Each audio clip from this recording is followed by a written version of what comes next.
Well, welcome everyone to the Planning Commission this March 6th, and do we? I'm still new at this, but is where we do the announcement of the flag salute. Okay, let's start with the Pledge of Allegiance. I pledge allegiance to the flag of the United States of America and to the republic for which it stands, one nation under God, indivisible, with liberty and justice for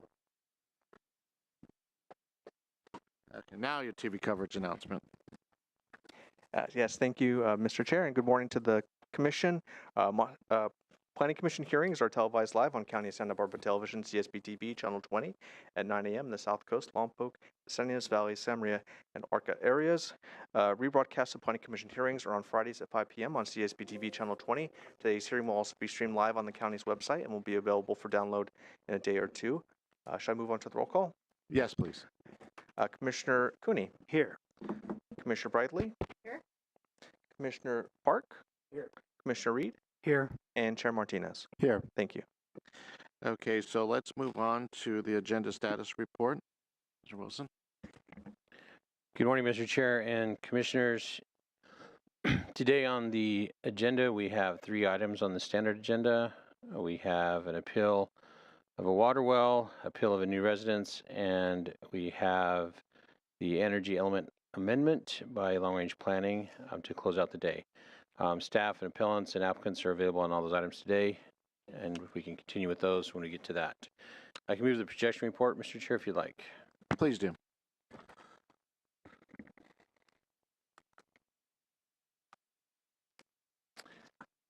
So our next scheduled hearing is going to be on March 13th. We only have one item on that date, which is the Agricultural Enterprise Ordinance we continued from a prior meeting.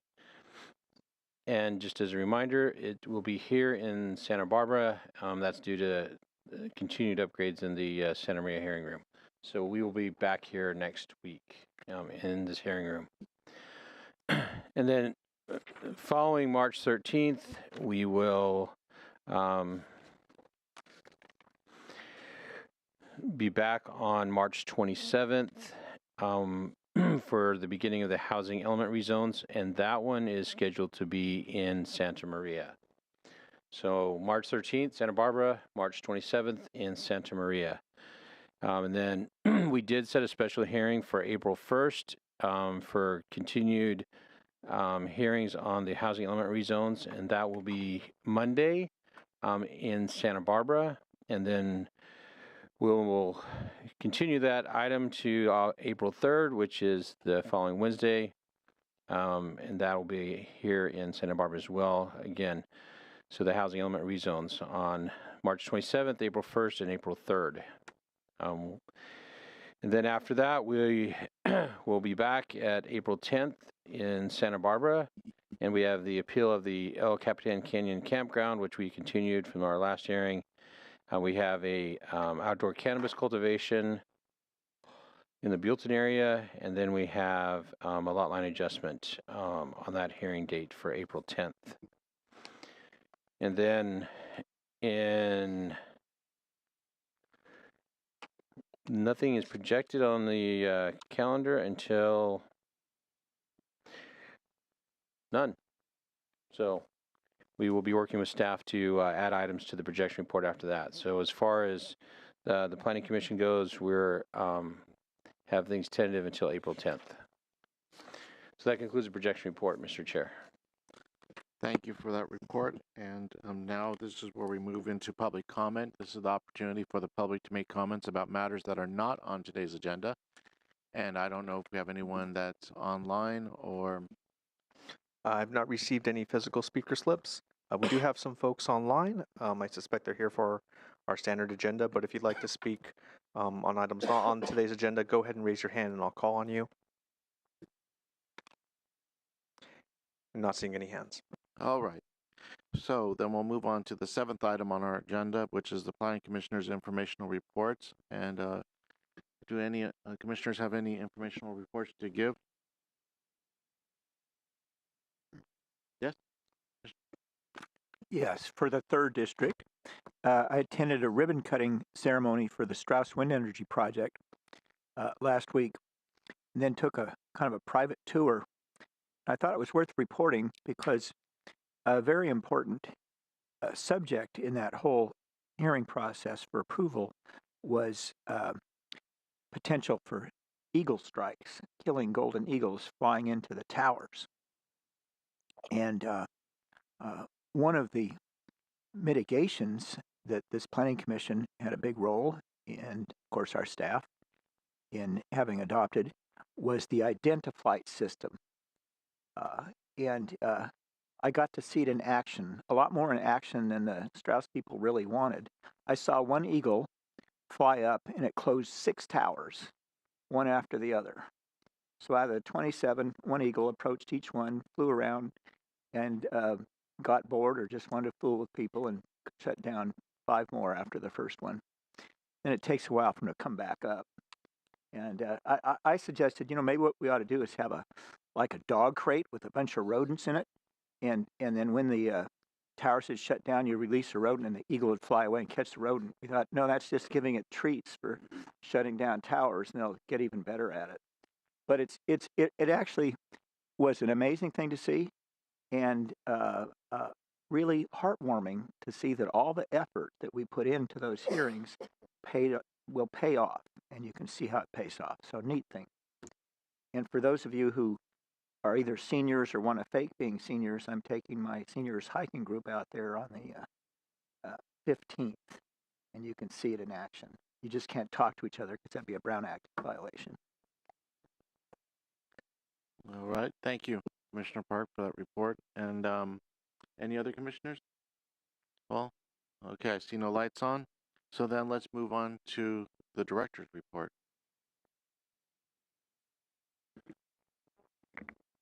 Is she not available at this moment, or? Mr. Chair and Commissioners, maybe we trail that item. Director Plowman is here, but she'll be here in a moment. Okay. Okay.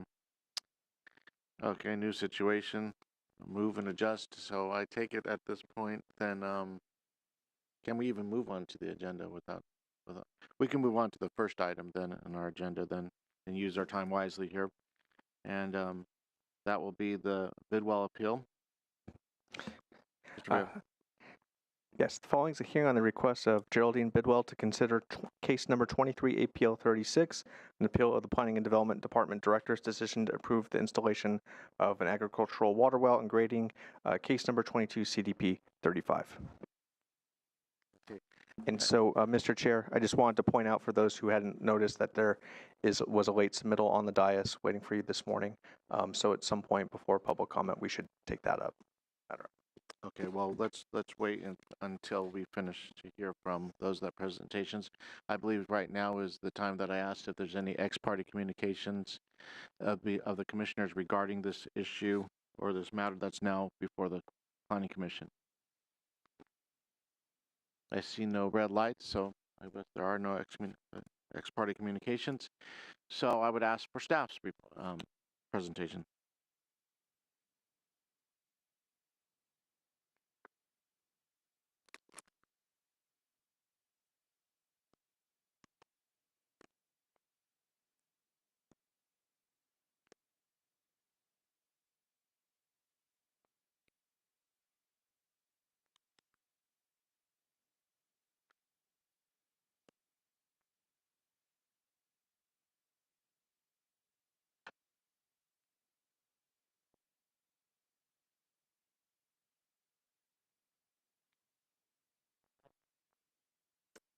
Okay.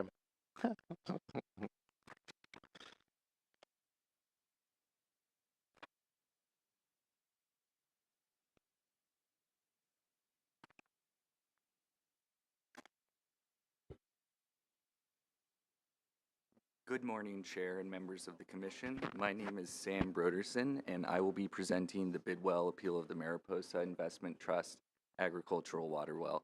Today, the Planning Commission action on the appeal will be de novo action on the coastal development permit. Let me interrupt staff really quick here.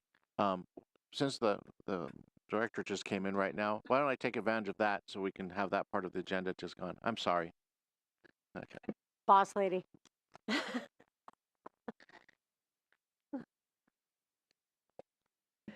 Good morning, Mr. Chair, members of the commission. Apologies for my lateness. It was one of those mornings.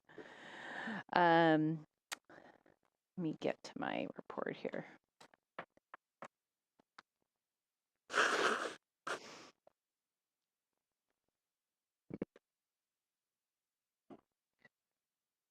We had the board hearing yesterday, and I wanted to update the PC on something that came out of the administrative agenda item that was related to the workshops, or workshop, I should say, on the 19th. And there was a request from one of the developers in the North County to participate in the workshop. So far, it had been focused primarily on the South County. And the board agreed to let the North County developers that were interested to participate. So Keysite 26 will be part of the workshop, and I believe that there's a project on a Latter-day Saints church property, and UPC is going to be submitting a plan that they would like to present on the 19th as well. The board also asked that I invite UCSB to come and talk about their campus housing that they're going to be building for faculty and staff. And so I have extended an invitation to them. I don't know whether they will accept or not, but I will keep you apprised. So we would give them, another 10 minutes to talk about what they're doing on campus and what income levels they're going to be targeting. They're much like a Cottage Hospital or Westmont, where they build units and then they subsidize them for their faculty and staff. So they may not hit our exact affordability ranges, but they are designed to provide housing at an affordable price to their employees.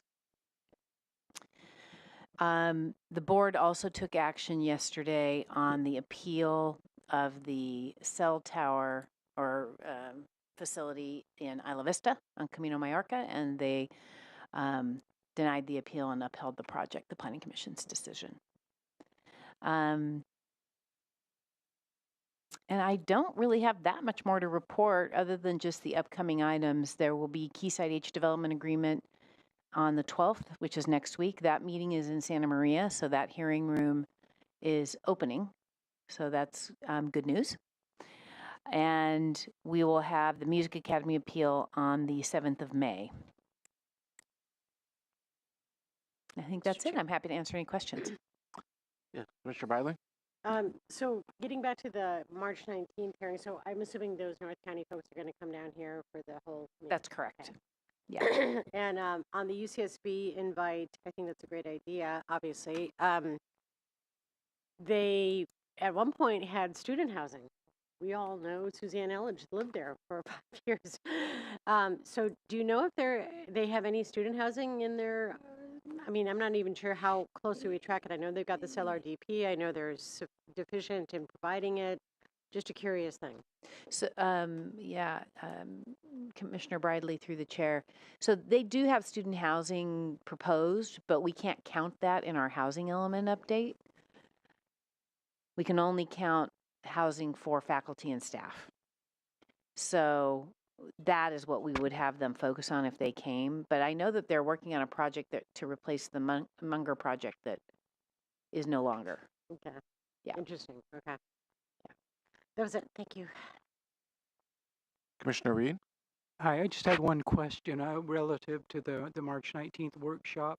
Were North County developers just omitted from the invitation list? Why are they just appearing at this last moment? Yeah, Commissioner Reed through the chair. So initially, the discussion was to have the workshop for the South because we have less options and the sites tend to be a bit more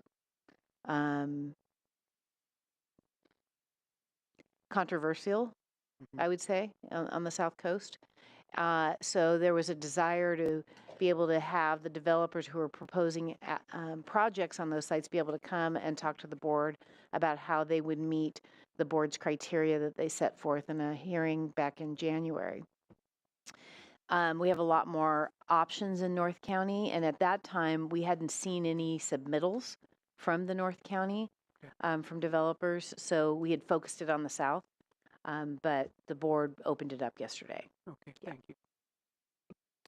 And Commissioner Park? Yes, so that workshop, it'll be in the Board of Supervisors hearing room The workshop will be in the Planning Commission hearing room here. here. So the board is having a hearing up on the 4th floor in the morning. They will come down here at 2 o'clock. We will have the presentations in this room, and then we're going to have tables in the lobby out here where the developers will have boards representing their project. People can walk around and talk to the developers, and then after that, we'll spend, I don't know, 40 minutes doing that. We will come back in here and the board will hear public comment and then close the workshop. There's no action.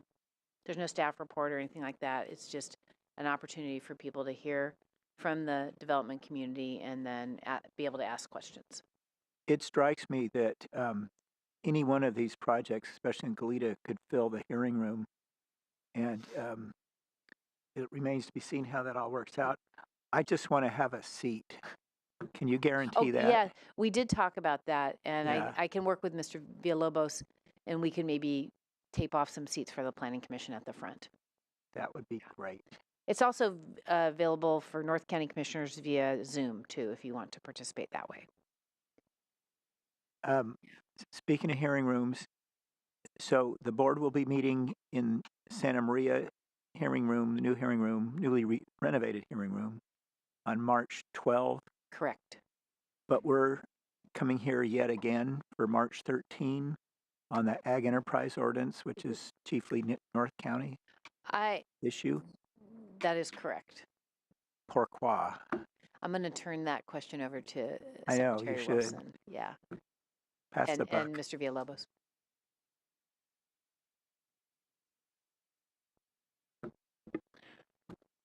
Chair and Commissioners, those requests by CSB TV Audiovisual, or General Services, and we accommodated that request. One of the concerns was if there are issues with the board hearing on Tuesday with audiovisual, they wanted time to correct and fix those issues. Having back-to-back hearings, they wouldn't have the ability to make any corrections if there were issues identified in the hearing. So that's why it was. And there were actually issues when this board hearing room opened up that they had to work through, some bugs they had to work through after that first hearing. So that's probably why they're asking for it. One more, John. I'd ask them again. It'll pay off in the long run for them if they can make it work on the 13th up there. Well, I really enjoyed my time. Commissioner Cooney and I carpooled up to the North County many months, and we liked it. So it's close, John. It's very close. It's very close. Coming into Santa Barbara is a lot different You're than right. leaving Santa Barbara, if you You're haven't absolutely noticed that right. one. I grant you that. Yeah. I'm thinking the next time I come down here, I'm going to bring my horse trailer, park at Earl Warren Showgrounds, and ride my horse into town. I think I'll beat the traffic. Faster. Yeah. I think that is probably true. I think that's probably true.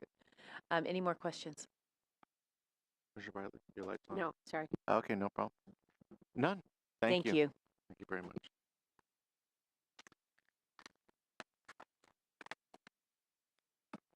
Okay, so with the completion of that part, which was item 8 on our agenda, again, back to the Bidwell appeal. Thank you, staff, for your accommodation there. Good morning, Chair and members of the Commission. My name is Sam Broderson, and I will be presenting the Bidwell appeal of the Mariposa Investment Trust Agricultural Water Well. Today, the Planning Commission action on the appeal will be de novo action on the coastal development permit. This project is located at 4295 Mariposa Lane in the Hope Ranch area. Ms. Bidwell, the appellant, resides at 4385 Llano Avenue, the parcel south of the subject parcel. The CDP will approve the installation of an agricultural water well to serve a future fruit orchard as well as minor grading. To provide background on the project, in March 2022, the applicant submitted a CDP application which will approve an agricultural water well to be installed on the subject parcel to serve as a future fruit orchard. In July of 2023, 23 BDV 97 was opened to address unpermitted earthwork occurring on the subject parcel. The violation complaint was investigated by county grading inspectors who determined that a zoning permit and building permit were required. In order to abate this violation, the minor grading was added to the scope of work of the CDP. On September 27, 2023, the director approved 22 CDP 35 to allow for the agricultural water well and to validate the minor grading. On October 5, 2023, an appeal of the director's decision was filed within the 10-day appeal period. Since original approval, staff noticed specific grading quantities needed further refinement, which is carried forward in the permit being recommended for approval. The following site plan shows the proposed location of the agricultural water well and orchard, which is anticipated to occupy roughly 1 acre of land. The following plan shows the grading activities that were conducted on the parcel without permits. As the plan shows, garden walls were installed in the southern area and several trees were installed on the parcel. The cut material was then distributed throughout the parcel and the grading was balanced on site. In the first appeal issue, the appellant contends that if the proposed project is granted, the agricultural water well will overdraft the existing groundwater basin, resulting in adverse impacts to existing water wells. An analysis prepared by Adam Simmons, a licensed hydrogeologist, indicates that the proposed water well is not located within a groundwater basin. During the processing of the CDP, the applicant provided a hydrological report prepared by Mr. Simmons. This report shows that the proposed water well is 6,000 feet away from the nearest groundwater basin, and well interference is considered unlikely due to the proposed well being approximately 600 feet away from the nearest well and the presence of relatively impermeable shale. Additionally, County Environmental Health Services reviewed the project against Executive Order N722, which places requirements intended to maximize efficient use of water and to preserve existing water supplies. County EHS notified staff in January of 2023 that the proposed project was approvable pending issuance of the CDP. From the groundwater basin, it's 6,000 from the groundwater basin and 600 from the nearest well. In the second appeal issue, the appellant contends that the applicant conducted the unpermitted grading in order to install trees on the subject parcel, which denied her the ability to participate in the permitting process. The appellant has been an active participant in the permitting process. The appellant was notified of the proposed project during the initial noticing of the project. Ms. Bidwell has had numerous discussions with county staff regarding the agricultural water well and grading activities. The appellant was specifically notified once the CDP was approved. By submitting a formal appeal of the director's decision to approve the CDP, the appellant is participating in the permitting process. In the third appeal issue, the appellant contends that the applicant removed the proposed fruit trees prior to issuance of the permit, which would negate the need for the water well as the applicant is removing trees that the well is intended to water.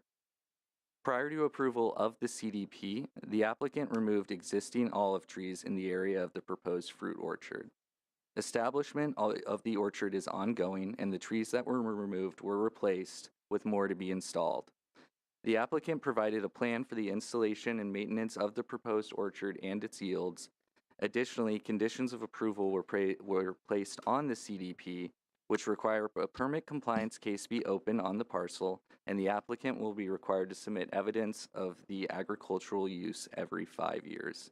The applicant will be required to remove the agricultural water well if this agricultural use is discontinued. In summary, the project being appealed is consistent with the policies of the Coastal Land Use Plan and the development standards of the Coastal Zoning Ordinance. Hydrological analysis indicates no impact on groundwater resource, and the minor grading did not change the topography or setting of the project site. An agricultural orchard is an allowed use, and an agricultural water well may be permitted to support this agricultural use. The project was also determined to be exempt from CEQA under CEQA State Guidelines Sections 15303 and 15304.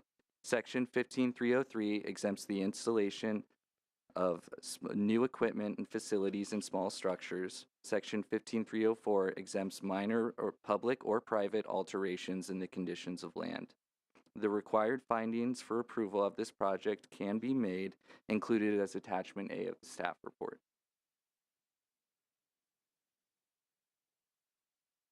Staff recommends that the Commission's motion should include the following: denial of the appeal, to make the required findings for approval, determine the project is exempt from CEQA pursuant to State CEQA Guidelines Section 15303 and 15304, and grant de novo approval of case number 22 CDP 35. This concludes my presentation, and I am available for questions. Thank you. Commissioners, are there any questions for staff? Commissioner Bradley. Just one quick one, and thank you, Mr. Broderson, for spending some time on the phone with me. It really helped. Could you elaborate a little bit on the NS? Oh, I took off my glasses and I'm not reading the NS law that EHS helps you evaluate in terms of well permits, because reading the material in the packet, I was a little bit cross-eyed because I'm not a geologist. And so I think that that was a conclusive recommendation from your other department. Can you help me understand that? Sure, Commissioner Bradley through the chair. N722 is an executive order that prohibits permits for new wells unless certain criteria is met. And that criteria is that a licensed hydrogeologist must submit a report that concludes that the proposed water well is not likely to interfere with the production and functioning of nearby wells, and also that it's not likely to cause subsidence that would adversely impact or damage nearby infrastructure. This was evaluated by County Environmental Health Services after this executive order was passed, and they notified staff via email that the project was approvable pending issuance of the CDP in January of 2023. Thank you very much. That helps because it's a complicated topic. That was my only question. Thank you. Any other questions about the commissioners? I don't see any. I have one quick question though. In regards to the Mr. Simmons, which is the hydrologist report, this is a 600-foot well deep, 600 feet down, correct? I believe so, but Mr. Simmons can clarify the specific depth. Okay. Chair Martinez. I think then I think you're probably directing me right then in regards to the question should really be for the applicant. Okay, no problem. I'll wait for that applicant. No other questions? No? Commissioner Park? Really? Second time? Third? I'm lying in the weeds. Oh, okay. Okay, so right now it was now for the, I'm sorry. Mr. Chair, just before you get to hear from the applicant and the appellant, because the two-page letter or the multi-page letter that you received was submitted by the appellant, I would recommend that you take that issue up before hearing from the parties so that they know what's in and out of the record. Okay. And this is a letter that I'm going to plead my ignorance about it because it was submitted when now? The letter came in overnight. Okay. So the appellant, trying to understand, do the commissioners even, let me ask this question first. Were any of the commissioners aware of this letter before Mr. Villalobos brought this to our attention? No. I was not, but I do remember seeing a brief missive from the KIR organization, and I wonder if that's what I see in this letter, or that shows up in the public record online, or it came in independently, or maybe it's something completely different. Do you know, Mr. Villalobos? So this is brand new, came in overnight. So anything that came from me that I received, I sent to the commissioners directly. But I did post this online this morning when I came in, because that's when I saw the letter. So if you saw it last night, then this is something different. No, it'd been early this morning. I saw something from Kier. Okay. And No, no. just so the public knows, I mean, what's the procedure for submitting documents in a timely manner versus when it becomes late?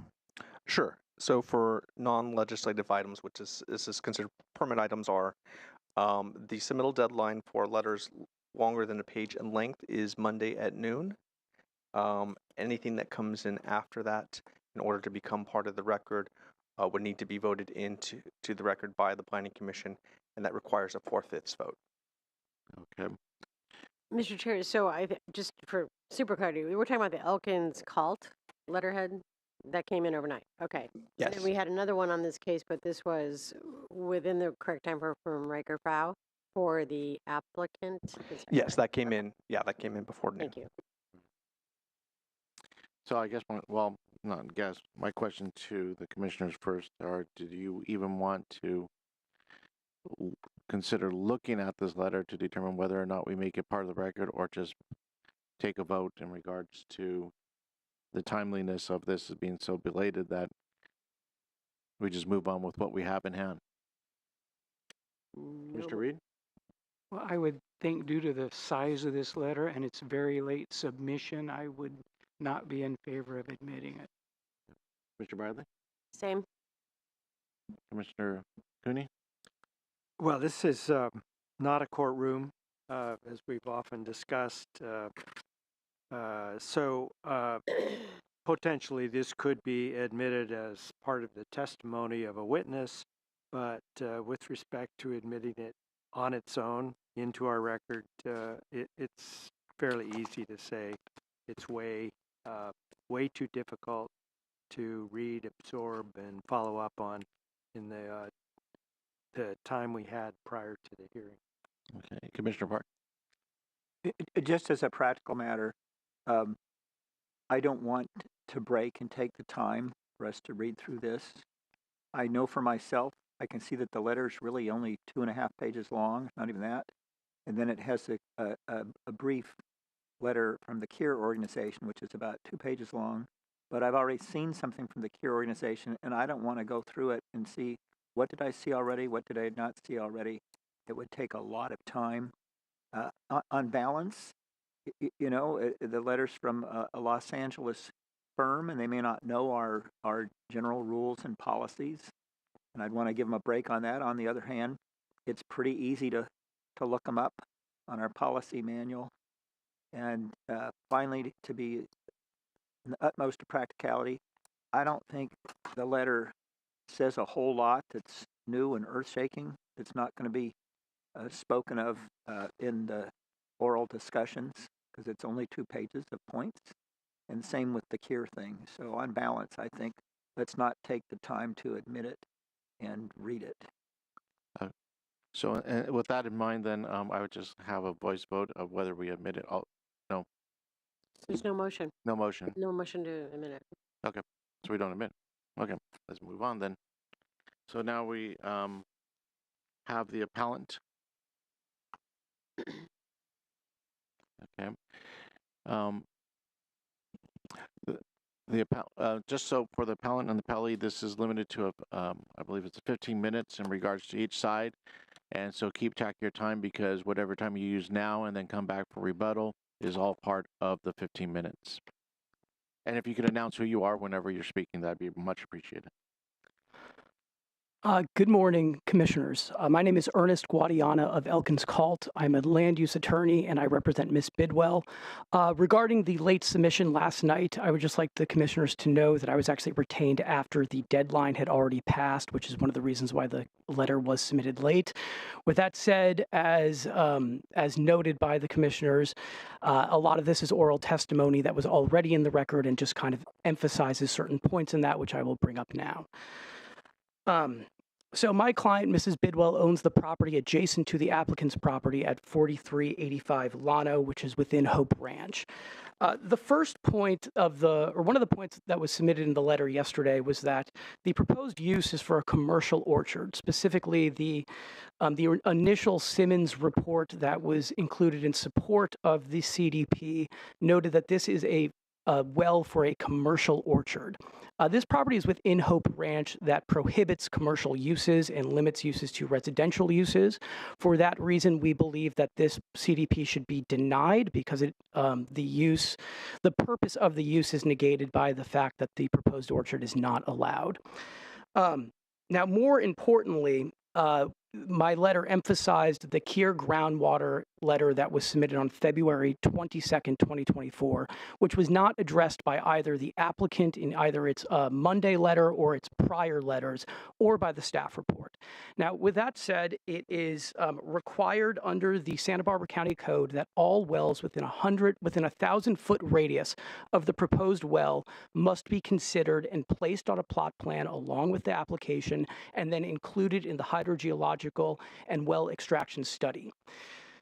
The hydrogeological and well extraction study from the applicant listed one well, which was in 600 feet, I believe, of the proposed well, but it omitted a second well located on 4340, which was the old Redding well, which is still an active well, which our consultant, Kier Groundwater, located and included on a plot plan, and for whatever reason has not been addressed by either the staff or the applicant as, and we do not understand why. This is a well that was required to be analyzed and was not, and for that reason alone, we believe that this CDP should at least be stayed until the proper well can be located within the 1,000-foot radius and considered in the hydrogeological and well extraction study. Now, a couple of other points that I would like to make. Just in the past few days, I believe this was just yesterday, the Environmental Health and Services Director, Lars Seifert, specifically noted potential issues with the septic system at the applicant's property, which is causing fecal coliform exceedances within the drainage from the applicant's property onto my client's property, which is potentially and kind of thought to be caused by an inadequate septic system on the property. Now, water wells are required to be 150 feet set back from septic systems. We are unsure of what the fix of the septic system will be, whether the footprint of the septic system needs to be expanded or whether a new dry well needs to be relocated. We would request that, again, until the septic system issues are determined and resolved, that the commission stay this CDP so that we can determine whether the proposed well is outside of the 150-foot setback.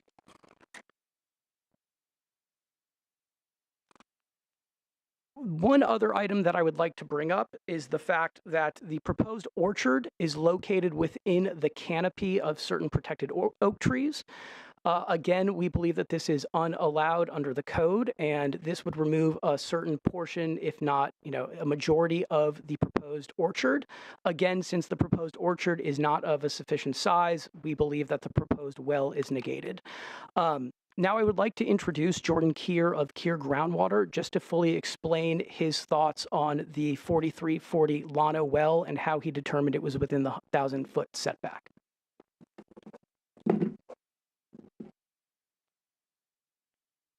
Thank you very much. Chair and Commissioners, I'm Jordan Kier, Kier Groundwater, professional hydrogeologist, certified hydrogeologist in the state of California. Only been doing this for 30 years, and the Monterey Formation, in which this proposed well and many wells in Hope Ranch along this corridor extract groundwater, is one of the numerous bedrock formations that we're blessed with in Santa Barbara County to work with. They're not typically within groundwater basins. Nevertheless, Santa Barbara County took upon itself to involve many consultants in finding a way to best comply with the Governor Newsom's executive order N722 and its sequences. The key is that Santa Barbara County made it easy for us as consultants and as well drillers and applicants. As if you know me, you know I love to drill wells. I love to be involved in drilling of wells and discovering of new resources and finding ways to maintain a water resource for people. Now, but Santa Barbara County made it easy to comply with the governor's executive order. It was very simple. Put together a list of all wells within a 1,000-foot radius of a proposed water well and make sure that it does not cause subsidence of the ground surface, which is a major problem in other parts of Santa Barbara County and in the Central Valley of California. Identify all the wells within that radius and conduct a very simple distance drawdown equation calculation of pumping at the proposed rate of the proposed well for one complete year. And nobody's going to pump a well for domestic or landscape or even irrigation for one complete year. But by doing so, it really allowed the analysis to include the chronic drought we have here in Southern California, Santa Barbara County in particular. And by that way, we were able to take some of the buffering away and minimize the effects of one well on another. All we had to do was go to the EHS and ask, what of these 34 parcels within a 1,000-foot radius of the proposed well have a well of their own? And the handful came up. So we were able to find and identify the well that Ernest refers to, and should be very easily included in the report to make it complete and compliant with the county ordinances and the governor's executive order. Thank you. Again, Commissioners, I would just like to note that the law does require that all wells within 1,000 feet be listed on the plot plan and considered in the hydrogeological study, which did not happen here. And for that specific reason alone, we believe that that is enough for this CDP to be denied, or at least to be stayed, and for the Commission to grant my client's appeal. Thank you. Thank you very much. And, I have questions, and I yes. believe Commissioner, well, I think Commissioner- several have questions. Commissioner Reed? I'm sorry. No. Commissioner Okay, Cooney I thought does. you were pointing. Oh, okay. Mr. Cooney. No. Oh. Okay, well, let's have a workshop on Commissioner Park. find a 13-year-old that can show us how to operate these things. Okay, let's see, where did our appellants go? I was going to ask you some questions. There you are, Mr. Guardiana. I'm back. Notwithstanding our rejection of your letter, welcome to Santa Barbara. Of course. I always like to see land use attorneys I haven't seen before. And so I have a couple questions. You mentioned that commercial agriculture is prohibited in Hope Ranch. Are you referring to our zoning ordinance, or are you referring to the CC&Rs? I'm Hope referring to Ranch. the CC&Rs. Okay, and you're aware that typically we consider that a private civil matter. And okay, Yes, I'm All right. fully aware. there you go. You've been to that rodeo before. It's still helpful to note, though, for I think it is. Good point. I would have brought it up. You know, we've seen references in the applicant's material in the staff report about this being 6,000 feet from any groundwater basin. And what is the relevancy of that fact, if you will, assume it's a fact for now, to your argument that we have to look for wells within 1,000 feet?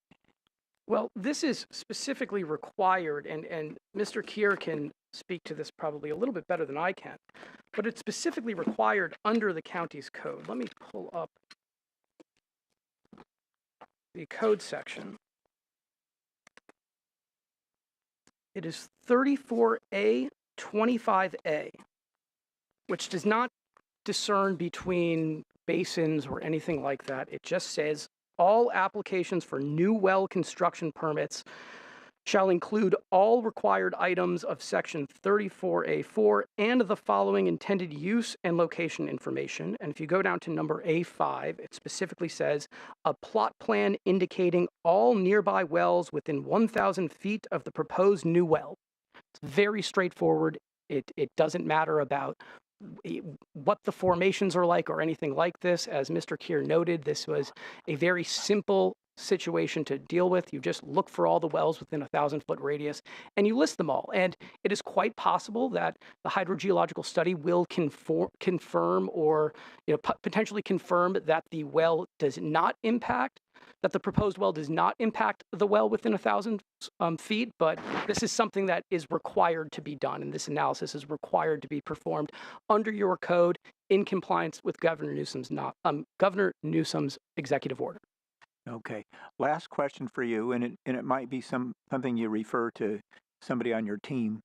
And as I understand it, Mr. Keir's located a second well within 1,000 feet. That was the argument. Yes. And do you or anyone on your team know what's the use of that well? Is it an agricultural well? What kind of well is it? We know we don't allow domestic wells there. And also the recency of that. I'm concerned about wells being identified that came in after this application was filed to This is an historic well that did not come in after this application was filed.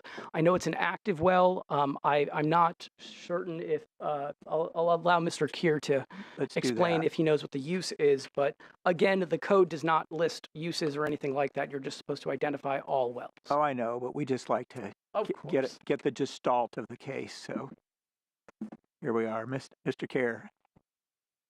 Thank you. It's my recollection that that subject well that's located within the 1,000-foot radius that was not identified previously was drilled circa 1991 and is listed as an irrigation well. Okay, thank you. I have a quick question before you leave. So typically when I hear somebody identifying a well, they'll either come in here with a well permit or even an aerial view of identifying where exactly this well is. You don't have any of that? The aerial view is located on the February 22nd, 2024 Keir submittal. There is the very last page. It was also included as Exhibit A to the letter that I submitted last night, but that was already in the record, the report that specifically notes that this well was within the 1,000-foot radius. Okay. But not the well permit or anything like that? I believe I'll let Mr. Keir speak to that, but I believe that these are all county records of where the permits are. The key record that identifies this well and its details, date of construction, and use is a DWR, Department of Water Resources, Form 188. And that is within the EHS records, and we collected that and have that in our files. I could provide that today if you needed it, but we did not include it as an appendix to the relatively short memo that we put together. Okay, thank you. Yes. Well, I do have a follow-up on that. So I understand there's a county well permit that's required, and it'll identify whether it's a domestic well or agricultural, and that has to deal with how far down the casing goes and all those different things. And so I wonder if we're dealing with a well that's got that. It kind of tells me if the well really exists and is really used, as opposed to a 1991 record with the state. The well is indicates something. We understand the well is really used, and again, we are surprised that it was not mentioned by either the staff report or the applicant. And your understanding that it's really used is based on what? Is based on the historical records, the records that we reviewed, and not seeing anything that that listed it was abandoned by any means.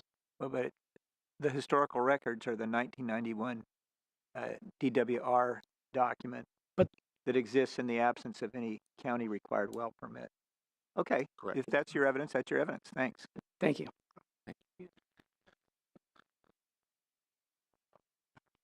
Yes, I do have a question that's emerged relative to your statements, particularly with regarding the alleged violation of setbacks for a septic system. Do you have any documents or evidence in support of that there is an existing septic system, like a plan, approval, etc.? Yes, these were emails that were between my client, Ms. Bidwell, who can speak to this, and Lars Seifert as of yesterday. This is a very recent discovery. So it is documented, the evidence of fecal contamination, yes. presence of coliforms, that's also, there's an analysis documenting that. Yes, in Mr. Seifert's email, which we are happy, to the extent that the commission would like that introduced, we are happy to forward that to Mr. Villalobos. Thank you. Yes, and we are trying to have this not run down to the public beach. And I've been trying since 2022 to have the septic system rebuilt there. And the reason that we can't add more water to this problem is it's going to send more of the septic down to the beach. We have a public trail that goes right down with a drain, and this is going right out into the drain. Until this property can be healed and corrected with the septic, I do not believe they should have a well put in. That's all I ask. Fine for later, but not until the septic is cleaned. Please help us with that. Thank you. No. Any other questions right now? Alrighty. So now we're going to move over to the applicant.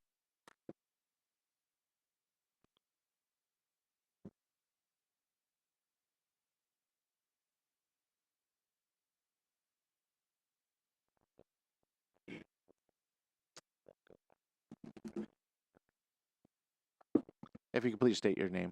Thank Good you. morning. Yes, my name's Andrew Hazlitt. I'm an attorney here in town at Riker Fowl. Riker Fowl represents the property owner and the applicant here in this instance. So I'm just going to run through the material that we submitted to you, address some of these arguments, and then turn it over to Adam Simmons, our expert hydrogeologist. So this this hearing's gone off the rails a little bit already because of all the stuff that was just addressed at the podium. So I'm going to do my best to separate the relevant from the irrelevant here and to sort of refocus our conversation.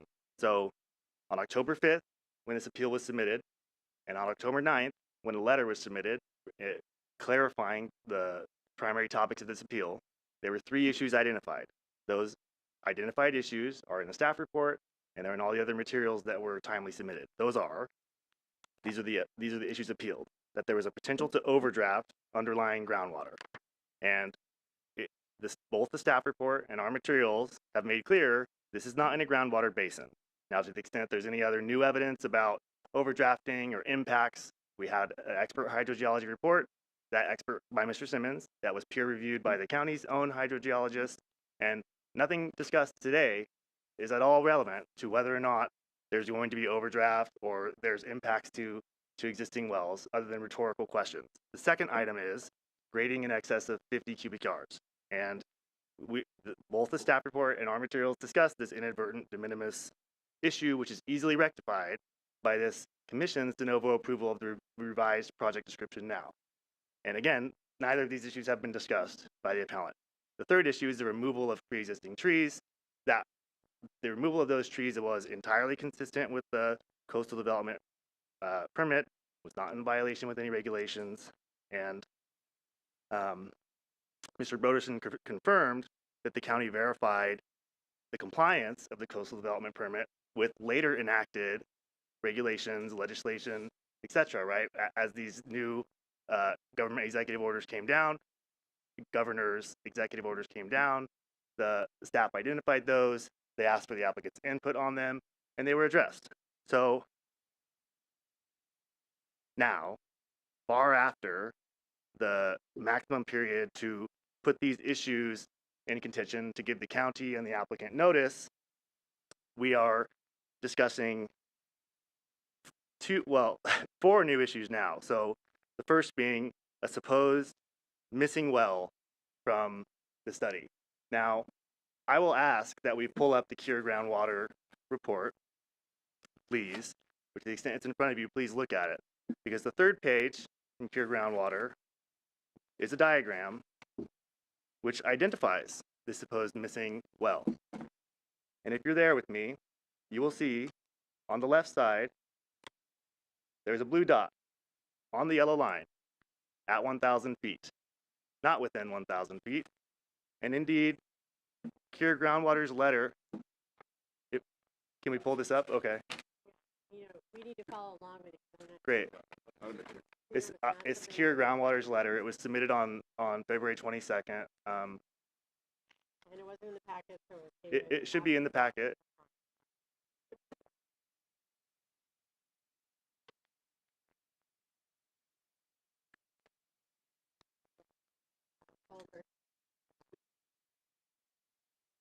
No. So as we're pulling this up, for context, let me just say, we're hearing from the appellant that they're very surprised. They don't understand why we never identified this. They can't believe that no one ever talked about this. And yet, we have been talking about it. It was identified, and their own expert shows why no one cares about this well. Yeah, in the letter. Commissioners, just allow us a minute to find the exhibit. That'd be great. This is perfect. So, Hey, guy. so right there where the cursor is, our proposed well, the applicant's proposed well is where the center of this circle is, at the center of this circle. And the Bidwell's well is at the bottom there, outside the yellow circle. The well that was identified, that was addressed, that was discussed is sort of to the top right. It says 600 feet. It was drilled in 2022. Now this new well that everyone's hand-wringing about is on the left. It's the blue dot located on the yellow circle. And if you scroll up just one page, please, on this letter,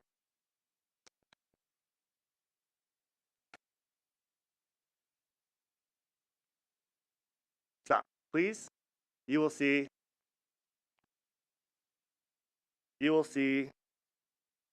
here's on the second to last sentence states, in addition to the existing well at 4225 Cresta Avenue, there is at least one other existing well at 4340 Yano Avenue that appears to be located about 1,000 feet to the west-southwest.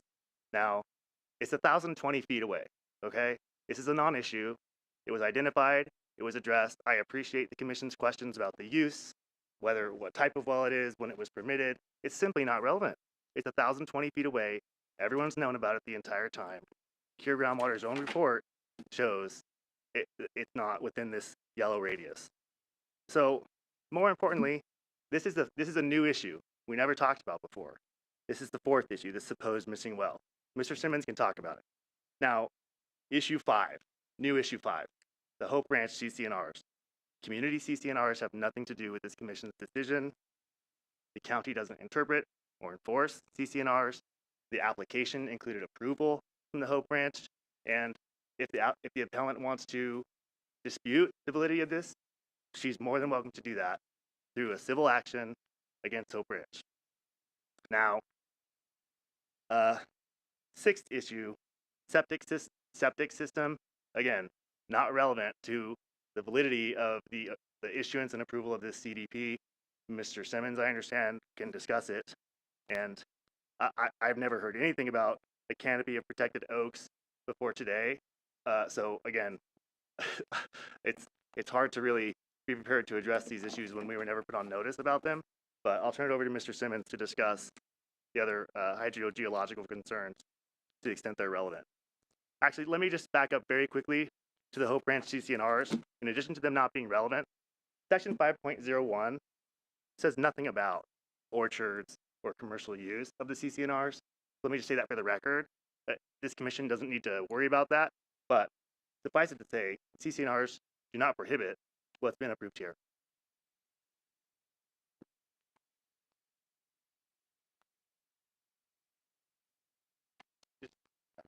Oh, hello, Adam Simmons, hydrogeologist and engineering geologist.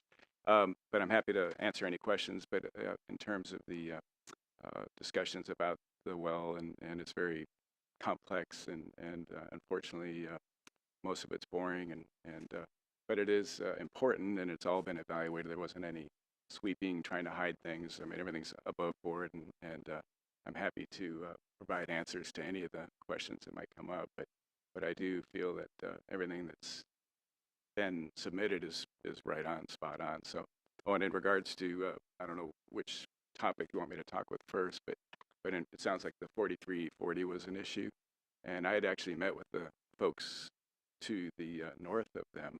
In fact, I might have even been involved in the 1990 drilling of that one. I just don't remember for sure, but I couldn't find it in my files. But 4380, which is adjacent to them, I think their name was Nielsen, wanted to do a water well in 2014. So we actually located that well for the neighboring property to see where it was located. And so I know where it is, and whether it's functioning or not, I don't know. And it doesn't really bother me because it's outside of the 1,000-foot radius anyway. So there's no reason for me to talk about something that's 1,001 feet or 1,020 or 1,020 feet away. So to me, it's just like, if it's there, great. I don't have to discuss it. I don't need to discuss it. And even if it was 990 feet away, it really doesn't matter, because the interference that's really being portrayed as the closest well is the one that's being reviewed and evaluated for its impacts on the basin, or in this case, on the groundwater. So if there's 30 wells within 900 feet, and I've got one at 600 feet, it's a 600-foot well that I'm worried about in terms of its impacts on the use of water from the proposed well. So the fact it's outside the 1,000, I guess, is important too. But even if it's inside of it, it doesn't change anything. It's still the same setback, same impacts to the wells. The further the well is, the less impact. So the well at 600 feet versus the one that's 999 feet or 1,002 feet, they're going to be much less impacted anyway. So the county uses the same information I do, and they'll see that it's legitimate. There's no interference. So that part of it doesn't really matter to me anyways. But I could continue. Is there more things? Okay, No, so that's your choice. I if mean, you I wanna didn't know about continue, this but fecal matter, and I do test water wells all the time, so I don't know where. I'd have to discuss with them first where they collected it, and they collect it from the dry well that came off the property, or is it just running off the hills? But I could say with confidence that there's a lot of wells that we test.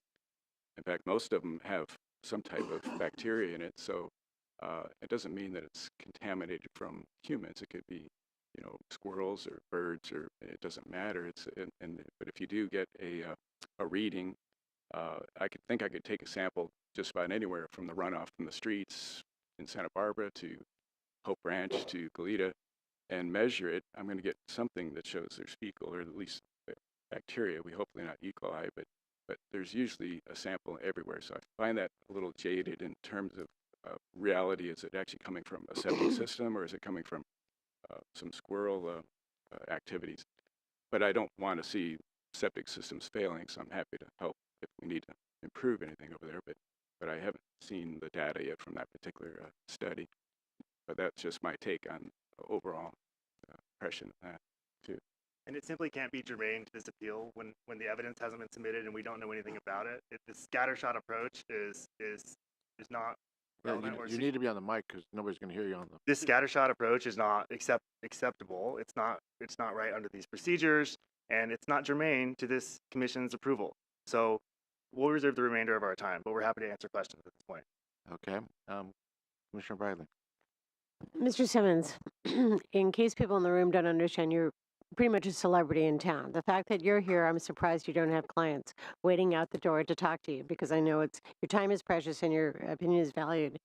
Can you give us a really high level of one of the reasons whether 600 versus 900 versus 1,000 is of less significance to you, and I think maybe helped EHS say it's all fine despite the orders being adopted sequentially, is the Monterey Shale formation, right? I mean, when I read your report, and as much as I said I was cross-eyed, I think that the gist of it was the geology underneath this property is not going to affect other wells within a certain distance. So can you illuminate on that? Yes. You know, the fact is the Monterey Formation is very fickle. It has percolated or perforated, fractured zones that has water in it, and then there's some areas that there's no water at all. There's a lot of dry holes in Hope Ranch. And so they'll drill down and hit clay zones, and there'll be no water at all. And then sometimes there's fractured porosity, so water gets able to store it in those fractures. But in our case, it's not a basin like your typical sand-filled basin, like a tub full of sand and gravels like we have in Goleta and Carpinteria. So it's different from that standpoint. So we have to look at it from a point of, do we have water that's available to us, and how much water is available based on the depth of the well. And if we get a well that pushes 10 gallons per minute or 5 gallons per minute, we're very excited about that. So I think it's just a matter of trying to find the right depth and quantity there. But will it be impacted by other wells? That's what the study is all about. You actually do a study to verify the actual movement of groundwater and its impacts on the neighboring wells. And obviously a well that's 10 feet away is going to be more impacted one that's 500 feet or 1,000 feet away, and that radius isn't always perfect. We're doing a circle, but in reality, in the Monterey Shale, it's not even a circle at all. So all these numbers we throw at us isn't really reality, and it just gives us some work to play with, and using that information as best as we can to try to create an example of what it might happen in the actual real world.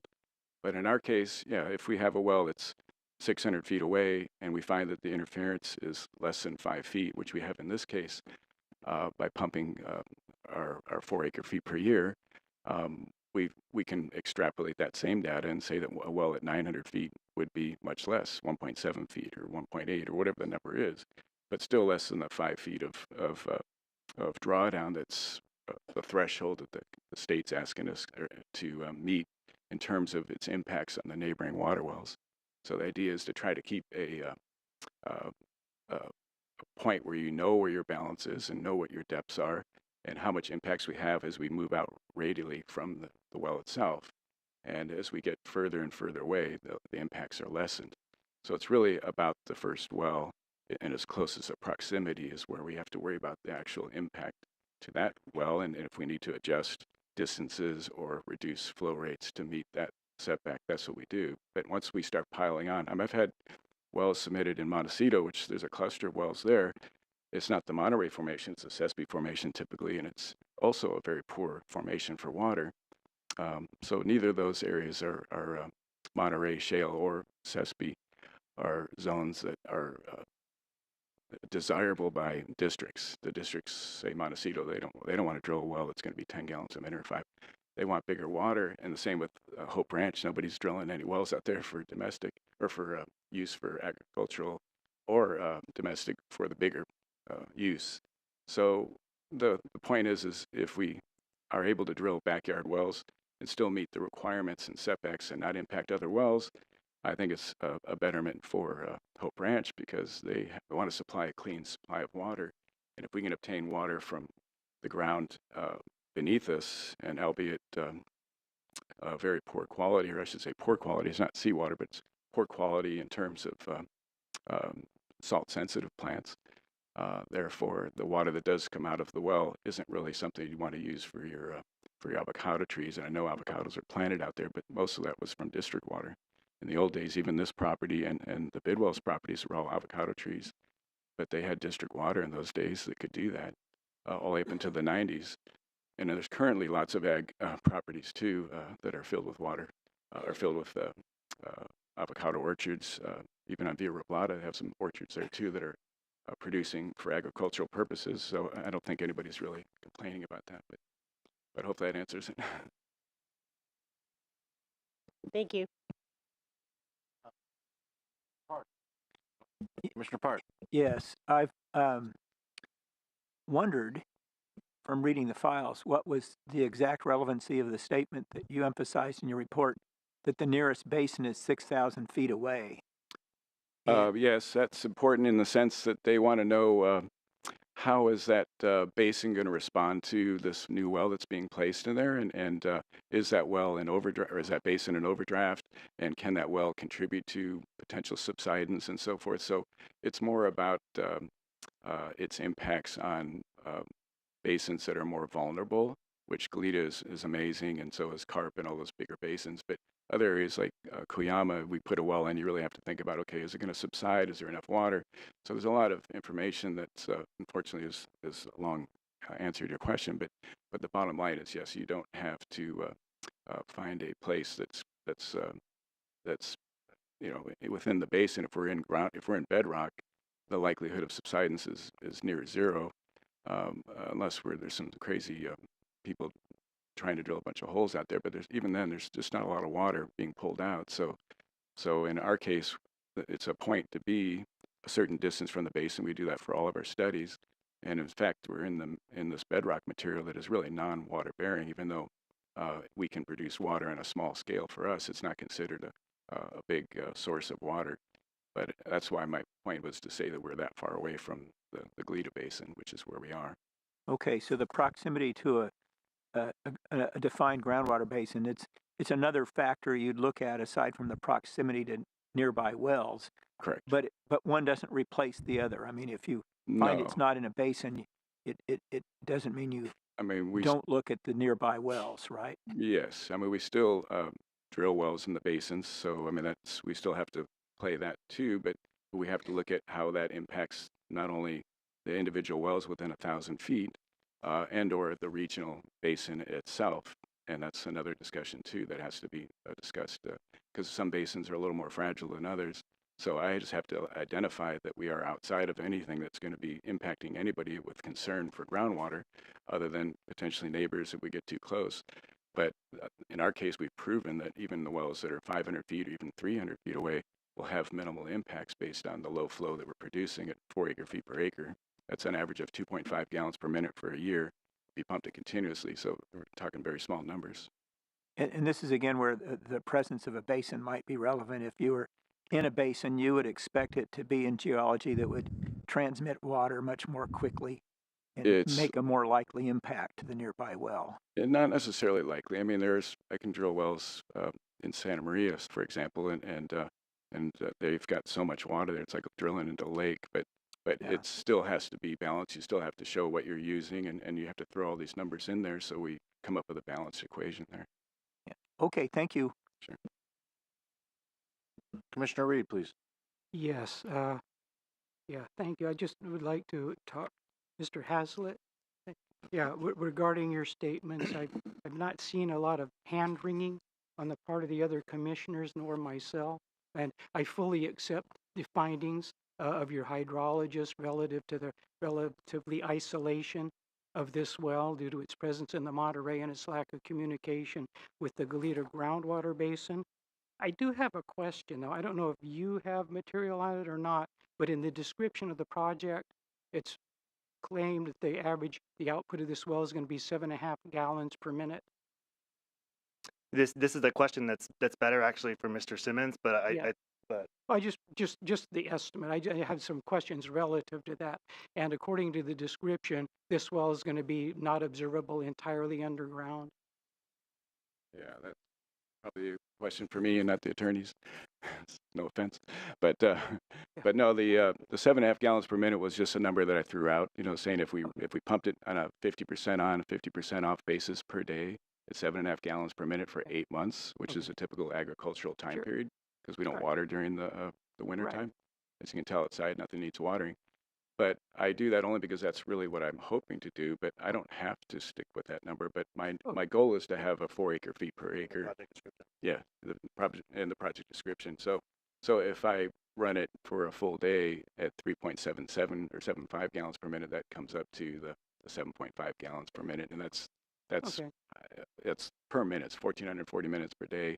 Times it by 30, times it by 8 months, and so you come up with that figure with that 4 acre-feet. Right. I'm just leading up to a question that's actually a lot simpler than all of that. Yeah. Is there going to be an external storage system for the water produced by the well, an above ground tank or something? I believe that it depends on, typically we do. I mean, it's pretty normal to run it to a tank, but some of the bigger wells, they can run it directly from the well. But in our case, since it's such a low flow, we typically store the water, and then when we can use it, it doles it out for the system. Yeah, 'cause that's what I was getting toward. And this well is going to be the sole source of irrigation for those 102 new orchard trees? Correct. Okay, because what I was getting toward, I imagine they're going to be serviced by a drip system. Depends on the type of tree. I mean, certain trees like avocados will require a sprayer type of system, but unfortunately our water quality is not very good, so avocados won't do well. So olives are much better. They're lower water demand. So you could use a drip system on that, but I'm not the agricultural expert here, so I'm just speaking about my base. I can say that we do have parallel drip systems that the well water is not used at all for landscaping, grass, other things like that. So parallel drip systems, yes, and we do have somebody here today who can talk very specifically about the logistics to the extent they're relevant. But well, just my question was, how would 7.5 gallons per minute be adequate for a drip system servicing 104 trees unless you had many, many small zones? Because your average output for a drip for garden plants is like anywhere from 2 to 4 gallons per minute. And I assume it would have to be much more to irrigate the root area of a fruit tree. So my question was the adequacy, but I think the presence of a surface storage tank partially addressed that, but I'd appreciate a more robust explanation of the irrigation plan that this well is intended to feed. Sure. Okay, so going back to the usage, so a 4 acre-feet per acre was just a number that I threw out there, and in fact, when the county reviewed my analysis for the interference, they actually came up with a 6 acre feet per acre number because they extrapolated my numbers for the full year after the 8-month period. But in reality, we won't be going more than the 4 acre feet per acre in my mind, because that's a lot of water. And it may sound like a little bit, but when you actually use 2.5 gallons per minute for a whole year, it adds up to a fair amount of water. But it does have to be stored to be able to dole out in zones or time. So typically the well will be filling the tank, and then the tank uses water to push out to the various zones. And then the well can continue until it's filled up again and they're ready for the next, because you're not watering every day. You're watering every, twice a week or whatever it is for the zones there. But again, it's out of my pay scale, but that's typically how it's done. But the reality is it's still a 4 acre feet per year use. And so that's a very small amount of water over the 8-month period. But it's plenty for that. I mean, it's like I say, avocados use 4 acre feet per acre. So olives are going to use a lot less than that. Alfalfa's 4 acre, or excuse me, avocados are 2 acre feet per acre. Alfalfa's 4 acre feet per acre. So I'm not going to be doing a Hawaiian theme out there. I wouldn't think so. It's most likely going to be less than what we're saying, but that's what we're applying for. Thank you. Any other questions from the commissioners? I have a couple of quick questions. So I keep on hearing the words fruit trees. What trees are we dealing with here? So primarily citrus. There are 18 mature fruiting olive trees, and then I think upwards of 70 already citrus trees, oranges or I don't know the specific varietal, but the planting is happening in coordination with the local 501c3s who we intend to donate the fruit to. And so for that reason, we want to make sure we're planting something that is needed within the community and not something that's going to go to waste. So okay. Primarily citrus. Now, what was previously there on location there, was that used for commercial purposes or no? No. Okay. So this is the first time that this property is going into a commercial element and with more fruit trees. I don't believe that's accurate. No. Okay, the only reason I'm saying that is because it was stated within the well report that is planned to be sold for commercial purposes. Yeah, I believe it was ag before, Mr. Simmons. Yeah, it was. If you actually look at the aerial that was submitted with the permit process or application, it shows that it was actually an avocado orchard, just like some of the neighboring parcels around there. But it was, I'm sure it was sold. They couldn't have eaten all that avocados. But so there was some agricultural commercial in the past. But since this owner has been there, as far as I know, there's been no commercial activities. But now it's moving into commercial purposes. Well, it's for ag, and they're donating it, so I don't know if they're making any money out of it. But yes. I'm just using your words. Is planned to be sold for commercial purposes. That's why I'm asking. Commercial, not for profit. Okay, but then I'm getting into the issue is, so what was the previous water source for what was there before? It was district water. Okay, so it was cheaper in those days. It was ag rates, so we were pretty reasonable. Okay, and I thought you said that the district water was discontinued for that purposes for some years back, I guess? Well, once water became more expensive, they started eliminating the agricultural meters, but there's still a promotion for Hope Ranch to continue using water wells because they want to minimize their use of their precious water. So we actually have a letter from Hope Ranch saying, let's get this well going, and it's submitted with the permit. So. Okay. Yeah. Oh, thank you very much. Commissioner Reed. Just one last item, then I'll be quiet, but just a matter of clarification.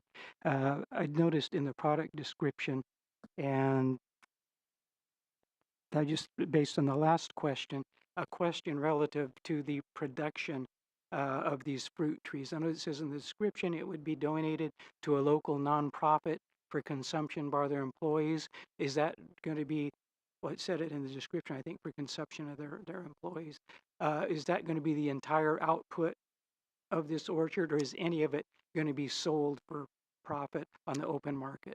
At this point, there's no intention to sell it. It won't be for employee use. We're actually talking to the Santa Barbara County Food Bank about being part of their gleaning program to do it that way. But more importantly, Commissioner Reed, the conditions that the staff report has recommended, has set forth for this commission's approval would require that the applicant reestablish to commercial purposes on a regular basis. So to whatever extent needs change going forward, We wouldn't have, you know, free reign to use the water however we want. We're going to, with this commission's approval, continue to validate and substantiate the commercial needs.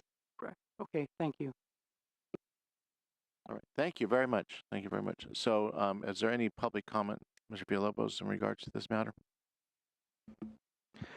For anyone interested in speaking online, raise your hand on this item. I have not received any physical speaker slips.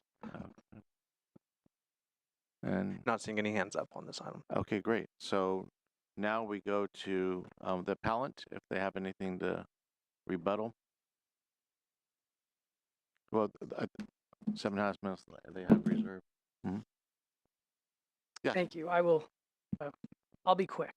Yes. So I just want to respond to a couple of statements. First, regarding the 4340 Llano well, the only evidence in front of this commission that was submitted prior does show that the well is within 1,000 feet. It was included in the plot plan. Although the Simmons report does note the well on my client's property as being approximately 1,100 feet away, it again makes no mention of this 4340 Llano well.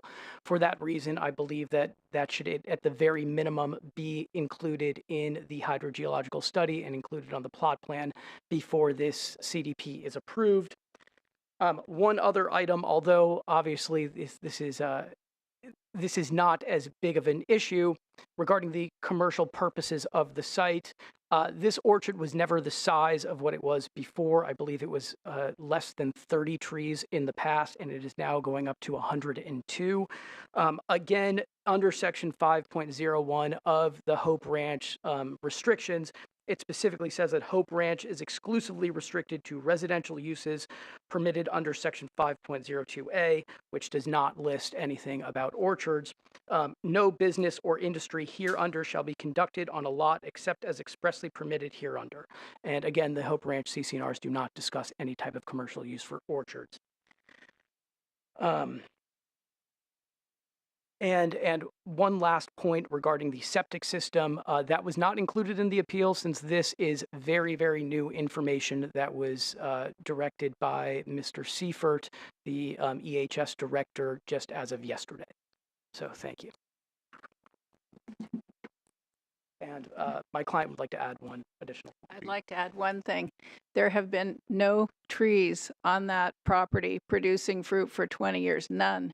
It's been a dead zone because it's had such issues with the underground water from a 90-foot deep dry well that has failed, that was inadequate, that was put in 2007. Okay, and I've been trying to help get this addressed. So there have been a few trees put in the last 2 weeks. They're this big, they're about as big as this microphone, and they actually put 35 of them 1 inch from our fence line in the historic drainage easement. They will not grow in a historic drainage easement, but unfortunately, it's designed to make it look like there are all these trees there to all of you, when there really are throwaway trees there right now. And I'm sorry to tell you, but that's the truth. So this whole thing, I don't even know if there's enough land there to grow the orchard that they're going to produce, because if they have to put in a septic system, it may take up that space, because there's a swimming pool, there's a sport court, there's hardscape. It's an 8,500 square foot house. It's not what it used to be. I'm sorry, but I'm just telling you the truth. And I hope that you will help stop the well, because that's the only way that we can get the ground healthy. And then if they want to do it later, let them. But please, don't do it now. Thanks. Before you leave the podium, could I have you please state your full name? Because I didn't. My name's Geraldine Bidwell, and we've lived here for about 20 years. Thank you. Thank you much. Okay, and now we have the applicant who has 4 minutes left. Okay. 4.5. Thank you, Mr. Chair and Commissioners. Andrew Hazlitt on behalf of the applicant. Let me just say quickly, a part of our original application was an aerial photograph from, I believe, 1990 or thereabouts, showing the property covered in avocados, certainly more than 20 or 30, and we have nothing further. Thank you. Thank you very much. And now back to staff.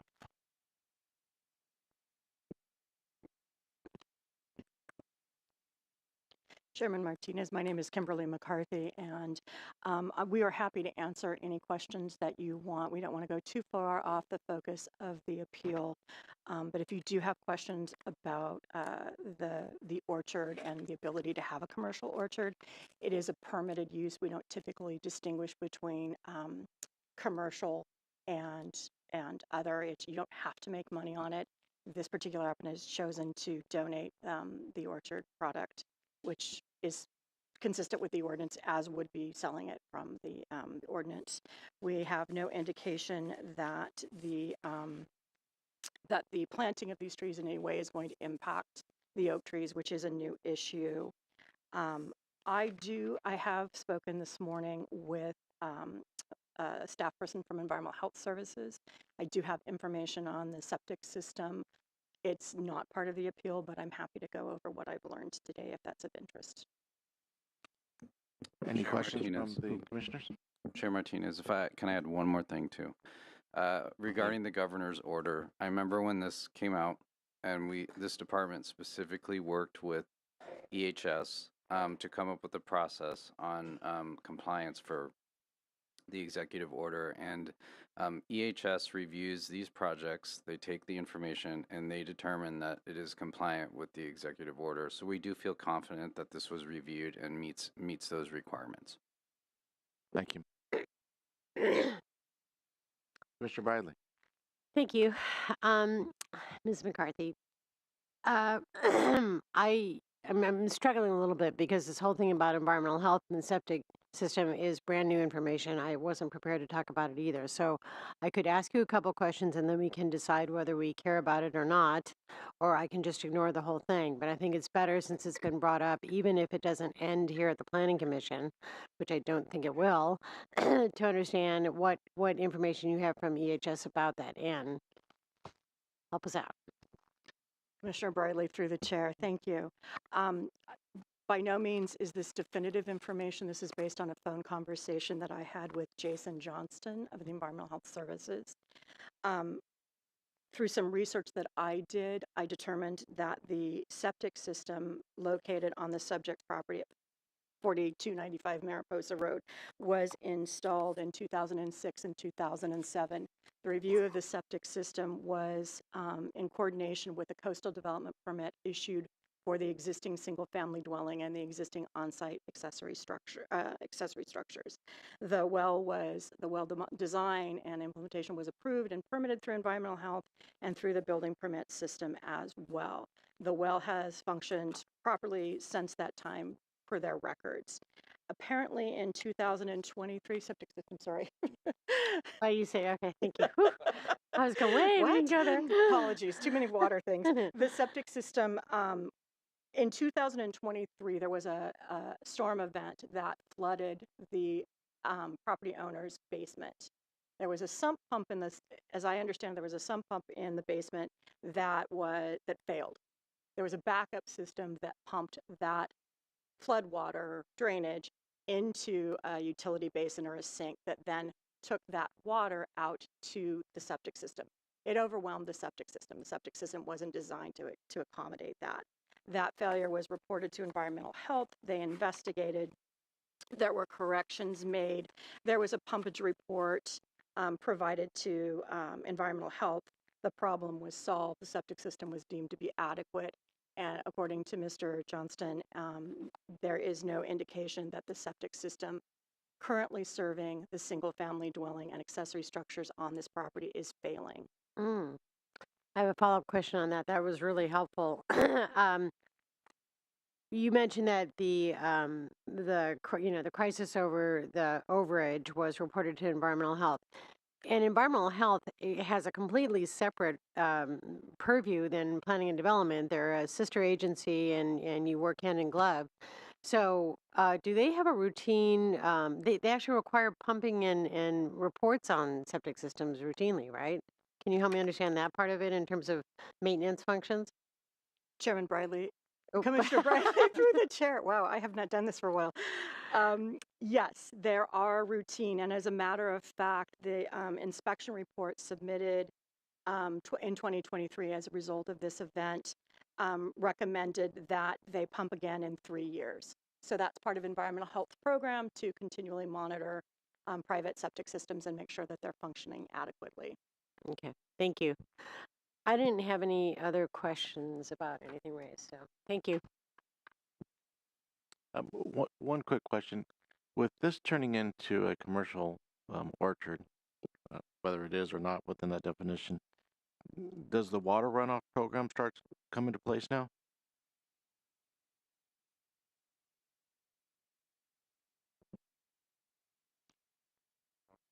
Chairman Martinez. Well, for like agriculture, typically, if you have to control any of your water runoff when you use pesticides or any organic materials and so forth, you have to have a water runoff plan. I'm just wondering if this would make it fall into that, since we're talking about runoff of this kind of material. Chairman Martinez, to be perfectly frank, I don't know the answer to that. It's certainly not a zoning code requirement or requirement for the permit for the well. This is something that we could certainly work with and coordinate with Environmental Health Services. They will be issuing a permit for this agricultural well, and the well will have to comply with all of their criteria, which I'm assuming would include something along runoff and pesticides and those types of things. Thank you. Seeing that there's no more questions, and Mr. Bradley, this is in your area. As for your direction. Well, I really want to thank staff for taking a project that seemed fairly simple, and it got a little more complicated through the day, but I appreciate all of staff's work. I think you all did a really great job, and especially Mr. Broderson for simplifying everything from the start. And for everyone who spoke today, I appreciate everyone's comments, but I'm very much inclined to support staff's recommendation to deny the appeal and support the application, because I think that they have demonstrated compliance with all of the standards that we have in place, and I appreciate Ms. McCarthy's explanation that let me back up. I really don't appreciate having red herring issues thrown at us within 10 or 15 minutes of this hearing starting. This thing about the environmental health permit is not good with me. And so whatever the team did that decided to bring that up, that did not work out well. I believe that this appellant is probably going to take it up to the Board of Supervisors, and you have plenty of ways to add that to that record. But you've heard today testimony from staff that says that actually EHS does not have a concern about it and recommended the next pump period be in 3 years. So I have no qualms about that. And I'm glad that we don't have to continue this for revised findings or more data or anything else. So with that, I'm inclined to make a recommendation as outlined in the staff. As outlined in the staff report to, let's flip to that slide, shall we?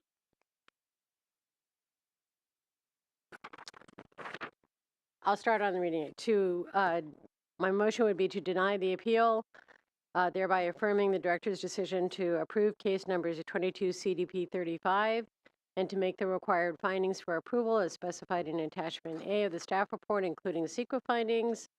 Determine the project is exempt from CEQA pursuant to CEQA guidelines 15303 and 15304, and grant de novo approval of case 22 CDP 35, subject to all of the conditions of approval included in attachment A with no additions or revisions. That's my motion. Commissioner Reed. Yeah, I would first say I'm in total agreement with Commissioner Bradley's statements. I've been involved in other issues in the past where initial application has been expanded to include great numbers of unrelated items. So as I said, I'm in full agreement with her, and I'm very happy to provide a second to her motion. Commissioner Park? You know, I share what I think that Commissioner Bradley is thinking, but I'm going to put it in a different way. In that, you know, I was thinking when Mr. Simmons was in front of us, and in my past life, I read his reports for 30 or 40 years and probably commissioned a lot of them, and they're all Montecito, and I think that this is the kind of case that the Montecito Planning Commission has more experience than we do And I wish there was a referral process that we could refer it to the Montecito Planning Commission, but I think Mr. Pettit's going to say no, there is not. But you probably would say it's a good idea if I took you to lunch. Anyway, I'm going to support the motion. Commissioner Cooney. Oh, thanks, Mr. Chair. It's been an entertaining first item. I thought we might be done in 10 or 15 minutes, and here we are, half the day gone. And I want to indicate that I don't have a problem with Ms. Bidwell coming to the commission out of concern for the new well. I live on a well. I depend on it.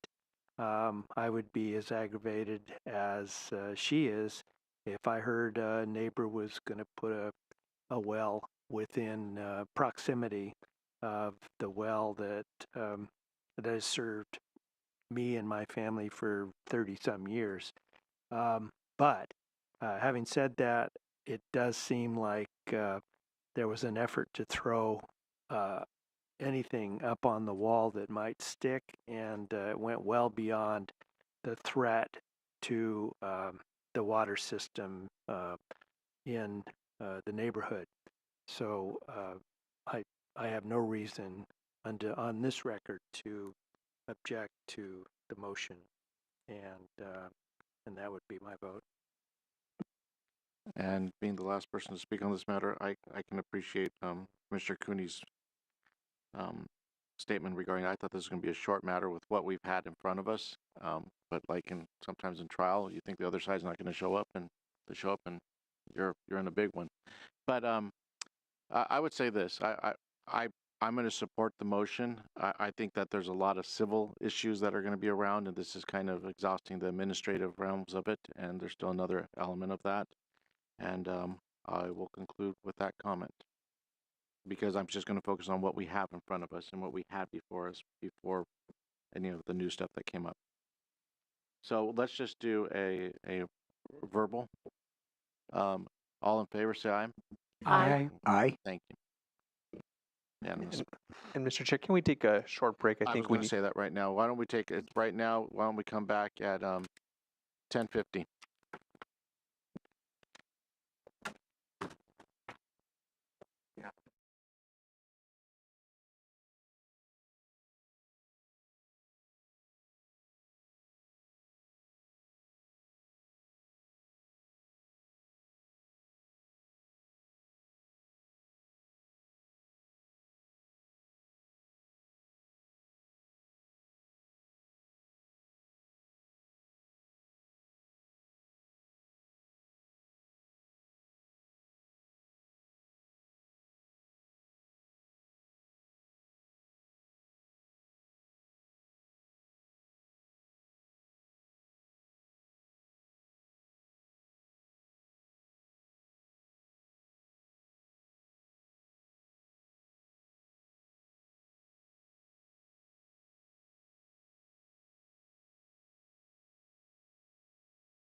Okay, welcome back to the Santa Barbara County Planning Commission.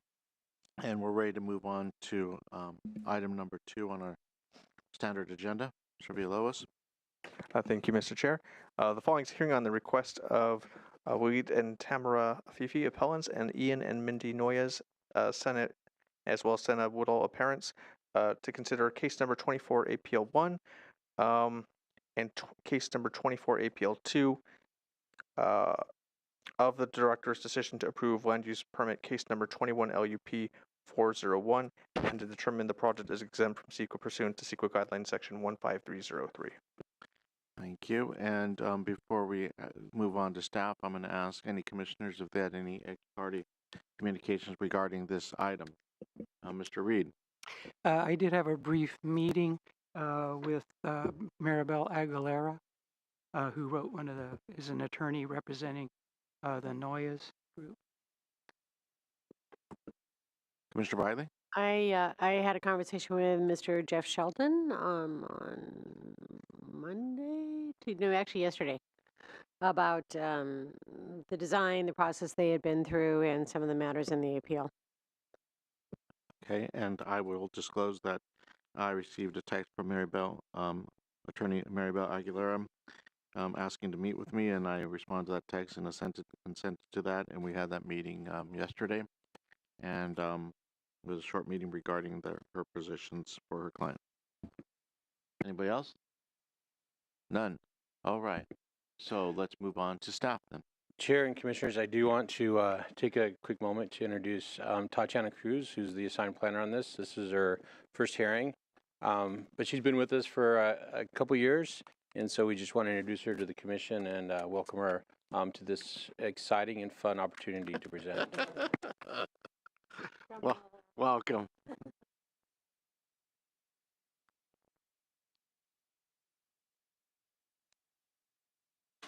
Is this fine? All right, great. Thank you.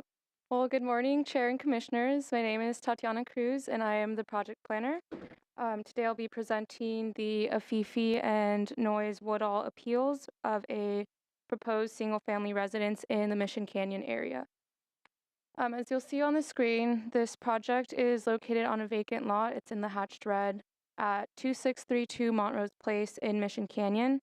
The appellants live on either side of the subject property, and their properties are labeled on this slide, so the neighboring appellants are directly to the east and west. The project site is surrounded in all directions by existing single-family homes. The lot is under 1/4 acre and zoned for single-family residential use. As you can see here, the entire neighborhood is developed with homes including 2- and 3-story houses. On this side, you can see the appellant's property, and it is in between 2 fully developed parcels. Both of the appellant's homes, which are labeled here on this slide, are greater than 3,000 square feet, whereas this project proposes a 2,541 square foot residence and a garage. The site photos to the right of this slide are what the project site looks like currently. It's vacant, and we have a few different views. The top photo on the right-hand side, that's looking toward the appellant's property at 2630 Montrose. The center photo is if you're standing in the center of the lot, looking toward the rear over the canyon. And the third photo on there is looking toward the appellant's property at 2634 Montrose. So here are the plans. The project is a request for a 2-story residence with a basement, attached 2-car garage, and outdoor wood decks. Other site improvements include a new driveway, walkways, and landscaping. There are 2 oak trees at the front property line, which are pictured in this slide. Those will remain.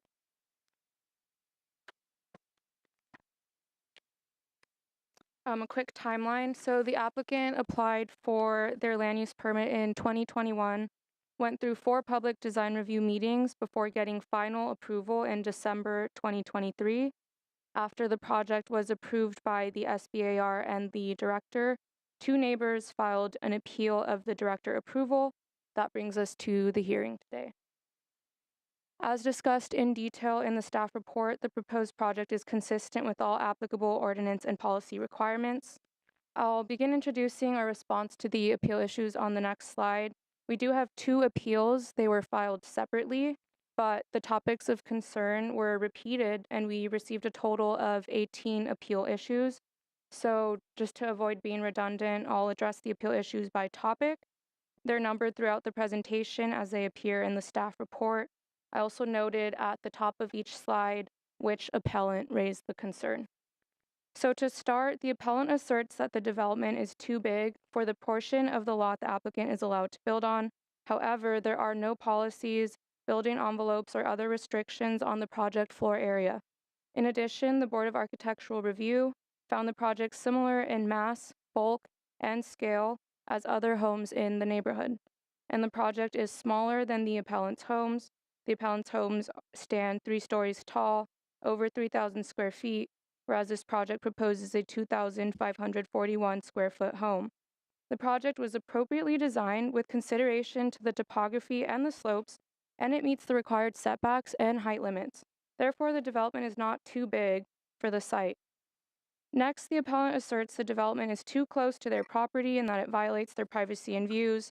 However, the project meets required setbacks. Private views are not protected by any land use policy.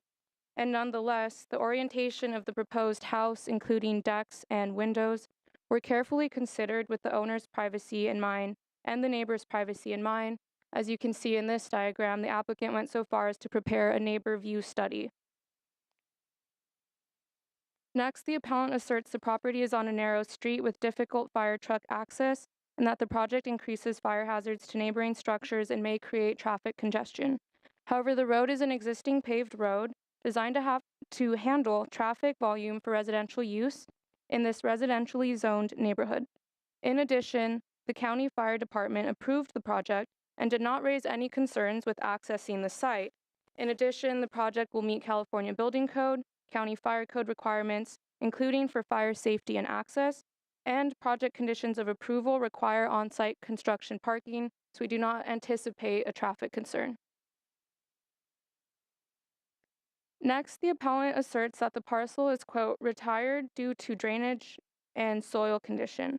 However, we did not receive any evidence to sort of validate this claim. The property is a legal lot. The applicant submitted a copy of their certificate of compliance to show lot legality, and the zoning is single-family residential, so they are allowed to build a single-family residence in this zone. The project proposes a single-family residence, garage, and outdoor decks. We can only assume that in this appeal issue, the appellant is referring to an administrative change in site identification from one assessor's parcel number to another. However, a change in the APN number does not affect the ability to develop the parcel subject to applicable zoning requirements. Next, the appellant asserts that the project encroaches onto their property at 2630 Montrose to the east and that the appellant requires compensation for landscaping. However, site improvements and landscape are all within the applicant's legal property lines. Records show that both neighbors appear to have encroached onto the applicant's property, and in the site plan, I've highlighted in yellow the encroachments in question, which, as you can clearly see, the red lines are the property lines. Those encroachments are on the applicant's property. No encroachments are shown on the neighboring properties. The applicant submitted a survey prepared by a licensed surveyor showing their legal property boundaries. The architectural plans were prepared by a licensed architect, and they're considered to accurately reflect all proposed development within the applicant's legal property boundaries. Any dispute regarding removal of landscape on the applicant's property and request for compensation is a private matter.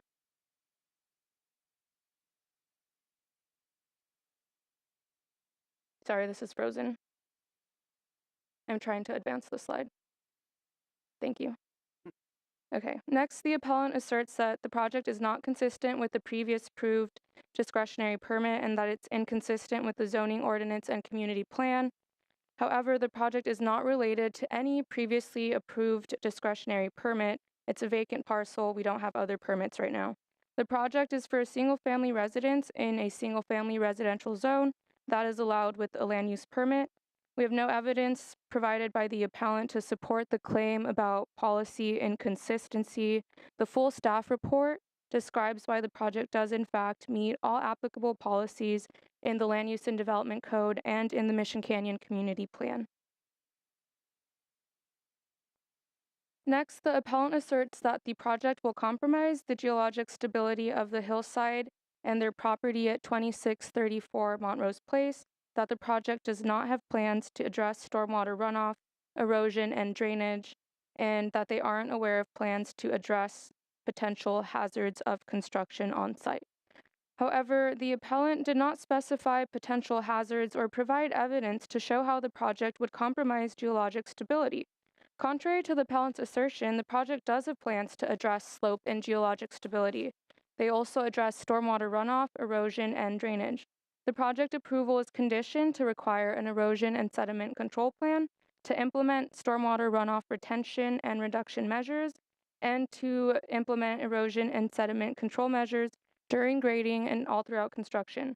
Licensed professional soil engineers described the project site as suitable for the proposed project, and the recommended measures will ensure slope stability. The recommendations from the soil engineer will also be incorporated as part of the project design and in the project conditions of approval. Next, the appellant asserts that there was not a fair and impartial hearing about the height approved by the Board of Architectural Review and its impact to views. However, the BAR approval was not appealed and is therefore not subject to appeal. In addition, private views are not protected by policy. The project meets the required setbacks and height limit. The appellant's views are not impacted by this project. In fact, the view of the canyon, as seen from the appellant's property at 2634 Montrose, their view is to the north and west, while the applicant's property in relation is to the east of the appellant's property. The project was reviewed by the SBAR on 4 occasions, and at each of those 4 meetings, there was opportunity for public comments. We did receive several public comments at those meetings, including from the appellants and including on topics contained in the appeal letters. Okay, lastly, on February 29th, staff received a letter from a lawyer representing the Noyes and Woodalls. This letter presented no evidence that the project survey was questionable or invalid, although that's what the letter was asserting. The applicant submitted a valid survey prepared by a licensed land surveyor, and property line disputes are actually a private matter. The issue raised about prescriptive rights and harassment or defamation are outside the scope of our review, and those are also private issues. Finally, staff conducted a thorough record search of permits on the subject property, also on the appellant's properties, and we did not identify any permits allowing any landscape improvements on the applicant's property. And in summary, the project meets ordinance and policy requirements. The project is exempt from CEQA pursuant to CEQA Guidelines Section 15303. And as we just discussed, all appeal issues are without merit.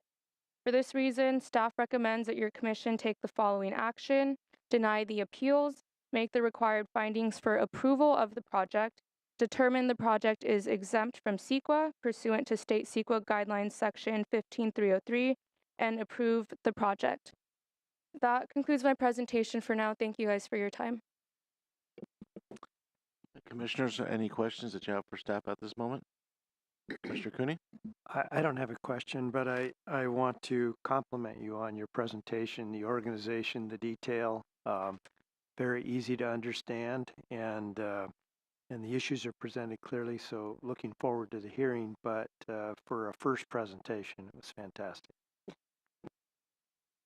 Commissioner Bradley? Well, I totally concur with Commissioner Cooney. Good job. I did have a couple quick questions, hopefully. On the processing timeline, your slide of 5, I read all of those SBAR minutes and followed the evolution of the case, but then somewhere in there, they also go to the Mission Canyon Architectural Review Committee, and we say there in the record there were several emails from Hugh Twibel, who's that chair, and there were successive times. Where does Mission Canyon fit into the SBAR review, and are they advisory, kind of like Hope Ranch has its own architectural review, or how does that work?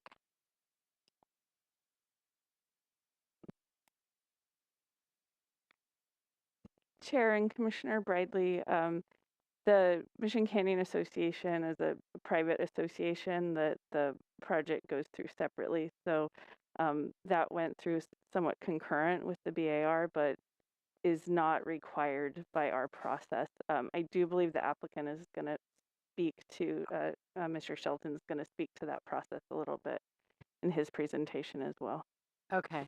And just another clarifying thing about the property lines. This is getting to your, appeal issues 8 and 9, your slide 11.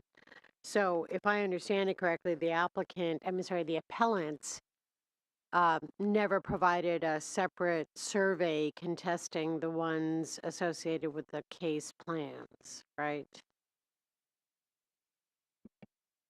Yes, that's correct. We did not receive any competing surveys that would otherwise show or, substantiate any claim that what we have right now is inaccurate. We accept, surveys as well as plans from licensed architects and licensed land surveyors, and we take those to be accurate. We haven't received any other survey that shows anything otherwise. Okay.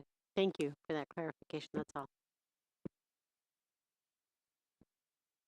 No other questions with the commissioner? Oh, I'm sorry, Commissioner Park.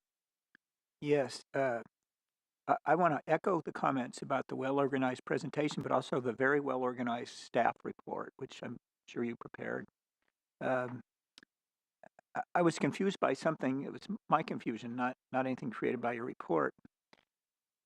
This obviously involves a lot of architectural issues, and normally when we've seen that kind of thing in front of us, it's an appeal from a Board of Architectural Review decision. Okay, but that's apparently not what we have here. We have an appeal from a land use permit.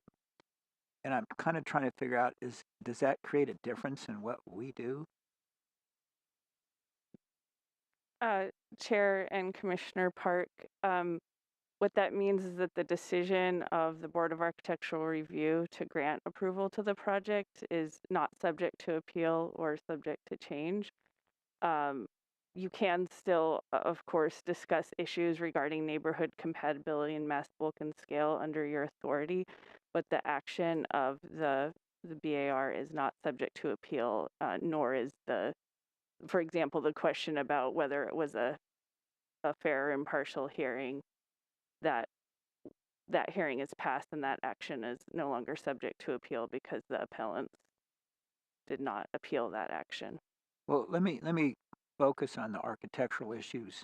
So apparently we can, or we're expected to look at size, bulk, and scale, location, but we wouldn't be looking at color choices and building materials and things like that the Board of Architectural Review would look at. Chair and Commissioner Park, what I would say is to the extent that county policies relate to neighborhood compatibility, aesthetics, and mass, bulk, and scale, you would have the authority to comment on that. But those policies don't always go as far as, for example, the BAR picking specific, plant species on a landscape plan. But on the LUP, we don't. With an LUP, we're not looking at, the infamous condition 2.1.5 that you see with CUPs involving compatibility with the neighborhood and harmony with the welfare, etc. Chair and Commissioner Park, that's correct. Okay, thanks. Any other questions? Seeing none, let's move to the first appellant. For this one, it would be the first appellant would be Walid and Tamara Afifi. And just for the record, we did get that late submittal yesterday afternoon from this appellant, I believe, which was the letters that was submitted originally to the BAR. Okay, so that's something we need to address first before we hear from everybody. Did anybody get that? And it's something we received. So I emailed it to the commission yesterday afternoon. It's dated August 21st, 2022, and addressed to the South Board of Architectural Review. Okay, so we have kind of the same issue as we had in the last one, which is basically a document that was submitted after the deadline on Monday, and whether it should be accepted and become part of the record. Commissioners' comments? Any of the commissioners? Yeah, you're happy to withdraw? Okay, let's just do it. I'll take that one, and then we'll just move forward with your presentation. Let's do the time for 12 minutes, right, on this one. You know, we have two appellants, and there's several issues. You have the PowerPoint. And then I submitted it to.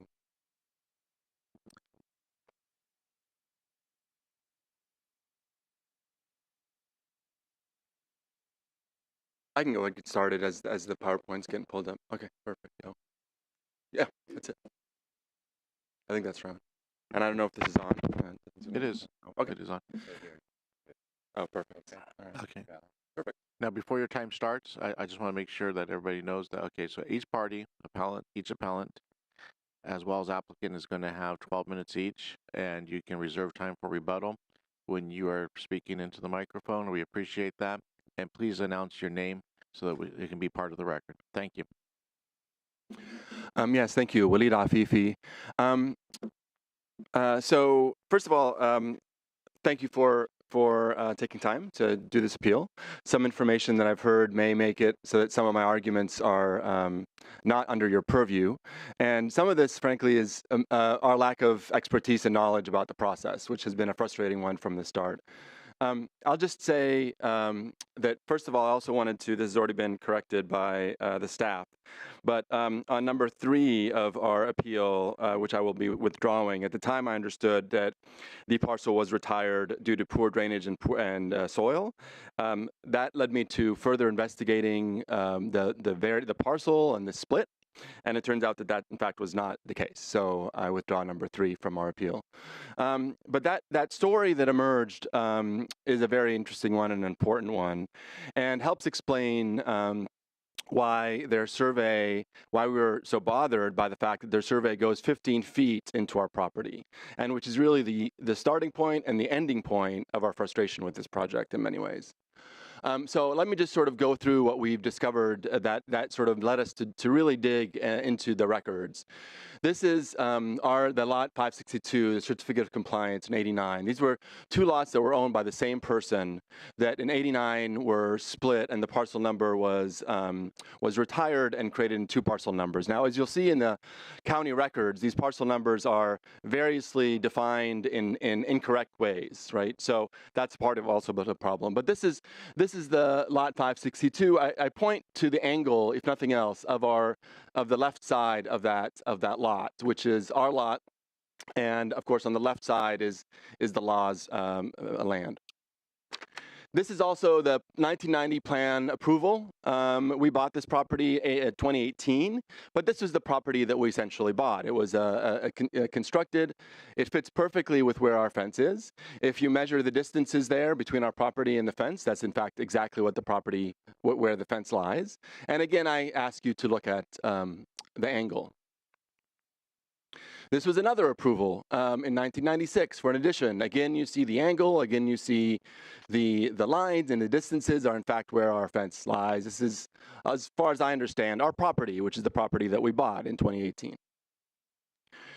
This is the 561 lot. Again, what I have you take a look at here is the right side, which I have in blue for that lot, which is angled differently than our 562. There they are side by side. This might be part of the problem. Of course, ultimately, I point to the fact that these were approved site plans upon which our house was ultimately constructed. So what you see ultimately is actually quite consistent with what we sort of have ultimately in conflict here, which is that their lot goes very, very much into our lot in ways that are very consistent with the lot drawings and the certificates of compliance. This is the supposed survey that was submitted. What we understand is it was never submitted to the county. We asked for this to be submitted to the county many eons ago. Our understanding is that it wasn't. And this is part of the story, and that we expected, I guess we believed that the county would be able to do something that we are not expert at, which is evaluate the method, the methodology and the validity of the survey that was being used to construct the property.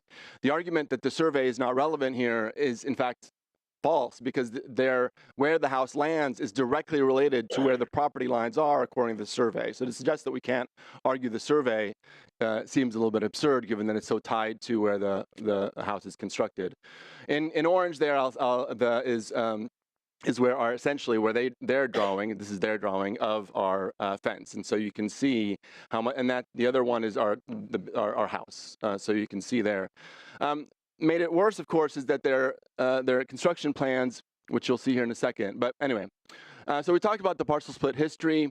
We did actually ask for a surveyor, another surveyor, to look at the property. This was the response. The points that are there cannot represent a boundary survey. If we mark a property boundary, we are required by the State Subdivision Map Act and the Professional Surveyors Act to set a durable monument with our license number on it. The surveyor did that work, only set nails with feathers and nothing on the lath indicating what those points represent. I also had to take a look at the survey that was prepared for the empty lots, topographic survey only, boundary lines shown did not constitute a boundary survey being completed. We were under the false belief that that this would be reviewed by professionals, and they would tell us either yes, this fits, or of the county, or no, it does not fit. That never happened because SBAR ignored essentially our request from the start that we have concerns with the survey and it's going into our property. So that's ultimately what I really want to focus my comments on. The only other part here is again, I know you can note the sort of very consistent distances between the homes there and the far smaller distances between those homes, between the planned home and ours. I understand that. That's the only area that they can actually build on legally, and so they were forced to go in there. But it nevertheless, their promise very early on that this was going to be a very small home that doesn't exceed the street line was very quickly realized was actually not accurate. So God bless them. May they build a 5,000 square foot home, but it certainly does not fit within either what they originally told us or not even possible within the boundaries that are allowable on the land. So that's our frustration. Ultimately, in the end, we discussed some other things in our appeal. We are concerned about fire safety. That may be incorrect, and maybe it sounds like the fire looked at them. I don't know how they would be able to put any equipment on that street. It literally fits about a car and a half. But if that's something that has already been taken to court by the county, that's fantastic. Our concerns are primarily the fact that their plans go well into our property. I yield. Sir, when did you first become aware that their plans go into your property as you see it?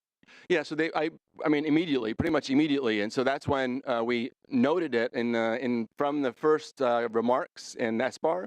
We noted our concerns.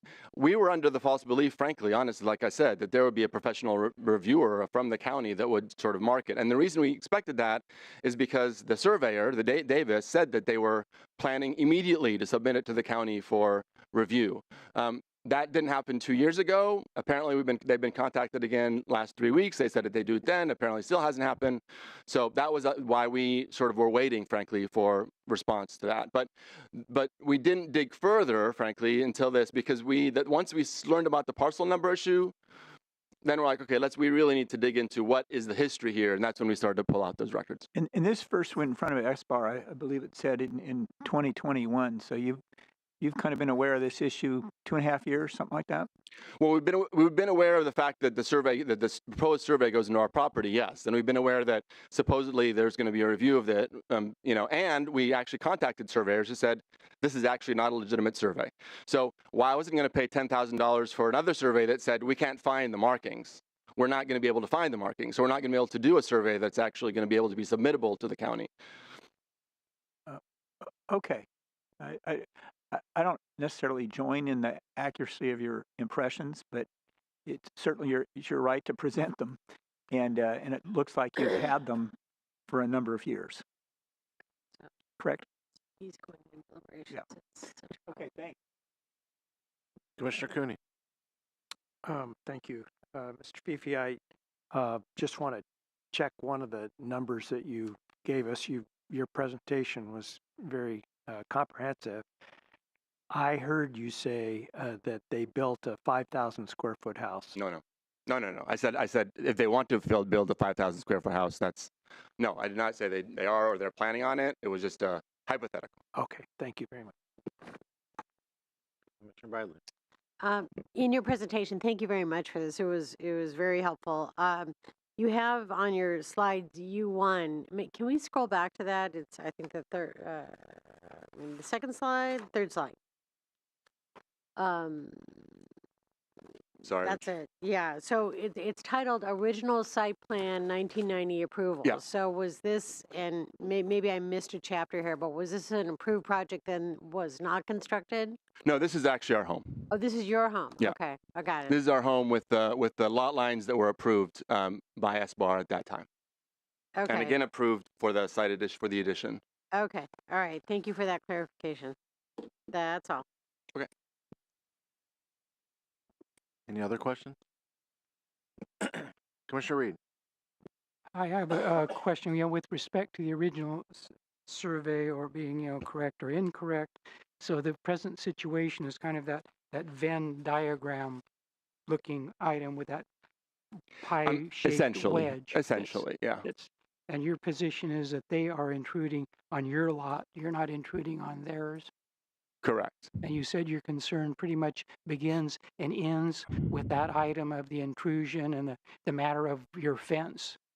I maybe reacted when I said ends, but it certainly began there when we first realized that they were intruding well into our property. Okay, at the time you had that fence constructed, was that subject to obtaining a building permit, which would require a survey? So that was constructed well before we owned the house. I think it was constructed essentially when it was originally built, which was previously existing in the when 1990s. Yeah. Okay. Thank you. Yep. But it falls along the exact lines that were approved here.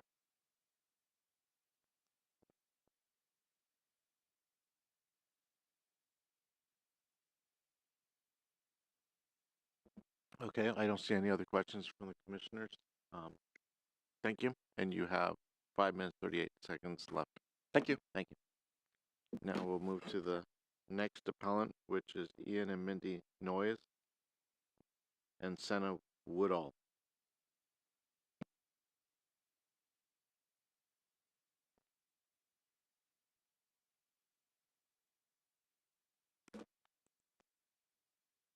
And again, I remind everyone when you're speaking, when you first speak, could you please announce your name so we have that for the record? Thank you.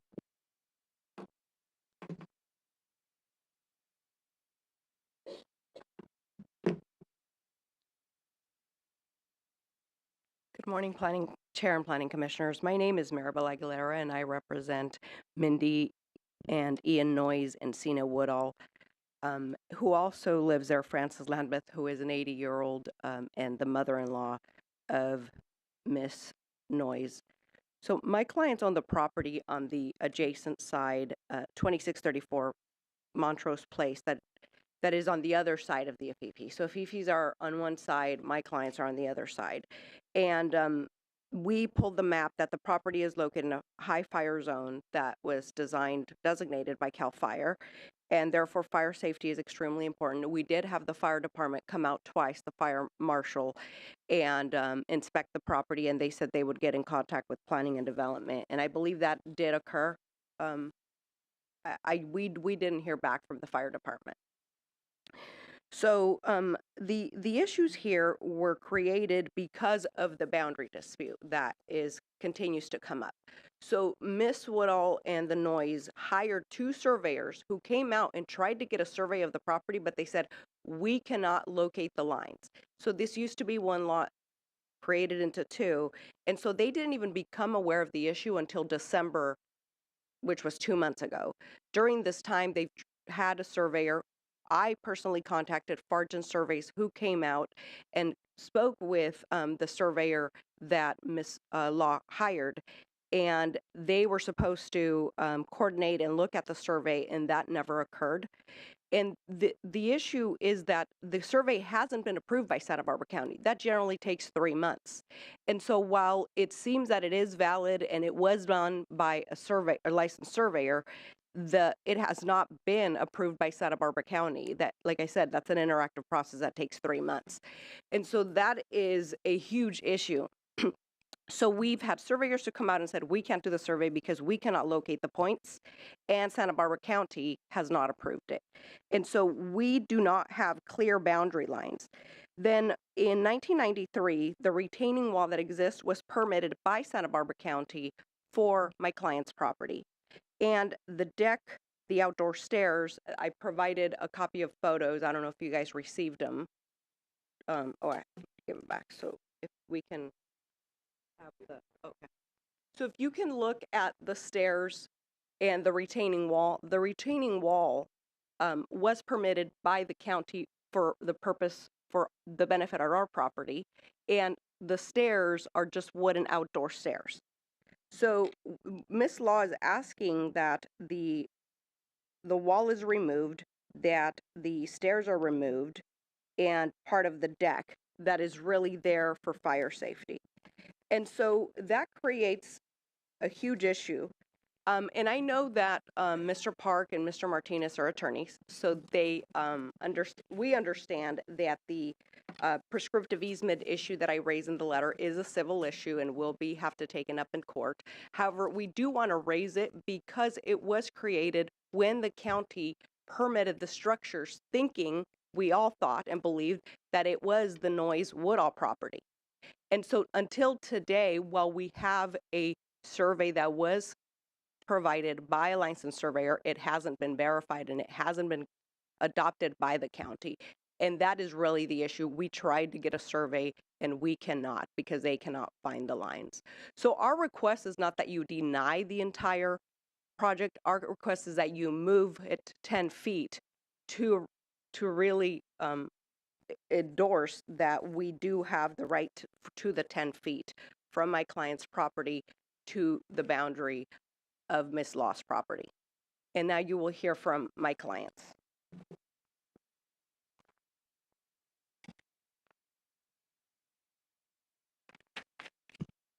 Good morning, Planning Commission. My name is Sina Woodall, and I live at 2634. As you have heard, we are in a high fire area per the map from the CAL FIRE, and due to that reason, the previous owners, because we purchased the property in 2020, the previous owners of the property designed the house to have a fire deck, retaining wall, and outdoor stairs. In the process of building and permitting the home, the county recognized the need and gave unanimous votes to permit our home along with these additions. The permitted fire deck and stairs allow us to exit in the event of fire and also provides a fire personnel a way to enter the property because it provides a second entry and exit from the property from the 2 master suites on the 3rd and 2nd floor. So to give you a small visual, you come in off the street and then there are 2 floors below that. Before the previous owners, when they designed the home, there was only one way in and out of the property. So this provides a second out. In case the fire comes from one side, we have an option to get on the other side. As a nurse who works for a nonprofit hospice company in Santa Barbara, I've worked with the community and the fire department during evacuations and have seen what is required to evacuate elderly men and women. We currently have an 80-year-old woman, which is Ian and Ian's mother, Mindy's mother-in-law, who lives with us. And therefore, I think about this a lot, considering what I do for a living. And looking at the proposed plan by Nancy Law, the fact that the house would be close to us would create a safety problem. If there was a fire on the opposite side of the property and we needed to use that one stairwell to evacuate, the fire crews would only have that access to both fight the fire and evacuate the residents. I spoke to the fire captain and talked through this scenario with him, and he did confirm that it would be an issue, just because if you're trying to evacuate people out and get fire crews down, because there's no other way to access the property. We are way too far from the Palomino Road for the fire crews to run up a hill. We're pretty far from them. Let's see. The Hasacita fire in 2009 was the last major fire in Mission Canyon. And we've spoken to the neighbors across the street from us, and they stated that it did run through this open area, and it actually preserved all of the residents around them because it kind of gave a fire exit for them. It allowed the fire crews to fight from the road down versus trying to figure out how to get from Palomino up.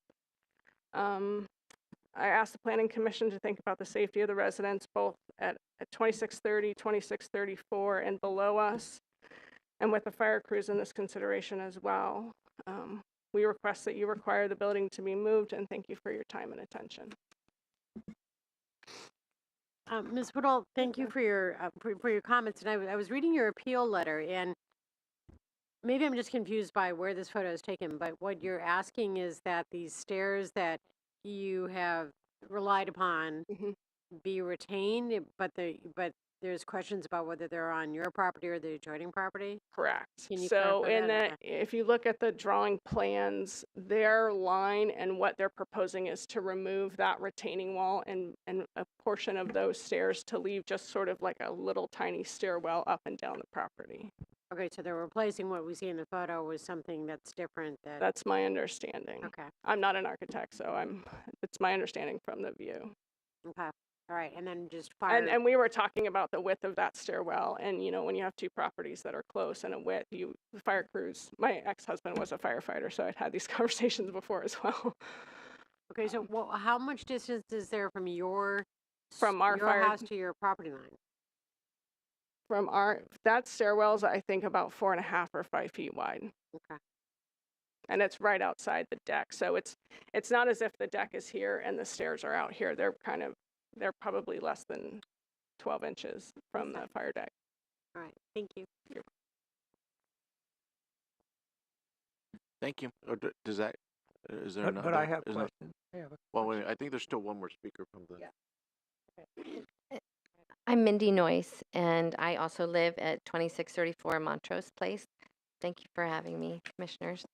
That picture, by the way, is the roof line of the third floor below.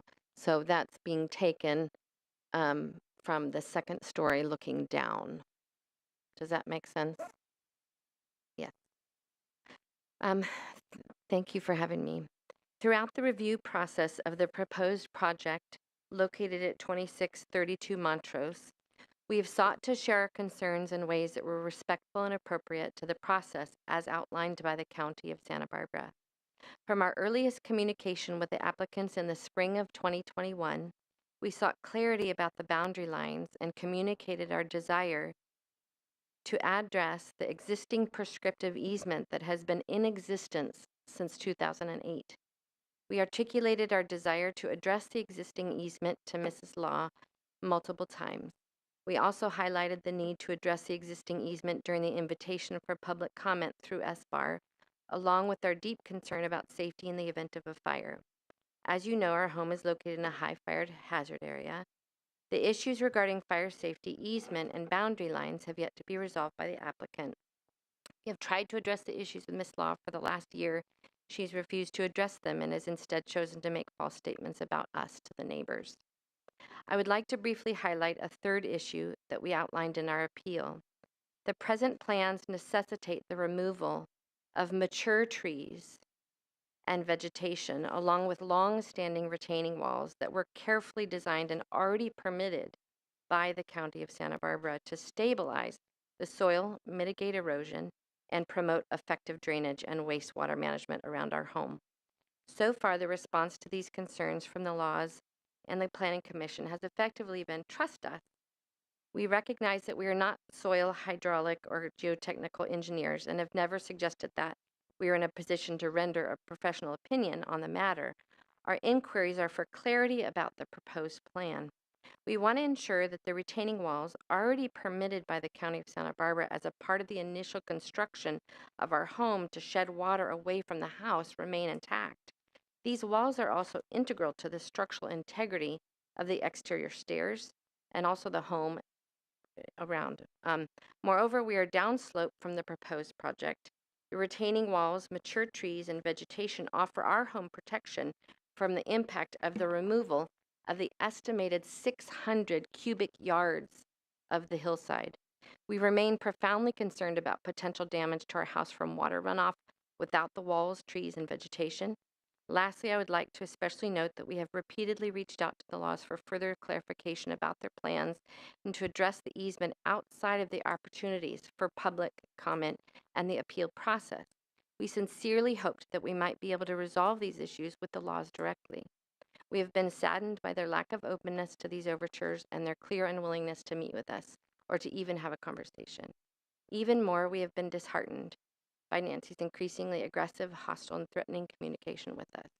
We've repeatedly been painted as obstructionist when we've simply asked that our project is constructed 10 feet away from our property in order to acknowledge the easement that already exists and is needed for fire safety. We have followed the planning and development process in place in order to seek clarity and request that the Planning Commission addresses the issues regarding the validity of the survey at this time, the acknowledgement and need for the easement for fire safety, and communicate our desire to keep our family and home safe. Thank you for the opportunity to share this with you. We appreciate your time and willingness to consider our requests in this matter. And just one other quick note, if I can ask. My understanding is that when a survey is done, it is not supposed to go off of the assessor's map. And the assessor's map from 1928 and the survey matches number to number exactly the lines from the 1928 assessor's map. So that has some concern in my mind, is why is the survey matching the 1928 map when much has already happened and developed after 1928? So thank you so much for your time. Oh, Thank you. So to recap, Chair and Planning Commissioners, we're asking that you revise the plan to move the project 10 feet to the north away from the noise property, to leave the stairs and the retaining wall for safety to prevent runoff. And the second thing is that you require that the county finishes with their review, because they are reviewing it right now, the survey, and wait until it is adopted and approved by the county. Thank you. Thank you. Commissioner Park, you have some questions? Yes, like Commissioner Bridley, I had questions of Ms. Woodall, but I was not able to yes. ask mine. But I'll ask them of you or Ms. Noyes or Ms. Aguilera, whoever wants to answer it. Sure. As you know, I asked the previous appellant, when did he first become aware that there was a boundary line dispute? We knew immediately once we saw the plans and were Well, shown. immediately when? That was Is 2021. that yesterday or? No, yeah, that was okay. in 2021, and we actually had reached out to surveyors in 2021, and they were the ones who told us that they were unable to find controls after 3 or 4 days of being out there, so they were unwilling to provide a survey for us because they said they couldn't find the controls back in 21. Okay, And I'm we going to have give an you a bit email of if free that's advice helpful. because I litigated this kind of thing for 46 years. Sure. Is you've got a statute of limitations running on this civil case that Mhm. you have or that Mhm. you want to pursue, Yes, sir. and you better get to it. Yes, sir. Thank you.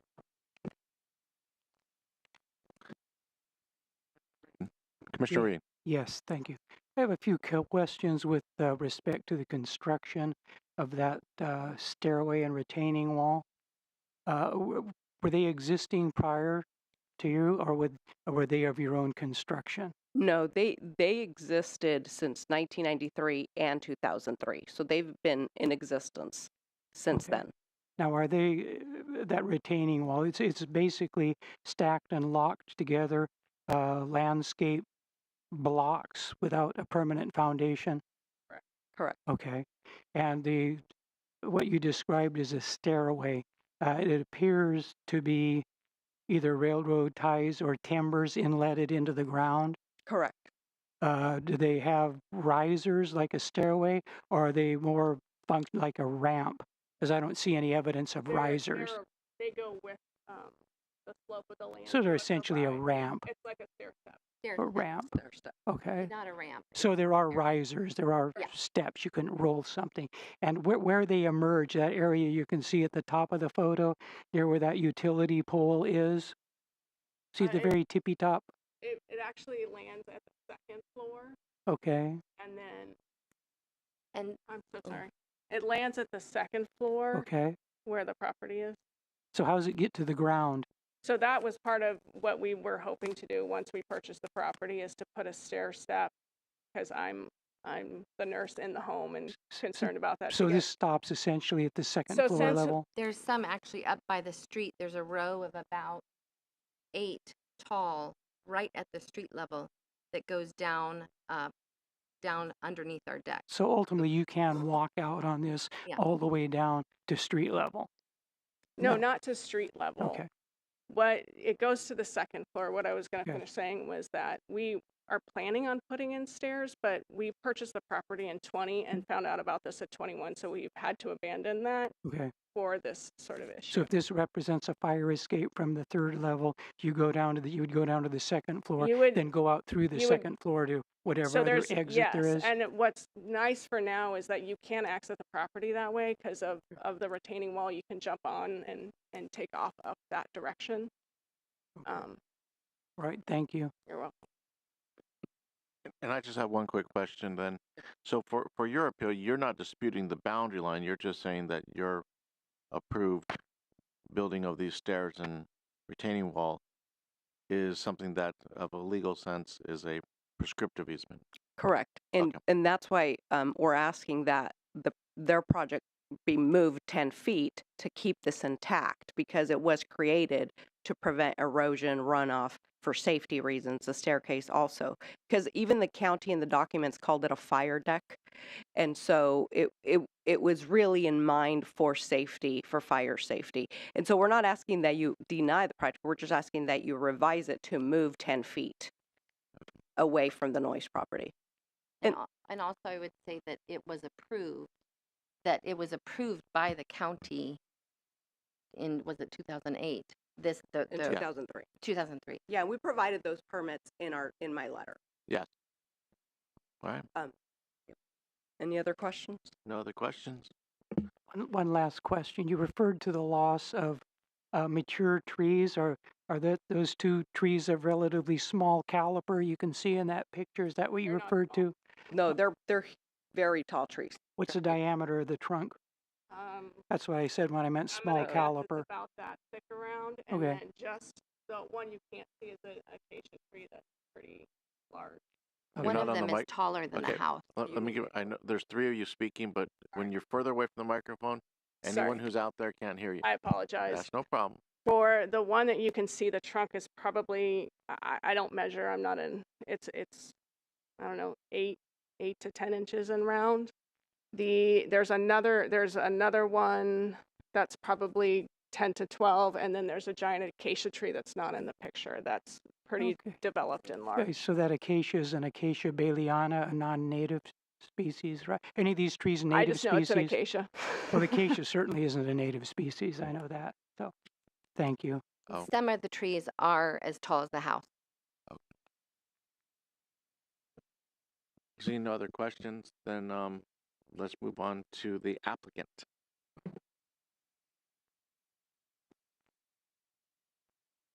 Okay.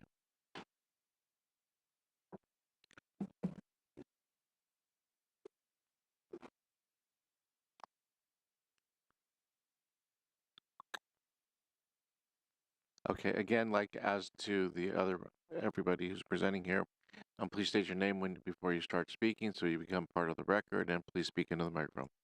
Thank you, and you have 12 minutes, in which you can reserve some for rebuttal.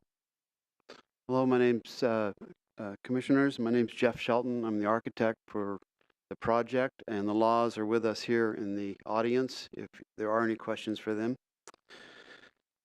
We have this model here. If you need to look at it, that's from street level right there, and it might be handy as we go, and we'll be looking at some slides. Let me see, make sure I can get this to work here. Okay.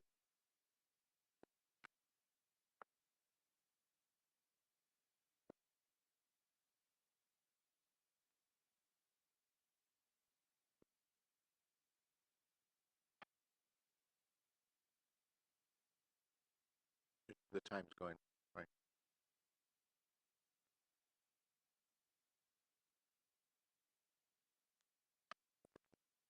Geary.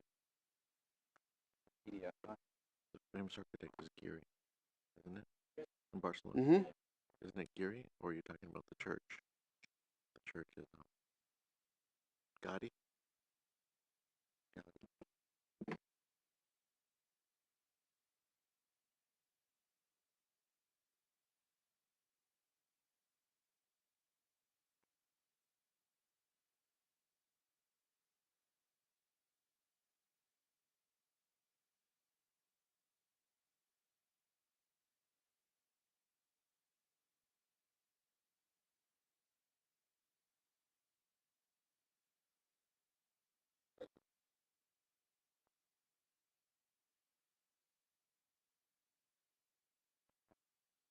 Yeah, if we can't find ours, let's go to the site plan, yes. Appreciate that. And this is, Yeah. But it's a PDF, so I don't.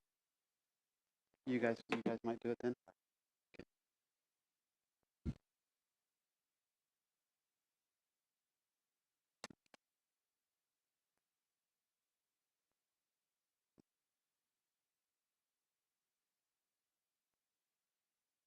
We'll make it work.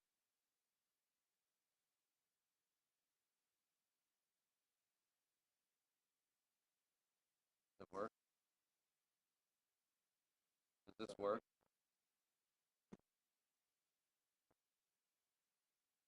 If somebody else wants All right, to we won't touch operate it, Yeah. okay. All right. Well, we can make this work here.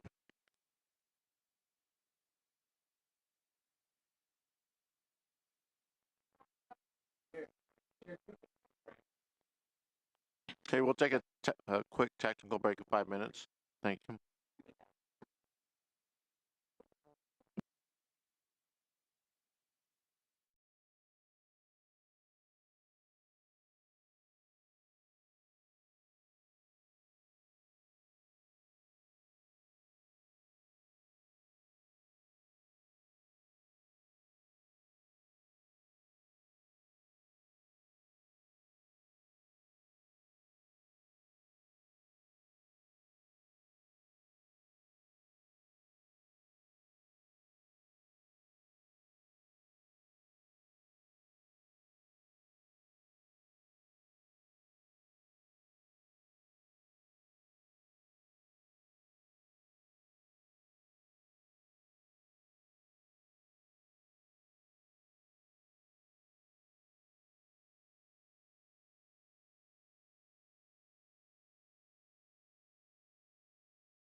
Are we back online? Now we're back online. Okay, right. well, welcome. And let's start from the beginning. Could we just Right. restart the clock at 12 if we could? There we go. All right, Thank Commissioners. Thanks for listening to us here. Like I said, I'm Jeff Shelton, architect, and my clients, the laws, are here with us in the audience. And we're here to ask you to deny this appeal. Since November 2020, we have worked diligently to create a project that is thoughtful, considerate, and respectful to the Mission Canyon neighborhood, and especially to the two neighbors on the sides of directly around us. And I just would like to say from the comments, my client has been told us, listen to everybody, listen to all the neighbors. Let's do this the right way. They live in the neighborhood also, so they have another house down the street. As with any project, let's go to, this is our lot right here. And we'll get to the stairs later, the comments on the stairs. This is a lot, and the two big oak trees in front, we're trying to save those. If you've been to the site, you'll see them. You can see them on our model here. Go to the next slide, please. Next one. You've seen the site here, but see the red dot in the lower corner. As with any project, and particularly with development on a vacant lot, that the effects on the existing views and the privacy of the neighbors were primary concern for the laws. Although cross-lot views are not protected in the county code, our clients encouraged us to engage with the neighbors to develop a project that is best addresses these issues, to see what we could do with that. Go to the next slide. Once again, this gives you an idea of where we're going to be putting this house. Next one, please.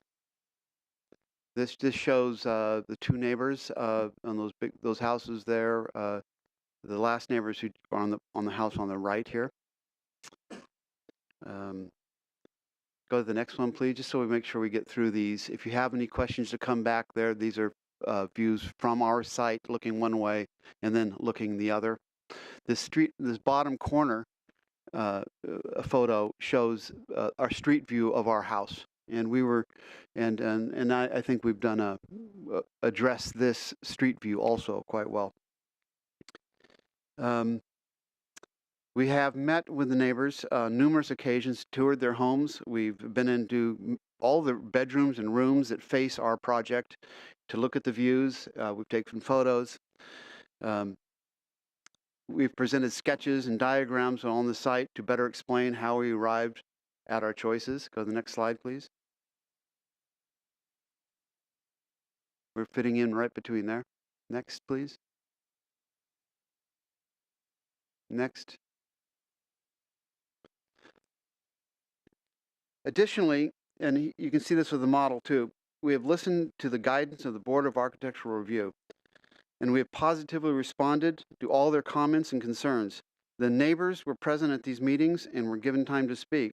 Through this process, we arrived at the current design after 4 meetings, of course,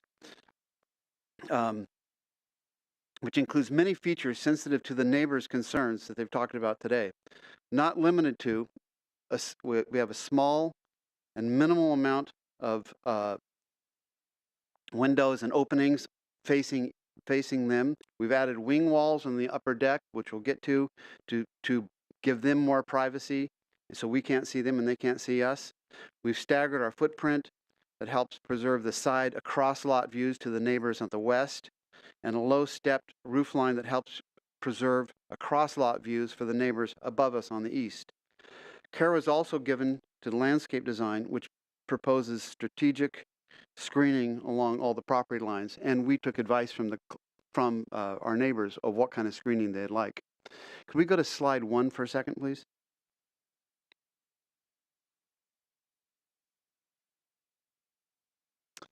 Now, there's a few questions about our setbacks on the west side.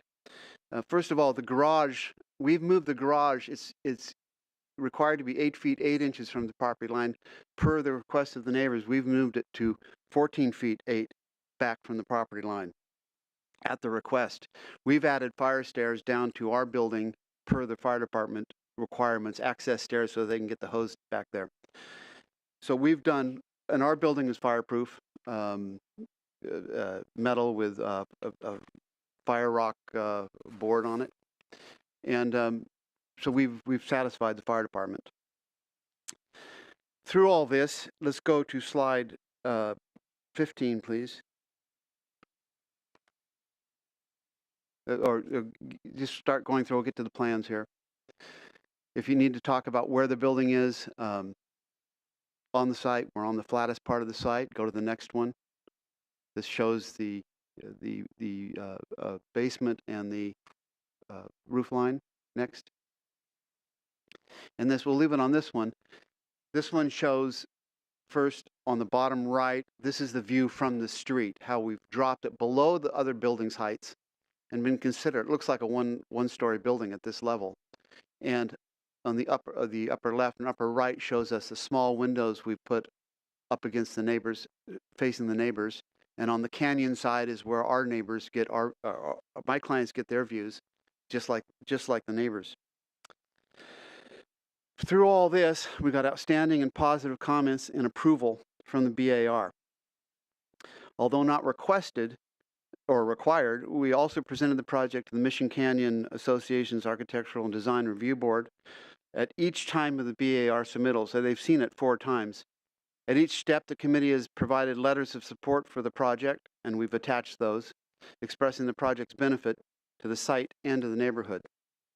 Lastly, we have hired professional consultants in all required disciplines, including geotechnical engineers, geologists, structural engineers, civil engineers, arborists, and landscape architects. As with any project, issues including soil stability, structural integrity, and drainage will be designed for by professionals and approved by the county's building department before a permit is issued. As with any project, this project will also undergo the standard inspections by the county while under construction to ensure safe and a successful building process. To comment on the survey issues, we had a professional Davis Surveying do this survey. The survey is correct. It fits perfectly in between the 2 buildings. Some of the items that were shown before us didn't show that the road is actually turned. That's why he's showing a pie shape there. The road keeps turning here. And as far as the county approving submittals or surveys, we've turned this in 4 times for 4 years now, or 3 years. So it's been on record. It's a licensed survey. I trust my whole career on these licensed surveys and all my consultants. So it is an accurate survey. More than 3 years have passed. Since we started working on this project. We've designed and redesigned the building many times to satisfy neighbors, the BAR, the planning department. This fall, we received final approval. Despite our concessions to the neighbors, we find ourselves here. We've done everything the way we're supposed to be doing it, and it's a house that fits in this neighborhood. We have followed the instructions by the BAR and planning department, adhering to all codes and ordinances, and done our best to appease our neighbors. This project is thoughtful and deserves to be built. We ask that you please deny this appeal.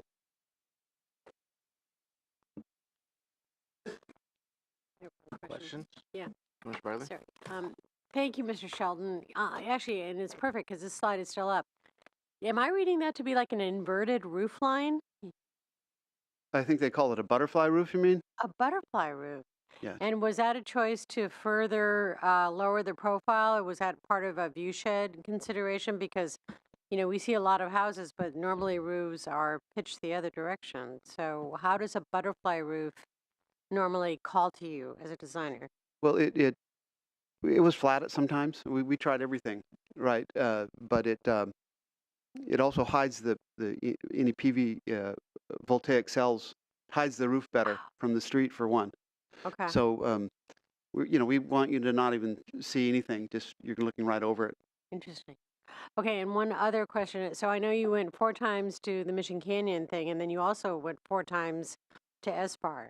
Do I have that right? That's correct. So 8 architectural review meetings, and pretty sure when I read all the minutes, it was, I mean, especially at SBAR, it got continually better, so you are standing right now from SBAR as come back for final, right? They don't have anything more to contribute with the design that we're looking at today, right? We've been finaled.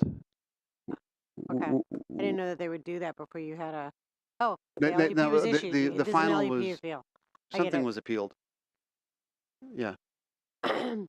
Because it's an LUP appeal. Sorry, I missed that.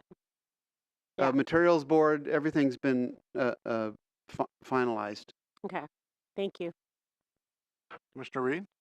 Yes, I just have a few questions. I appreciate your work in accommodating a very challenging site with this structure. But with respect to the exterior finishes, your roofing material, is that flat seams or raised seams, or how are the panels in the roof joined together? It's flat seamed. Flat seams, and it says it's a rust finish. Does it have some sort of anodizing or clear coating over the top? It's not just rust exposed. It's rust, but once it patinas, it doesn't rust anymore. So it'll be stabilized. And similarly, is that the same sort of finish that's on the siding of the structure? That's correct. The idea was the building fades into the hill instead of a big white box standing out. Yeah, I would say, yeah, my sentiments exactly. I think that those finishes and colors will be far more harmonious with the natural environment than the basic cuboidal, stark white and beige structures that seem to be nearby. Thank you. Any other questions, Commissioner?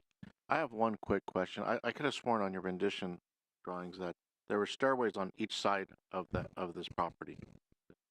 Is that correct? First of all, we're adding new stairs per the fire department. Correct. Okay, and right now there's stairs on our neighbor's property, and then they come, and if you want me to point them out, I will. And they come onto our property, and then go back onto their property.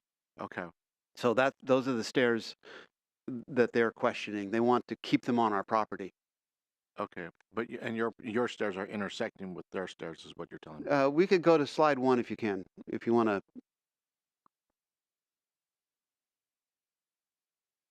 That's the one, because there's stairs on the left and on the right. Well, it's all right. Yep. So you can see the stairs we're adding, so those don't exist. But their stairs, you can see that they're kind of curving around right there, and they come on to our property. Mm-hmm. And those are the stairs that I believe that they want to keep on our property. Correct. Okay, that's what I was looking at right there. Now, they could have stairs on the other side of their property for fire if they needed them. I haven't gone and looked. No, you answered my question. That's what I was wondering about in relation. That I could have sworn also in one of the photos that there's a chain link fence defining your client's properties on at least. Okay, on one side. this is up here, and it sort of jogs in. Boy, my eyes aren't that good. It jogs. I'm going to point. I understand what you're doing.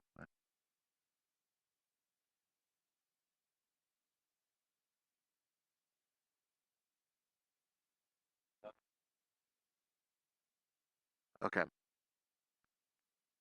That's so what you just pointed to for the record, I'll just say, but what you just pointed to is the chain link fence that was at least in one of the photos I saw. Yeah, that's the Okay. existing fence. Okay. I have no more questions. Thank you.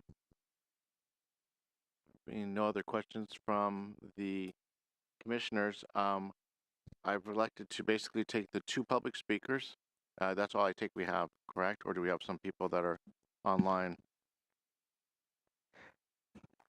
We do have 2 people online. I'm not sure if they'd like to speak on this item. If so, go ahead and raise your hand just so we know to call on you.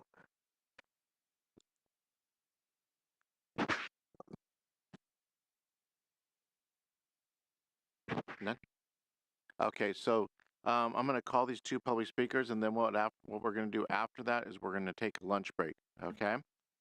So So after the lunch break, then you're going to be able to do the response to it.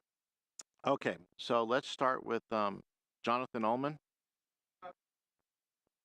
Oh, you're number 3. Okay, thank you.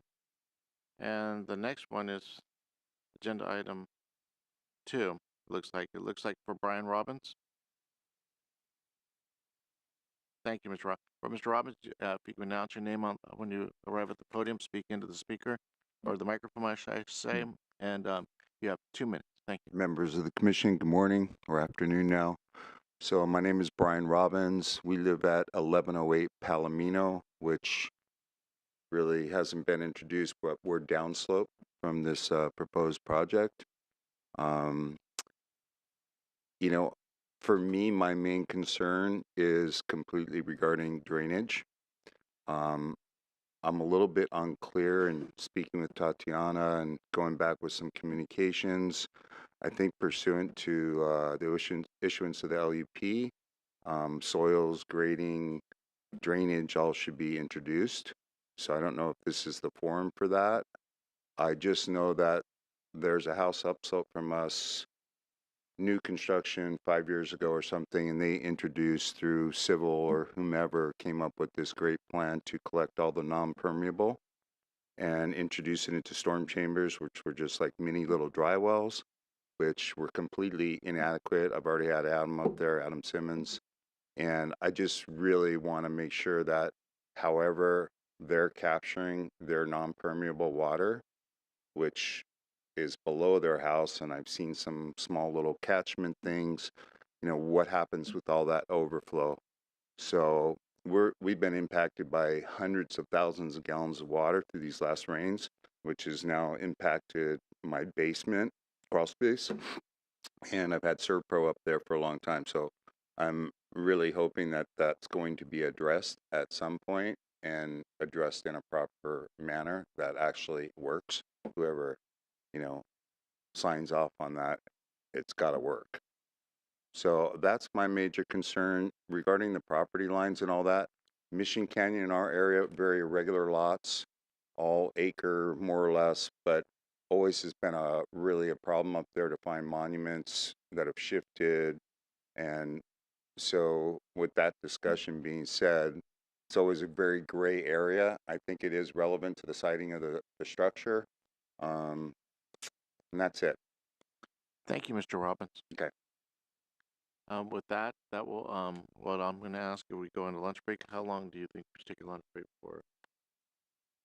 1 hour. Okay, I heard that. 1 hour and 1 second. No, 1 hour. Let's come back at 1:10, which in Commissioner Parks is 1:15. So.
Good afternoon, and we're back in the session that follows our lunch break regarding Planning Commission. And well, we're still on item number 2 of our general agenda matter. And so now this is the opportunity for rebuttal. So we have the first one up is the appellant, Mr. Afifi, and you are limited only by the time that you have left in there. And Mr. Villalobos will put that time up there so you know how much time you have left.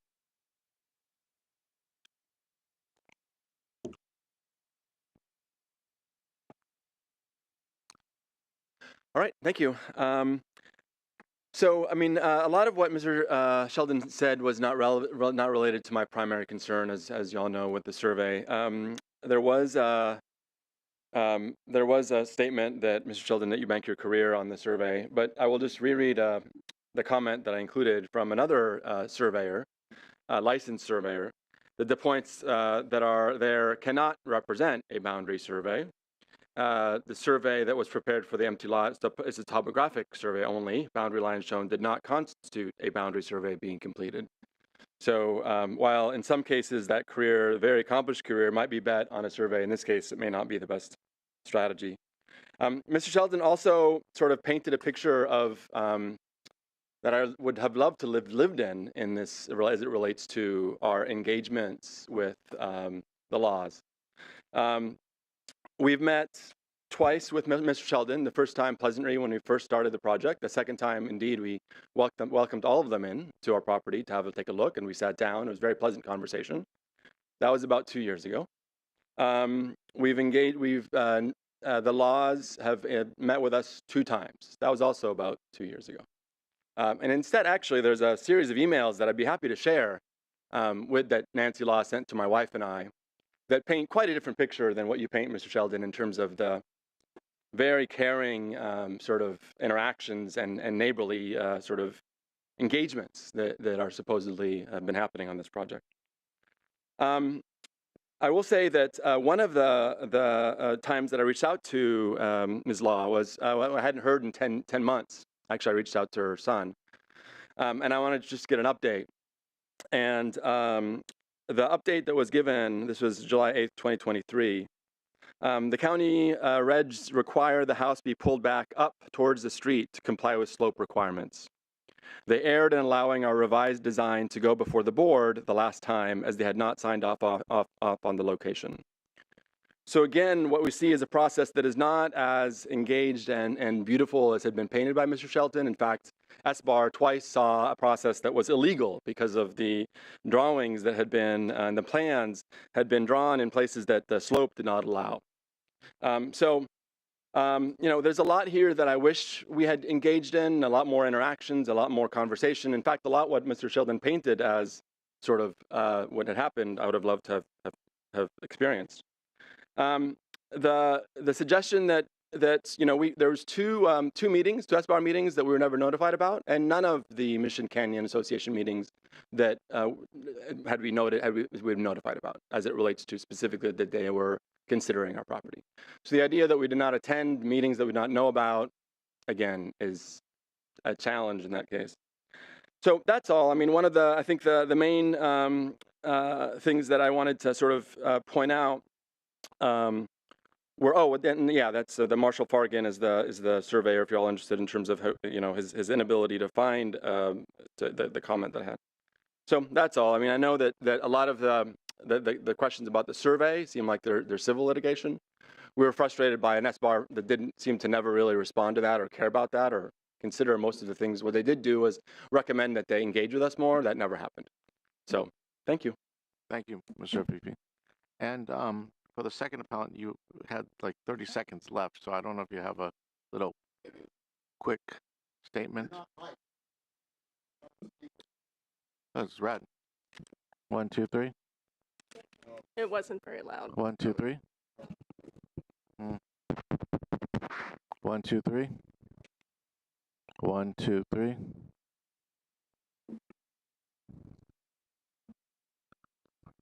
One, two, three. There you go.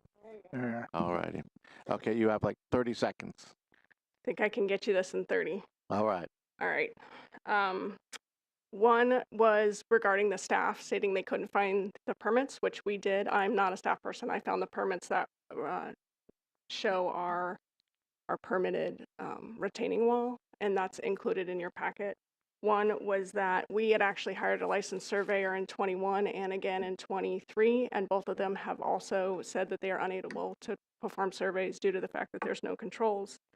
We also have been trying to have communications with Mr. Shelton and the laws, and there's been no, outside of the 2 meetings that the Afifis referred to, there's been no communication with us as well. I'm part owner in the property, and I've never actually received an email from Mr. Shelton inviting me to do a walkthrough of the property or any of those sorts of things. And in terms of the communication from SBAR and the Mission Canyon Association, we were allowed to go to 2. We were told of 2, and after that we were completely, despite asking multiple times. Is that 30? That's 30. All right. Thank you. Thank you much. Thank you, sir.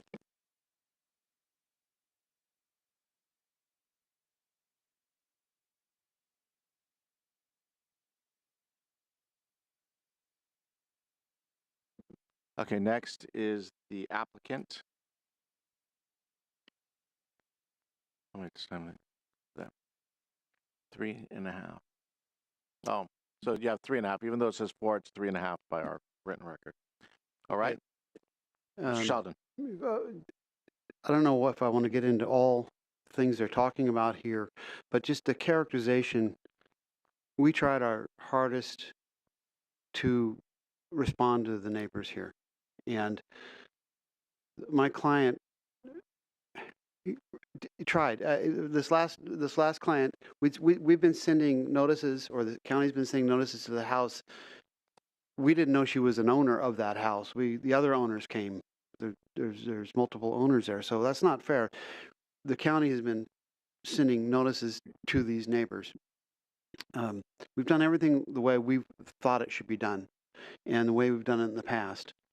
Our license survey, Mr. Davis knows has done many surveys up in this Mission Canyon area. He's sort of the expert up there.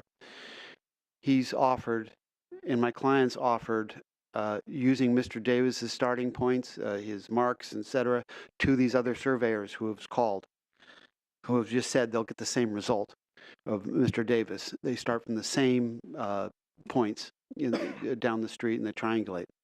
So all this has been done. There's a property line survey, exactly how we do everything. And just so you think about this, both neighbors are arguing about the property line. There's this much land between their their properties. I mean, if the people on the east shoved that building over 10 feet, the other building would be on our property line. So I'm not quite sure. I wasn't really prepared to just talk about a licensed surveyor's property line here, but it seems to be that's what they're focusing on. We put our building 14 feet from this western property line as they requested. So we're still 10 feet from their stairs that are on our property. So we've just moved this building over for their purposes mainly, and for the planning department and for the review boards. And this is where the building is, and we think it's exactly what should go here. If you have any questions, it's all complicated, please let me know. I see none. Thank you. So back to staff now.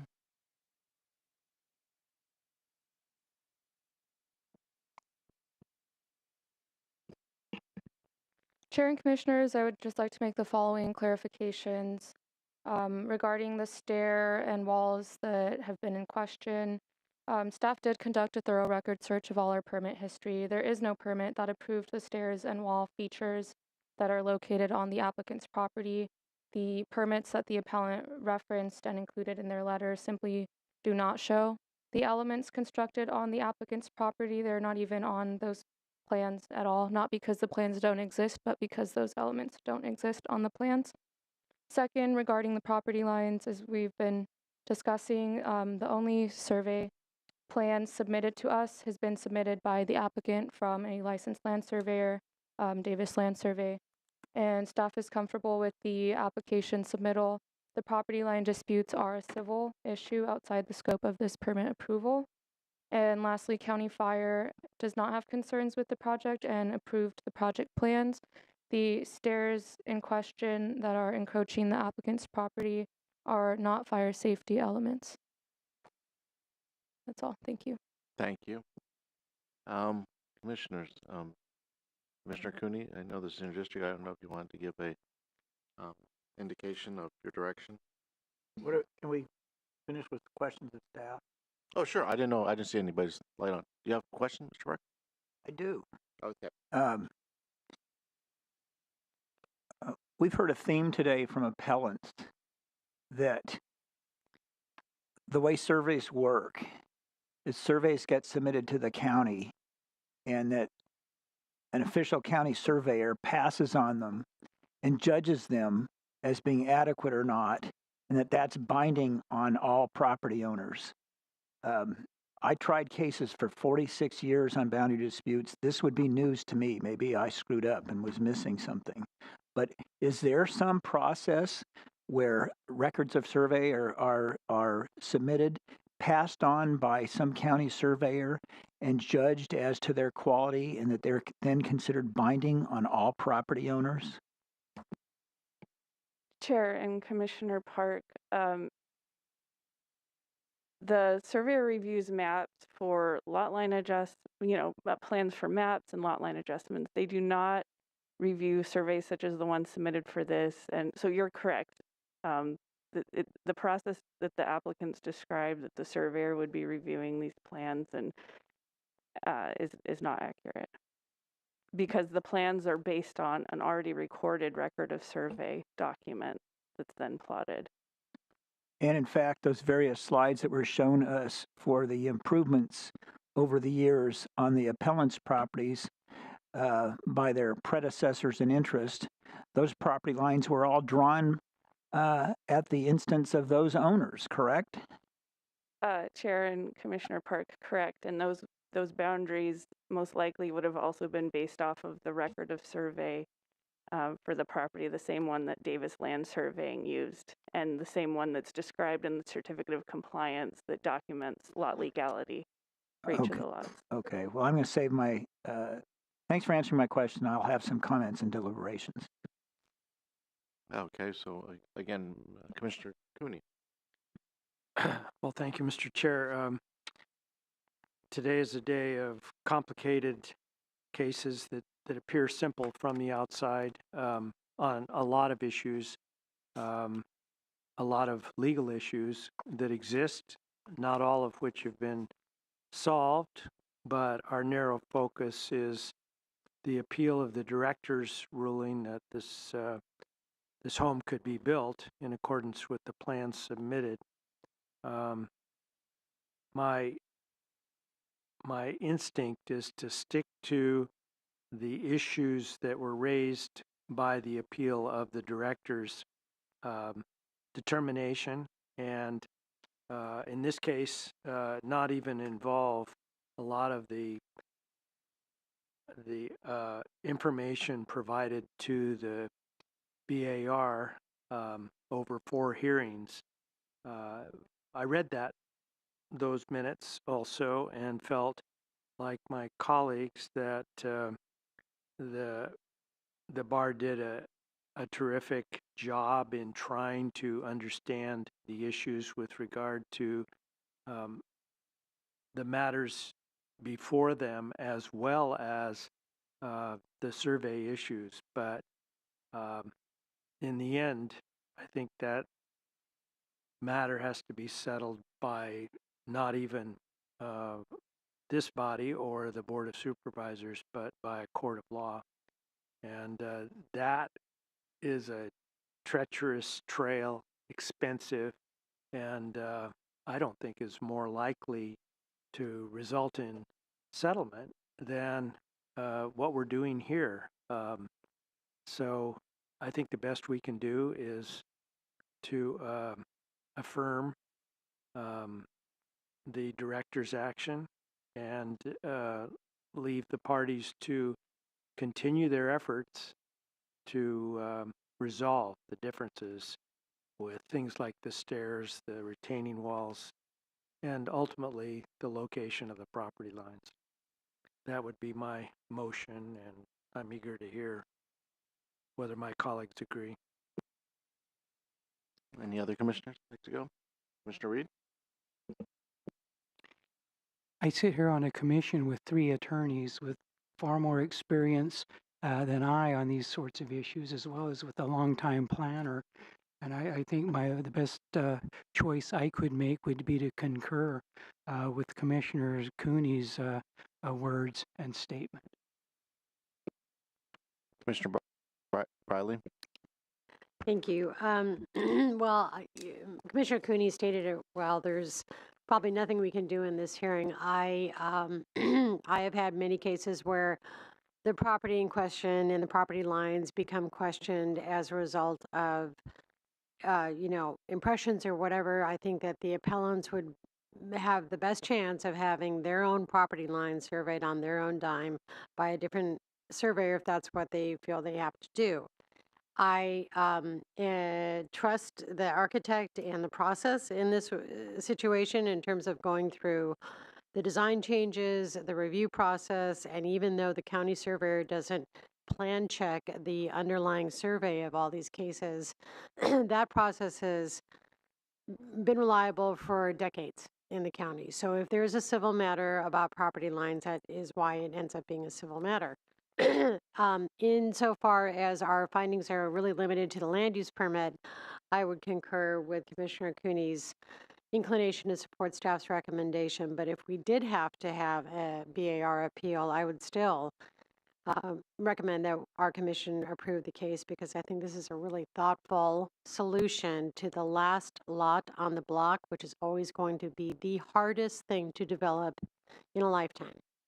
So I would support Commissioner Cooney's motion. And Commissioner Park? A couple of things. We've heard a lot of references to surveyors, and this surveyor said this, this surveyor said that. We even had a quote on a slide, but none of those quotes or statements were attributed to any single person or to anyone with a name. So it's frankly the rankest hearsay. The one surveyor we have a name and who actually put a name to his work was Steve Davis. I can remember when I was a junior high school kid, and he was the first person to take my oldest sister out. So I've known Steve a while. He was not a surveyor at the time. Well, but he had good taste, of course. And but he's been doing this for decades, and he's willing to put his name behind his work. And he found a solution to find property lines. I'm going to reiterate a point I made by way of question, that these other slides we saw with parcel lines and the different slants and so forth, those were all prepared and submitted by the appellant's predecessors in interest, okay? They weren't approved by the county. Those people, those property owners came up with those lines, whether they're accurate or not. Probably they were not. But they weren't judged by anyone, and they certainly weren't prepared by the applicant. So they're not binding on the applicant.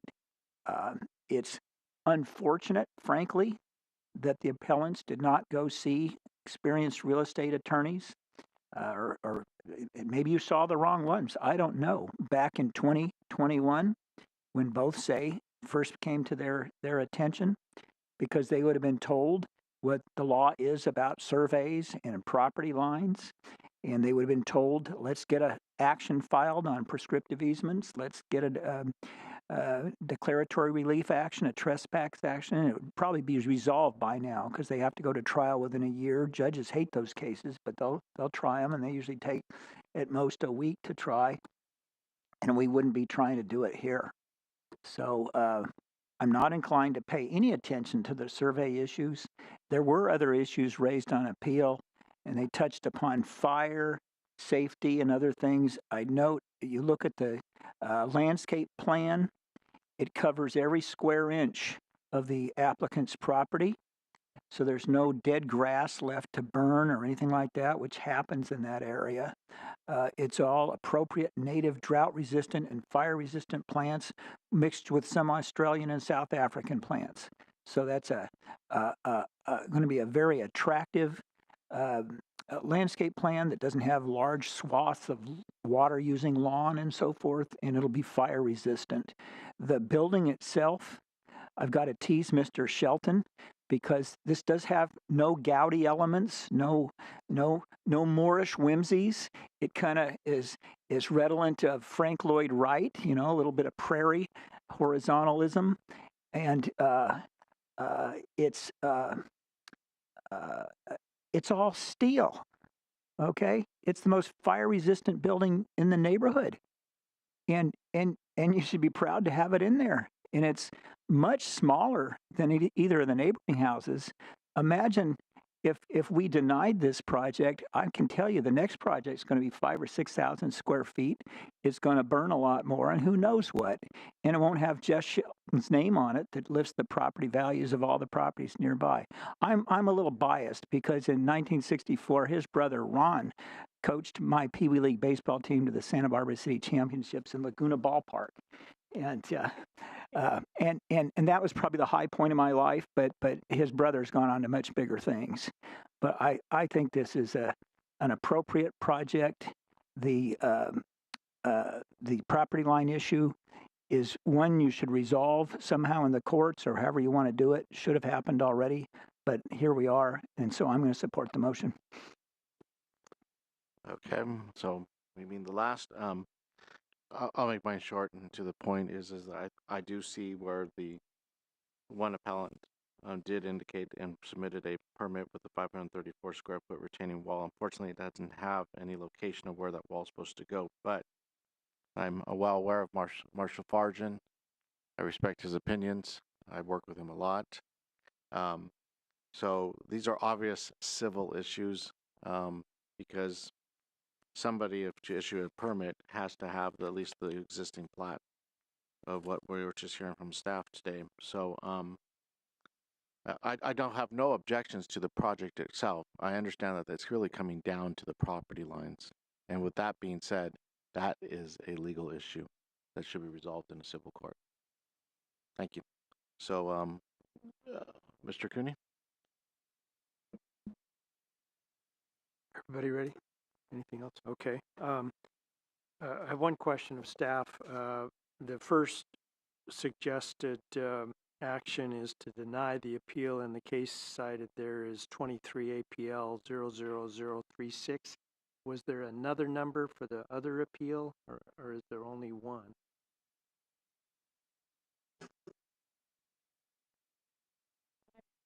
Oh, Chair and Commissioners, so on slide 17 of the staff PowerPoint, we have the recommended actions and we do list 2 appeal case numbers. So the first case number you can see on the screen now, 24 APL 01 and 24 APL 02. Yeah, am I looking at, well, I'll look at the one on the board because it looks like that's different than the one I have in front of me for recommended actions.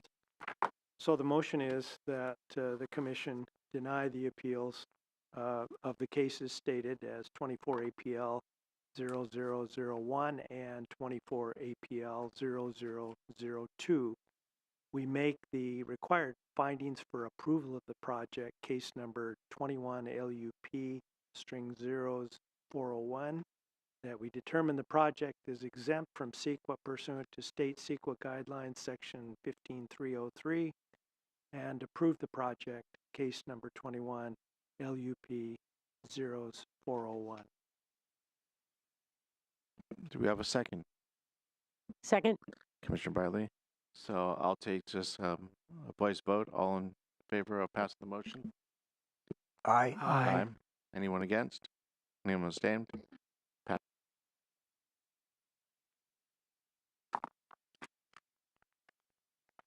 So with that, if we can move on to the last and third item for today.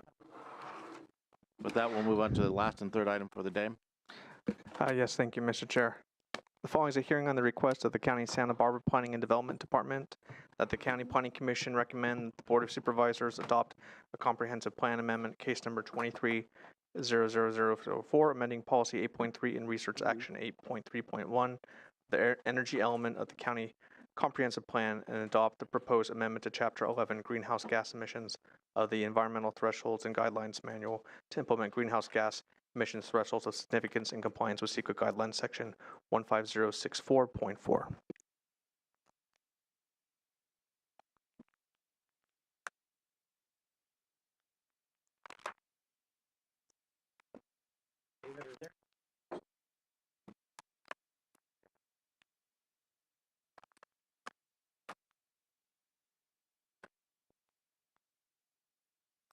Okay, staff, the ball's in your court. Thank you, Chair Martinez. Good afternoon. I'm always hopeful I can say morning, but it's never the case. Chair Martinez and Commissioners, I am before you today to present the Energy Element Amendment and Greenhouse Gas Emissions Thresholds that have been developed as part of the 2030 Climate Action Plan. Specifically, the Energy Element Amendment will update Policy 8.3 and Research Action 8.3.1 to be consistent with the 2030 Climate Action Plan, or CAP.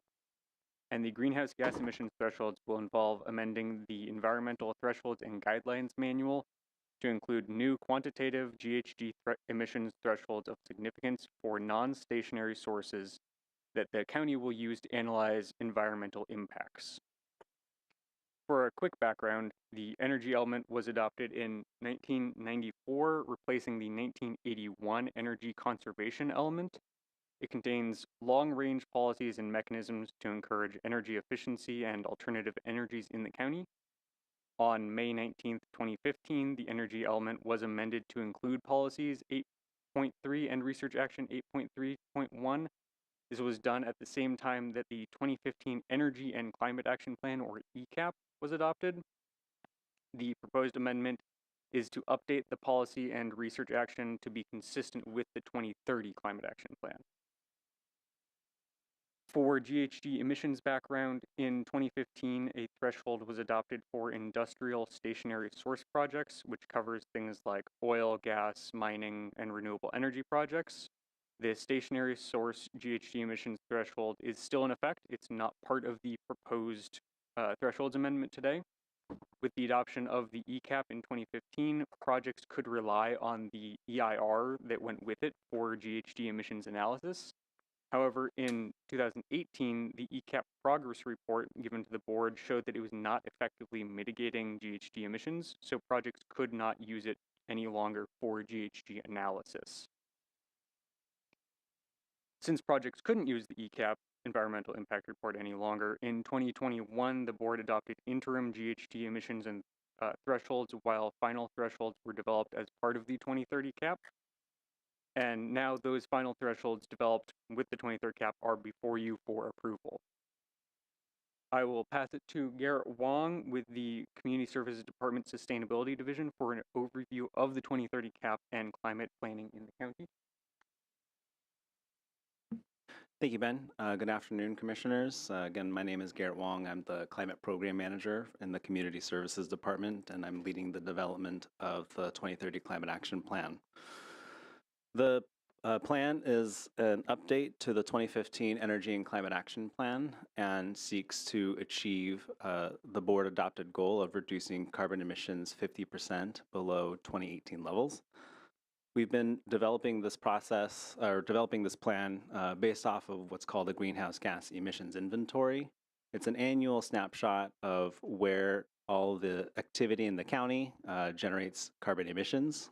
So primarily on-road transportation, building energy use, wastewater and water, solid waste. There's also industrial energy and agriculture. Those last two sectors are information only. Our focus primarily is going to be on building energy use, on-road transportation, solid waste, water, and wastewater.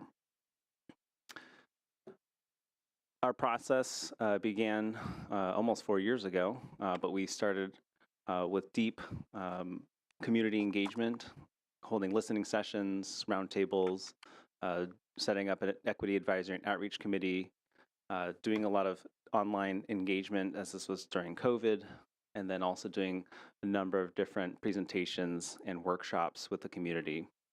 We're now at the we're now at the phase in which we're heading towards plan adoption as we've released our environmental impact report, and that public comment period has since been closed. This is hard to read, but this is an overview of the focus areas, goals, and measures that the Climate Action Plan seeks to achieve. This is the first slide of 2.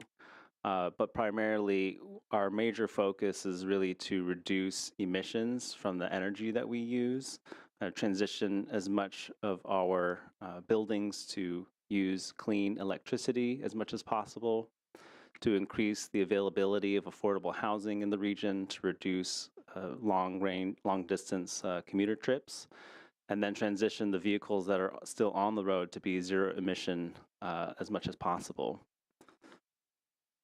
We also have focus areas, goals, and actions that also touch on the natural environment and solid waste as well. Those are important, but they're not as significant when it comes to contributing to our overall reduction goal. And we also have measures focused on addressing emissions from our municipal operations as well. So the column on the left represents the total forecasted emissions in the county, the unincorporated county. On top of that includes that gray bar. So that total bar represents the forecasted emissions if population growth and economic growth are allowed to continue with no emissions being mitigated. But if we're able to implement the actions and achieve the goals within the respective focus areas that you see at the bottom, in housing and transportation and clean energy and wastewater and nature-based solutions, that brings down the total carbon emissions to a range of more than half, hopefully, by 2030. You could see the pink line represents the board adopted goal, 50%. There's that SB 32, which is the Global Warming Solutions Act. That's a 40% reduction. And so our minimum is to meet 40%, but our target goal is to reach 50% reduction by 2030. As I've mentioned, we've done a number of different engagements throughout our plan development process. We've done online engagement to get feedback on measures and actions. We've published the draft climate action plan for public comment, as well as the draft environmental impact report. Last year, we held a study session with the Board of Supervisors and received their comments, and we will soon be going back to the board in May. That's the tentative time in which we'll bring this back for final adoption. So I'll turn it back over to Ben. Thank you, Garrett. Bringing it back to the proposed amendments before your commission today, here are the proposed changes to the energy element. The red strike through shows the deleted text, and the red underline shows the new text to be added. The amendments are pretty minor and are intended to be to support implementation of the 2030 cap, really just for consistency with that. The changes related to GHG emissions are a little more substantial. The basis for this is the CEQA requirements that the county analyze GHG emissions of any project that is not exempt from environmental review, and that this analysis should focus on the effect of these emissions on climate change. CEQA does encourage adopting quantitative thresholds of significance for this analysis, and it also allows projects to tier analysis off a qualified GHG emissions reduction plan. CEQA gives 6 requirements that a plan has to meet to count as qualified, and the 2030 cap meets all 6 of those requirements. Since the 2030 cap is considered a qualified GHG emissions reduction plan, projects can tier GHG emissions analyses off of it. To help with this, we've developed a 2030 cap consistency checklist that will help determine if a project is consistent with the cap. If it is, the project can then tier GHG emissions analysis off the cap, and no further analysis is needed, basically saying it fits in with the cap environmental analysis. If the project isn't consistent, then it has to be reviewed against the quantitative thresholds. Review against the thresholds is a three-step process. The first step is to determine if the thresholds apply. This involves making sure that the project isn't exempt from environmental review, isn't an industrial stationary source project, and can't tear off the cap like I just mentioned. The second step is to estimate the project GHG emissions and compare those against the thresholds. There are 3 different thresholds based on project type for residential, non-residential, and mixed-use projects. If the project is below the applicable threshold, then it won't have a significant environmental impact and additional analysis isn't required. If the project emissions exceed the threshold, then you go into step 3, which involves identifying mitigation measures to bring project-related emissions back below the threshold. This is a comparison of the current thresholds, the interim thresholds, and the proposed thresholds. The current threshold is 3.8 metric tons of carbon dioxide equivalent emissions. That's what that MTCO2E means per person per year for a project. It was approved in early 2021 as an interim until the Climate Action Plan was finished. The proposed thresholds are lower at 2.68 metric tons per resident for residential projects, 2.63 metric tons per employee for non-residential projects, and 2.67 metric tons per person, so that's residents and employees, for mixed-use projects. These are, as Garrett mentioned, these are based on the state emissions reduction requirement, as well as the board's goal of reducing emissions to 50% below 2018 levels by 2030. These thresholds were calculated using the total allowable emissions set by those 2 measures, and the anticipated development the county will see by 2030. The proposed thresholds were developed with the Sustainability Division and Rincon, the consultants that were hired for the Climate Action Plan, and the thresholds were reviewed by the Air Pollution Control District as well as the Planning Department Development Review Division as part of the process of developing them. Both the Energy Element Amendment and the GHG Thresholds Amendment can be found exempt from CEQA. The Energy Element is exempt under Section 15061B3, which is the common sense exemption because the minor text changes don't have a possibility of a significant environmental impact. And the adopting new GHG thresholds is not a project defined under CEQA, so no environmental review of that is required. Staff recommends your commission approve the recommended actions listed on page 1 of the staff report dated February 27, 2024, including making the required findings and adopting 2 resolutions making recommendations to the board. And that concludes my presentation. The Sustainability Division and I are both here to answer questions, and we should have our consultants on here via Zoom to help answer any more technical questions. Thank you. Thank you for that. Thank you for that report. Staff, Commissioners. Commissioner Cooney? Oh, nothing yet? Okay. Commissioner Briley, I thought I saw your line. Yeah, I know we're all kind of like worked over from this morning, but hopefully these will be clear and succinct. Do these go to Montecito Planning Commission? Commissioner Bradley, through the chair, these have not gone to Montecito Planning Commission. Do they, is that a decision that they need to, or are you just going to go straight from here to the board, or? Commissioner Bradley, through the chair, projects such as this that have a regional nature, that aren't really focused on a particular community, can go straight to the planning commission and then recommendation to the board. Okay. So that's our practice. Okay. Second question, and I'm actually going from your staff report on your background section, where you talked about the history. And I thought you did a really good job because it's a little complicated. But one question that came into my mind was there any litigation to the county or when we were in the interim threshold use, which was for a while? Do you know if we had litigation on that topical matter? Commissioner Bradley, through the chair, I'm not aware of any litigation on that topic. Okay. Okay, and then on page 5 of your staff report, which was also in your PowerPoint, the unincorporated county GHG by source. Does anybody know, is this comparable to other similarly populated counties like San Luis Obispo, or Monterey County, we have 48% from our transportation uses, and natural gas is 20%. Is this kind of similar to other counties? Do you know? Yes, Commissioner Bradley, through the chair. So the composition of emissions is fairly similar to most other communities across the state. Transportation is the largest source of carbon emissions, and that's fairly typical across the state. And then it's building energy use. That's the next largest sector. Building energy use. Yeah, Okay. it's combined for electricity and natural gas. Okay. Okay. I think that might be it. There was one. I had a minor typo correction on attachment B, but maybe we do that after we get through questions. So that's it. Yeah. Kind of.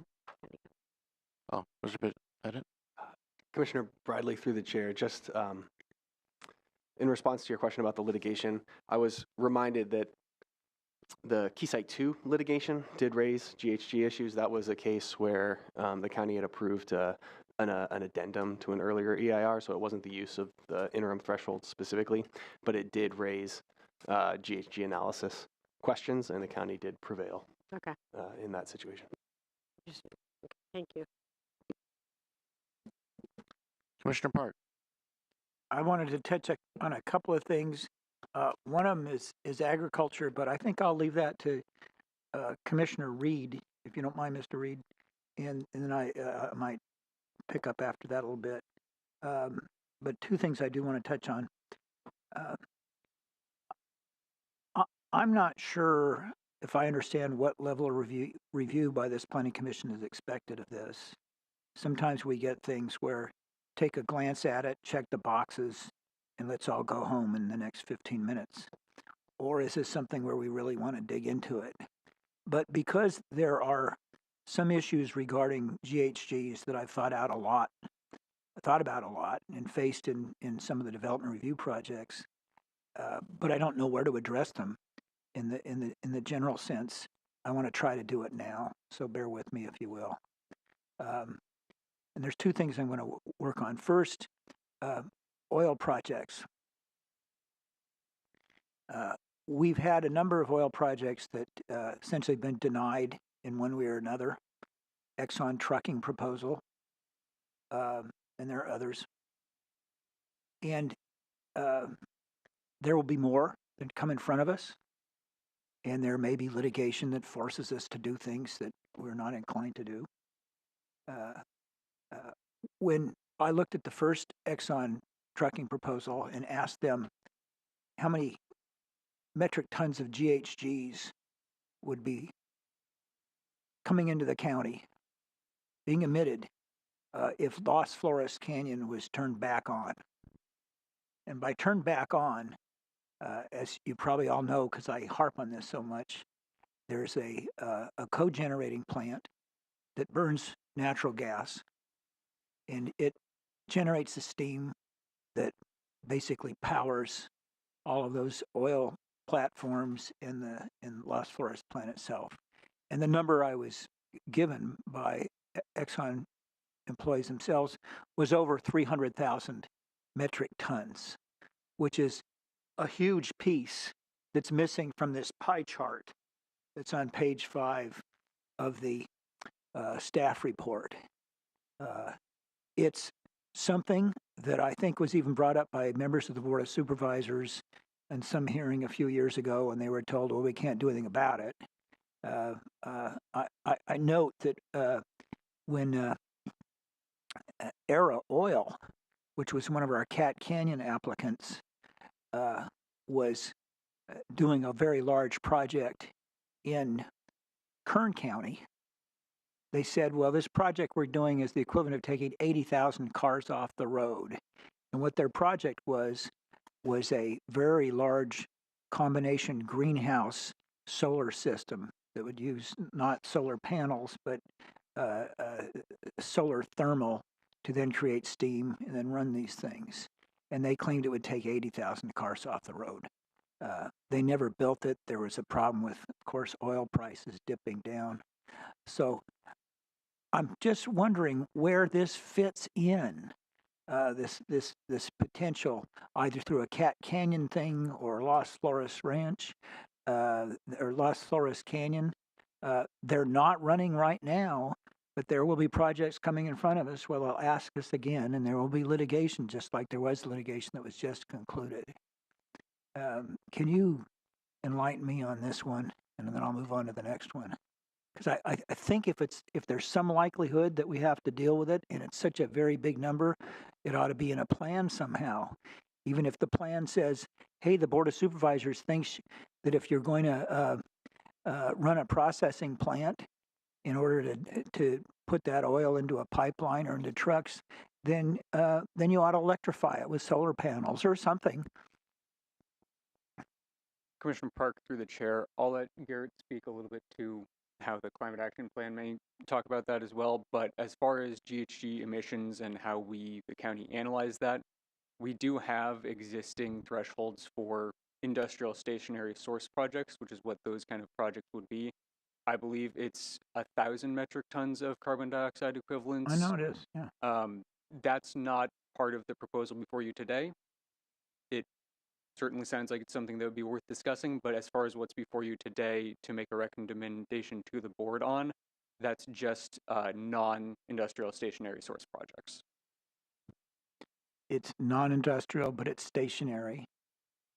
And so therefore it's not part of the climate action plan. Am I hearing that right? Commissioner Park, through the chair, industrial stationary source is kind of all a single term, so non refers to the entire thing. So it's a little bit awkward since it's 3 different words, but it means it's not within the category of industrial stationary source projects. Does that help? So Las Flores Canyon or the boilers that we're going to use for cyclic steam injection at Cat Canyon, we don't look at those as part of this process. Yeah, Commissioner Park, that's part of the industrial stationary source thresholds, which are separate. Got it. Okay. Let's. I'm glad I brought it up, though. Now I know, and now other people keep thinking about it, I hope. But I want to move on to the category on natural carbon sequestration, or whatever it was called on the slides. Could you go back to that slide?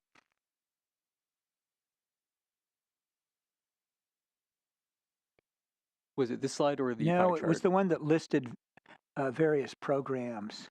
I think it's that one right there. Do you see? Maybe some of you can't read it, but it's the second marked area down underneath the green line. Okay. And there have been numerous books written just in the last year and in prior years on the value of carbon sequestration with natural-based solutions. One well-known book was The Soil Will Save Us, for example, and there's other books since then. There was a massive paper that was released, I think, 2 years ago talking about those things, and they said probably the most important one was arresting or reversing deforestation, okay, because it sucks so much carbon out of the air. Well, what's our Santa Barbara equivalent? It's regenerating oak trees, because they frankly on their own will grow like weeds. But if you have grazing management practices that are not compatible with them, you don't get any new oak trees growing. And you can go to various large ranches and you can tell the ones that use holistic range management and rotational grazing, they have tons of new oak trees and they look lush. And you have others that have big oak trees in a park-like setting with not a new one in sight. And what I submit is that planting 3,000 trees is a drop in the bucket compared to the value of incentivized land management. This is not a new thing to Santa Barbara County. Way back when I was head of the Santa Barbara Land Trust. I worked with Michael Benedict, deceased this summer.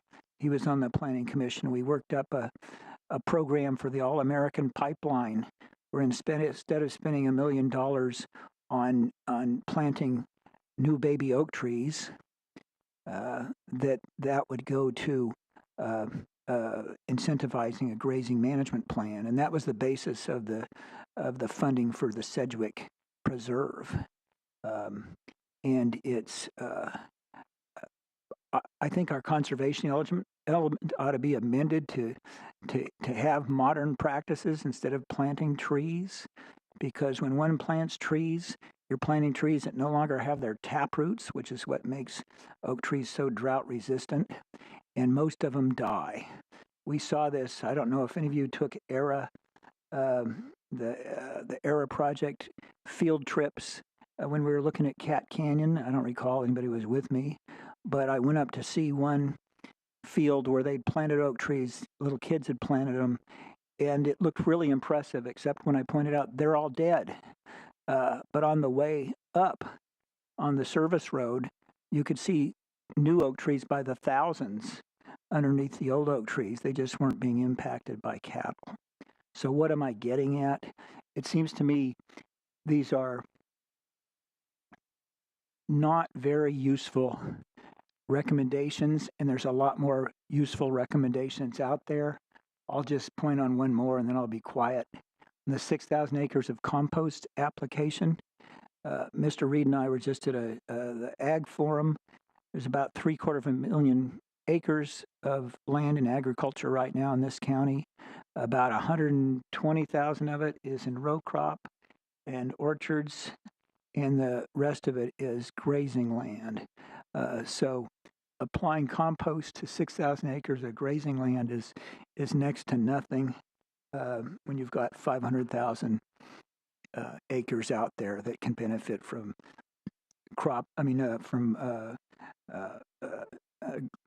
rotational management of the cattle and things like that. We've even had a speaker on the Ag Enterprise Ordinance that deals with what do they call it? The worm casting. It's not composting, but it's worm casting, and making a tea out of that can actually be aerial sprayed, which is much, much cheaper and covers much more acreage than composting. So I wish there was a way to slow this down and sneak more of that good stuff in here so that it gets attention by the Board of Supervisors and people that make policies. So that's my statement. Is it something that can be accomplished? Can we take some time and add some more of those things in and talk about them? Or does it have to go like this? Commissioner Park, through the chair, the plan is still in draft form, so we have yet to release it in its final form for board adoption, so we can take a look at some of those suggestions and see what might be possible. I did want to, Commissioners, Mr. Chair, Commissioners, I did just want to make it clear, though, that the cap itself is not before you today. It's informational, but because it's not a planning document in the sense of living within the zoning code or the comprehensive plan, it does not go through the Planning Commission. It goes straight to the board.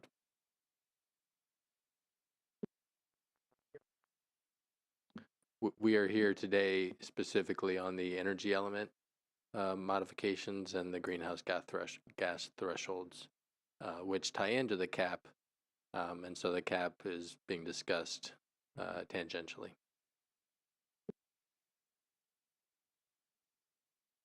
Okay. I have a quick question before it leaves my mind. Before I pass over to Commissioner Reed, I read all these ambitious percentages to accomplish, and like 90% of inorganic waste done by 2045. And going through these percentages of unincorporated county GHG emissions by source, and I'm really involved with representing agricultural entities, and just by short look at it, 69% of those sources are going to touch ag. So my question is, and I see all these goals, but is there any consideration of the cost of compliance? I don't see anything in here about that. I'd be interested to see what, because it's saying we're gonna goals of 150 new green businesses by 2030. I just there you can always set up a goal, but how do you accomplish that goal, and what's the cost of it?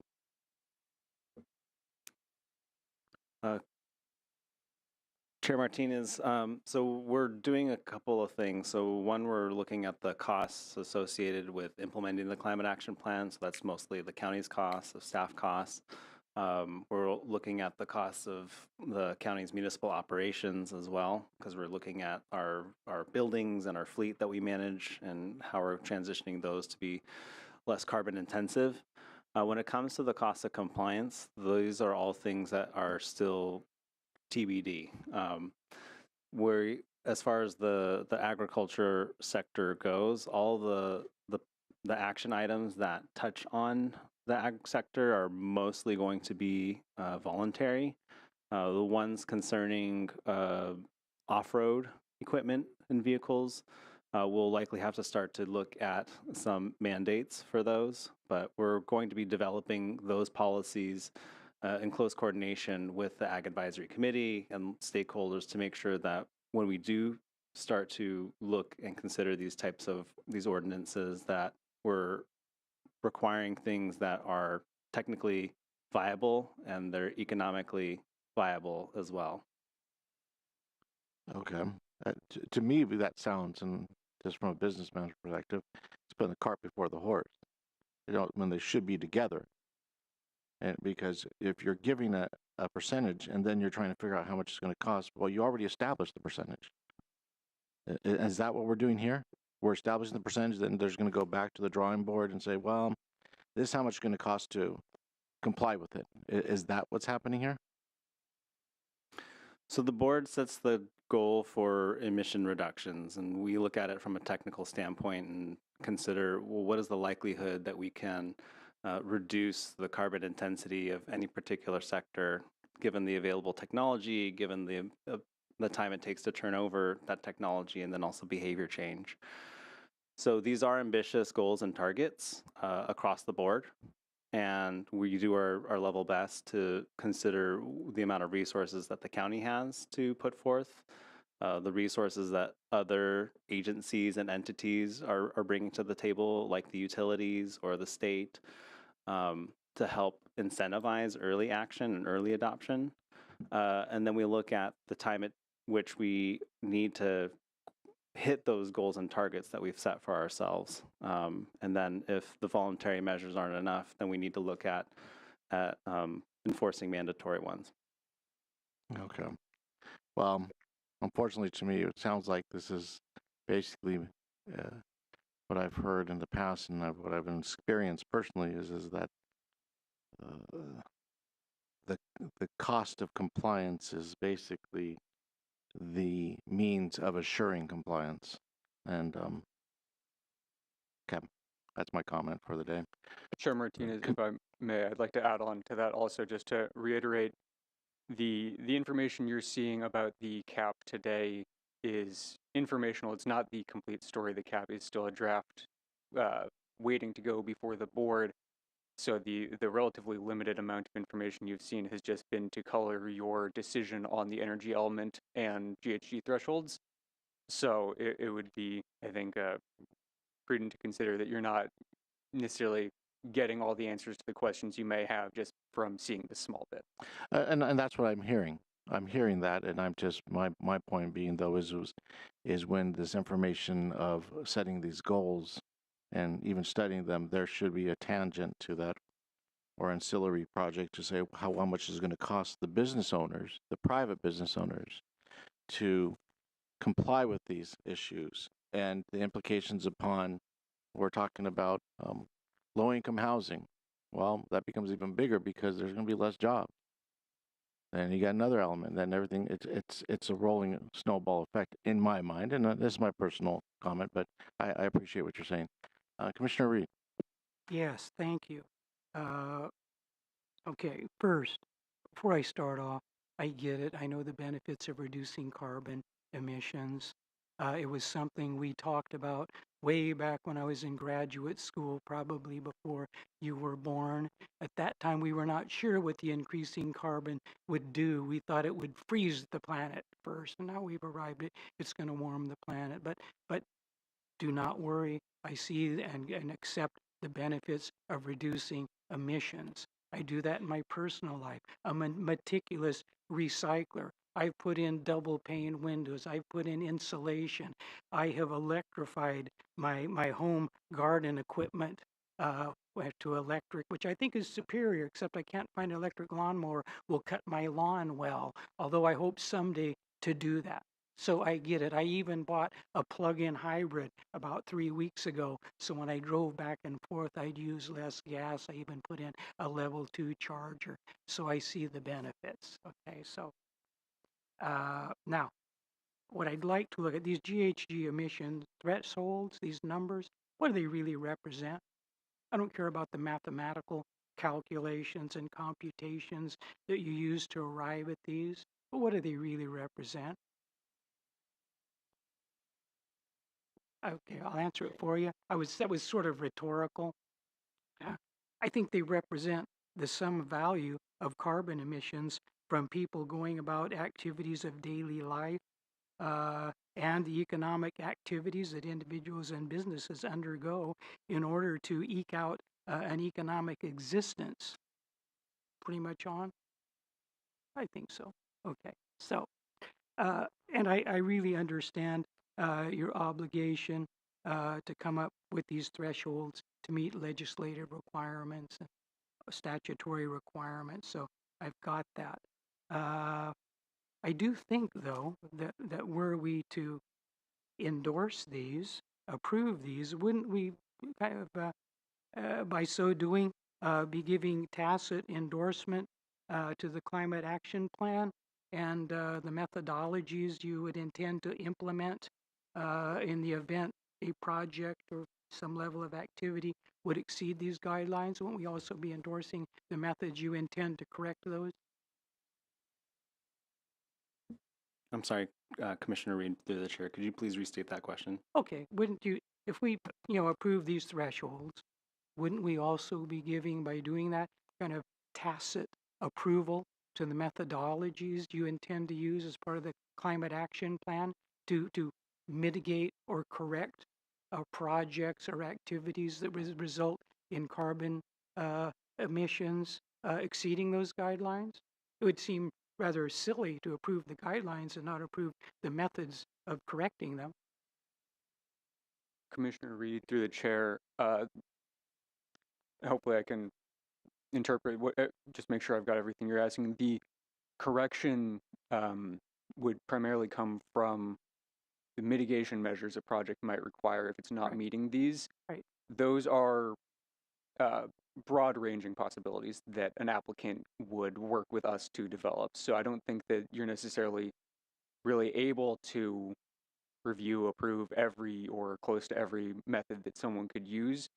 The climate action plan contains a host of measures that might apply to a project for someone to mitigate it, as do the Air Pollution Control District has a list of example measures that someone could use to mitigate emissions for a project, but it really will be an individual project basis that those corrective measures will come into play.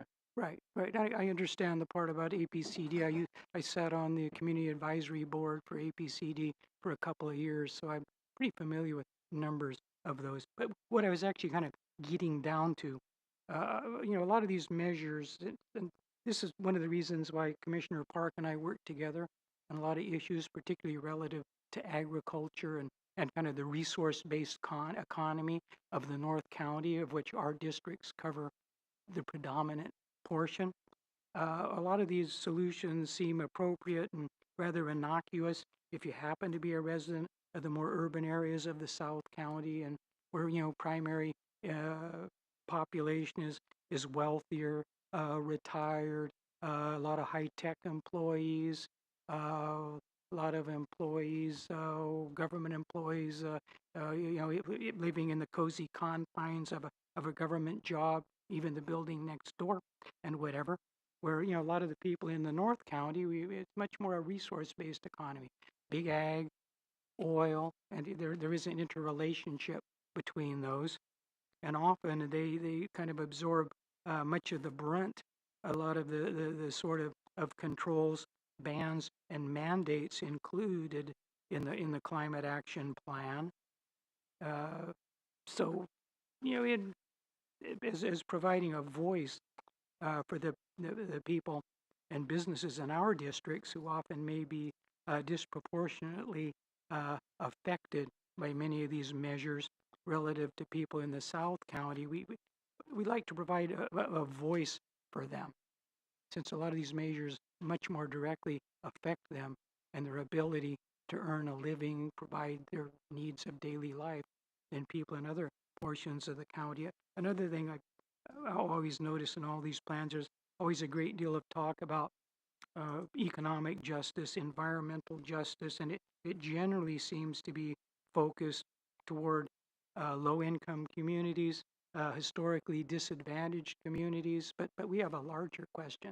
What happens for the people kind of in the middle?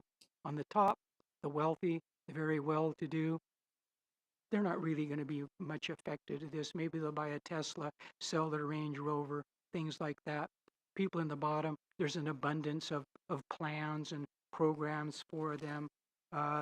Even in part of your, you talk about your equity guardrails to ensure the 2030 Climate Action Plan measures and action prioritize benefits for historically marginalized populations, and they don't exacerbate existing inequities. Well, where are the protections for the people in the middle?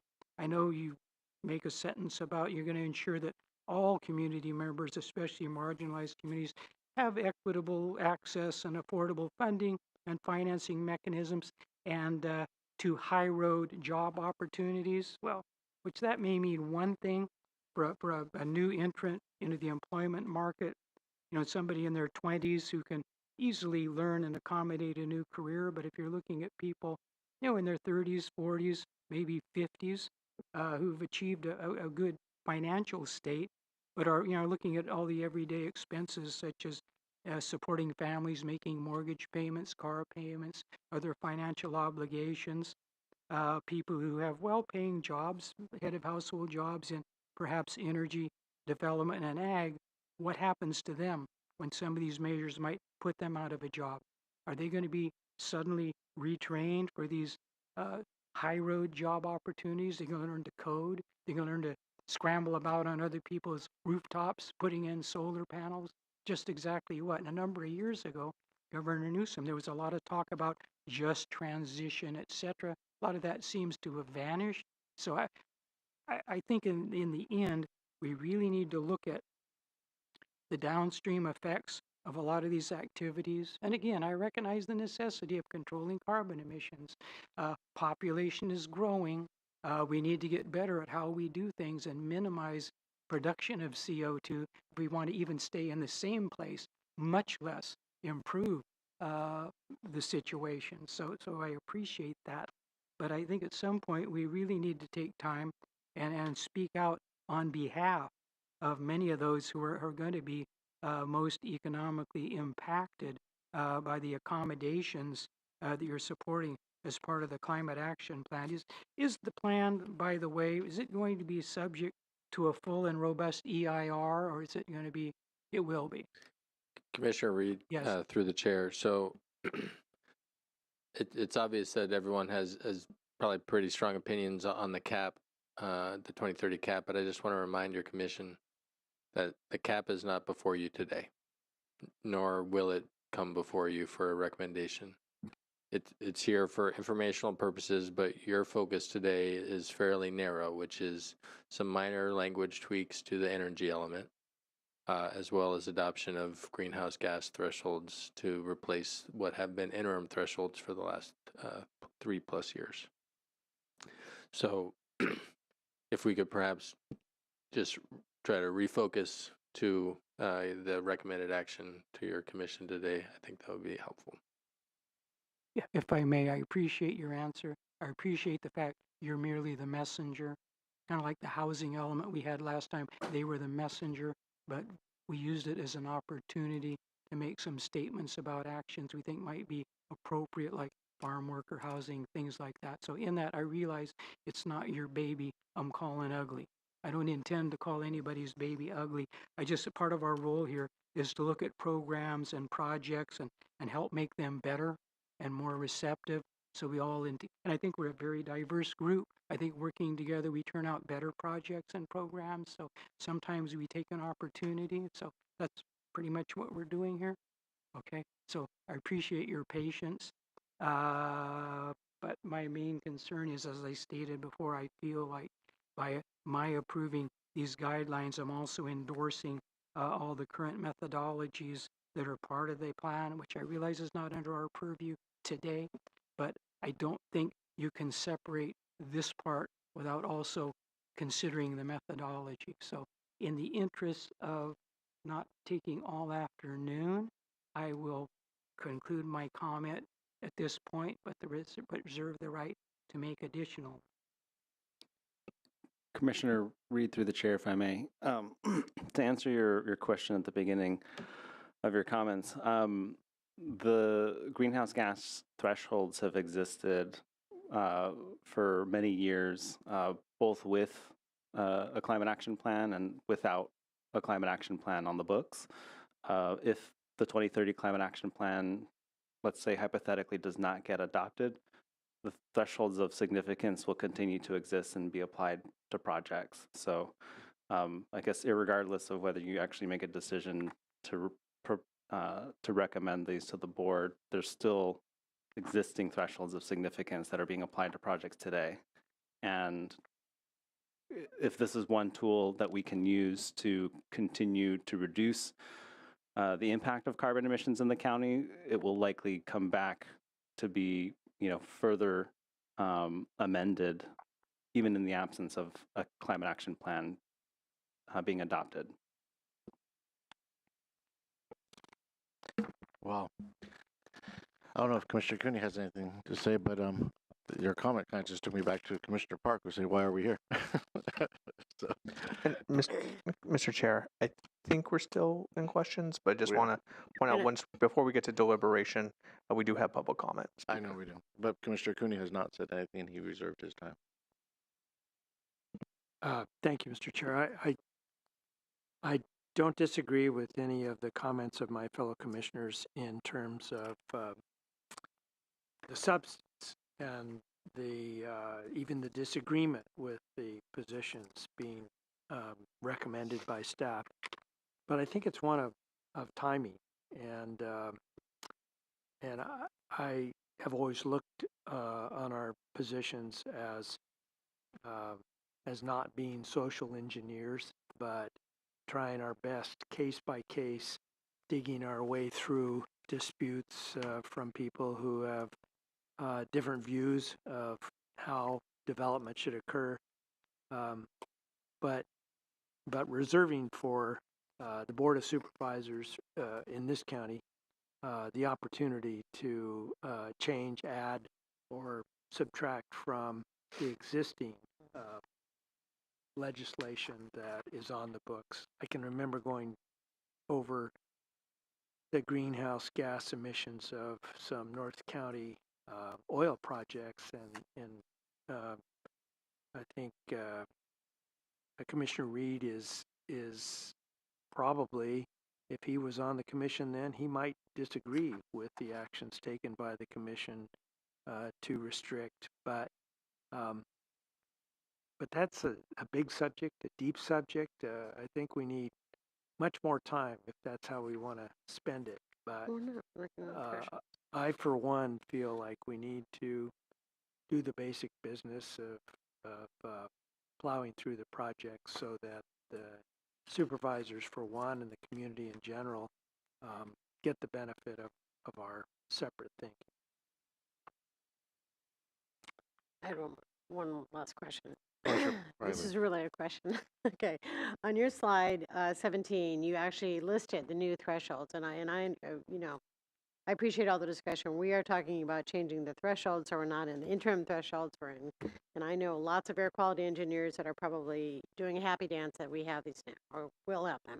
So on your slide 17, where is that in the resolution? Did I somehow?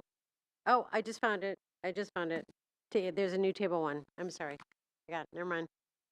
Forget that. Thank you. All right.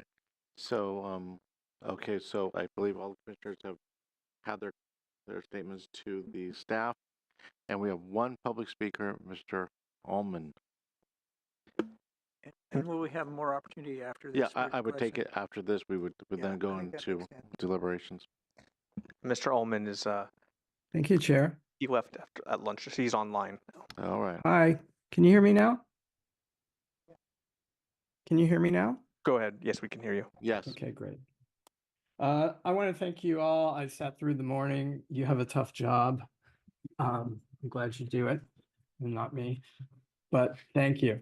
I really want to say we support the amendments, but we agree with Commissioner Park.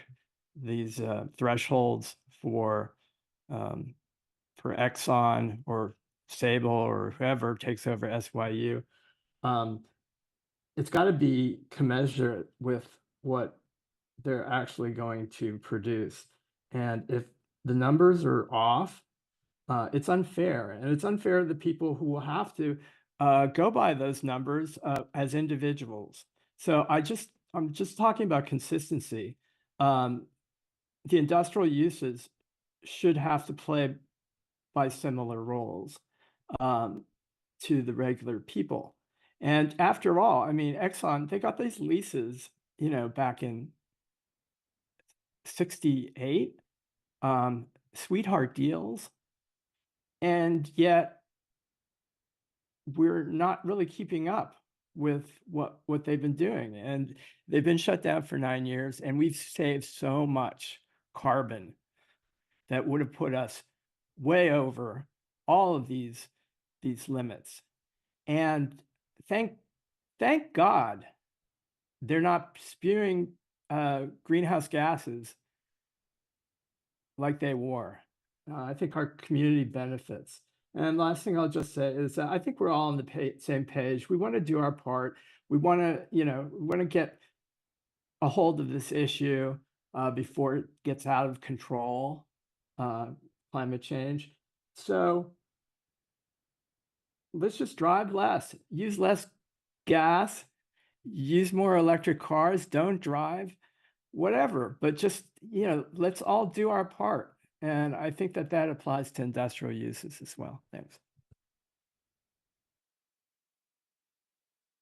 Thank you, Mr. Allman. So that is our only public comment for today, correct, Mr. Villalobos? We do have one other hand up. All right. And that is Farah Stack. Ms. Stack, can you hear us? Hi, can you hear me? Yes, I can. If you could please state your full name, and then you can go into your comments. Yes, thank you so much. Good afternoon, Chair, Commissioners, and staff. Thank you so much for the opportunity to hear me speak today. I've also been here since 9 a.m. and just really appreciate all of your time. My name is Farah Stack. I'm the Policy Associate speaking on behalf of the Community Environmental Council. The Community Environmental Council is a local environmental nonprofit organization located here in Santa Barbara, focused on building on-the-ground momentum to reverse the threats of the climate crisis. And I'm speaking in support of the staff recommendations for this item. CEC, first we want to commend the staff who have been working on the County Climate Action Plan and these amendments, and we really appreciate the strong progress the county has made on sustainability and climate-related efforts. CEC encourages the board to approve the recommended actions outlined in the staff report as they represent an important stride in the county's efforts to address the climate crisis, and approving these recommended actions for the Climate Action Plan sets it on course to advance to the Board of Supervisors. The county has really been at the forefront of climate action, and CEC is very eager to support the actions and strategies outlined in this plan. Thank you so much for your time. Thank you. Thank you very much. Is that the last then? Ms. Stack was our last speaker. All right. So then why don't we go into deliberations then? Commissioner Park, I believe that you were ready to make some comments or ask questions. I'm really asking a question because I'm honestly not sure what we're being asked to do. I mean, I'm searching through the material and I see the amendments to the Environmental Thresholds and Guidelines Manual, Exhibit 1. Is that what we're being asked to do, is to approve that and the language changes in it? Commissioner Park, through the chair, you're being asked to make a recommendation to the board on approval of these. They are, both that and the amendment to the energy element are board action items. They're the ones that will take the final decision to approve them. But yes, you're being asked to make a recommendation through a resolution to the board on the text changes to the energy element and the new greenhouse gas emissions thresholds and changes to that environmental thresholds manual. Okay, and so where in our packet is the energy element changes? I believe that is attachment B, exhibit 1. Not what I just referred to. That's exhibit 1 to something. Oh, attachment C. Okay, and so if I go back to the staff report and on pages 6 and 7, where it refers to climate action plan focus areas, measures, and goals, is that irrelevant to what I'm supposed to be doing today? Commissioner Park, through the chair, that is additional information to give you background on why these are before you today. So, but to your action specifically is effectively irrelevant, yes. So if I thought these were all ridiculous or wonderful, it doesn't matter. These measures and goals. Correct, insofar as they are just to give you information as to what brought the amendment to the energy element and greenhouse gas thresholds before you today. Okay, well, I guess I made a bad decision at some point in the review process, is that I was reading all this stuff and taking it very seriously and not understanding that it's just kind of background, and I need to go to these exhibit 1 of attachment B and C, and that's the real action, is that text change. Because I just found it confusing. All this reference to all these things. I thought, well, okay, if it's all in front of me, I'm supposed to understand it and comment on it. And I guess not. I wished I'd ignored all that and gone straight to these Exhibit 1 of attachments B and C and gotten into the word processing mode and tried to understand each of these things. And I have a secondary question I have on that. So when I'm looking at the thresholds, am I only looking at the red strike through text, or are we allowed to look at it and say, well, no, this existing text is not fitting modern times and ought to be revised?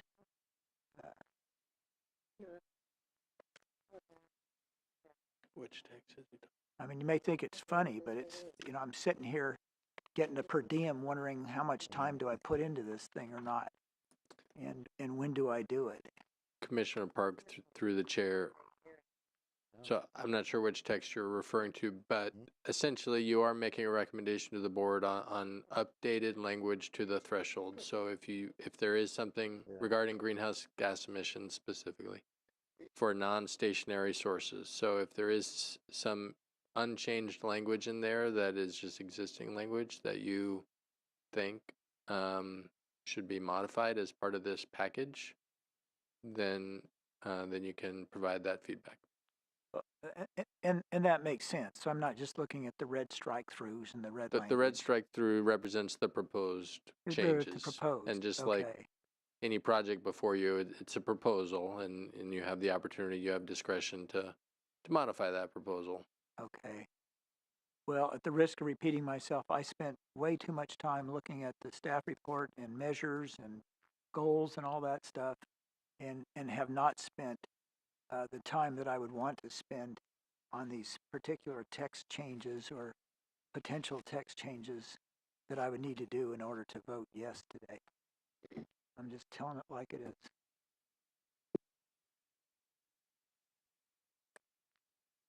So we have Mr. Park. Anyone else? We're on deliberations, yes. Okay, well, I think staff has done a good job. I understand why it's confusing because you've got a much bigger thing and you're giving us just two components of that to get to these resolutions, to get to the board. I get it. On attachment B, it's probably just a tiny typo, but on attachment B, the bottom of the page where it reads, whereas on December 11th, et cetera, the second to the last line, I think you need the word roads between county and two.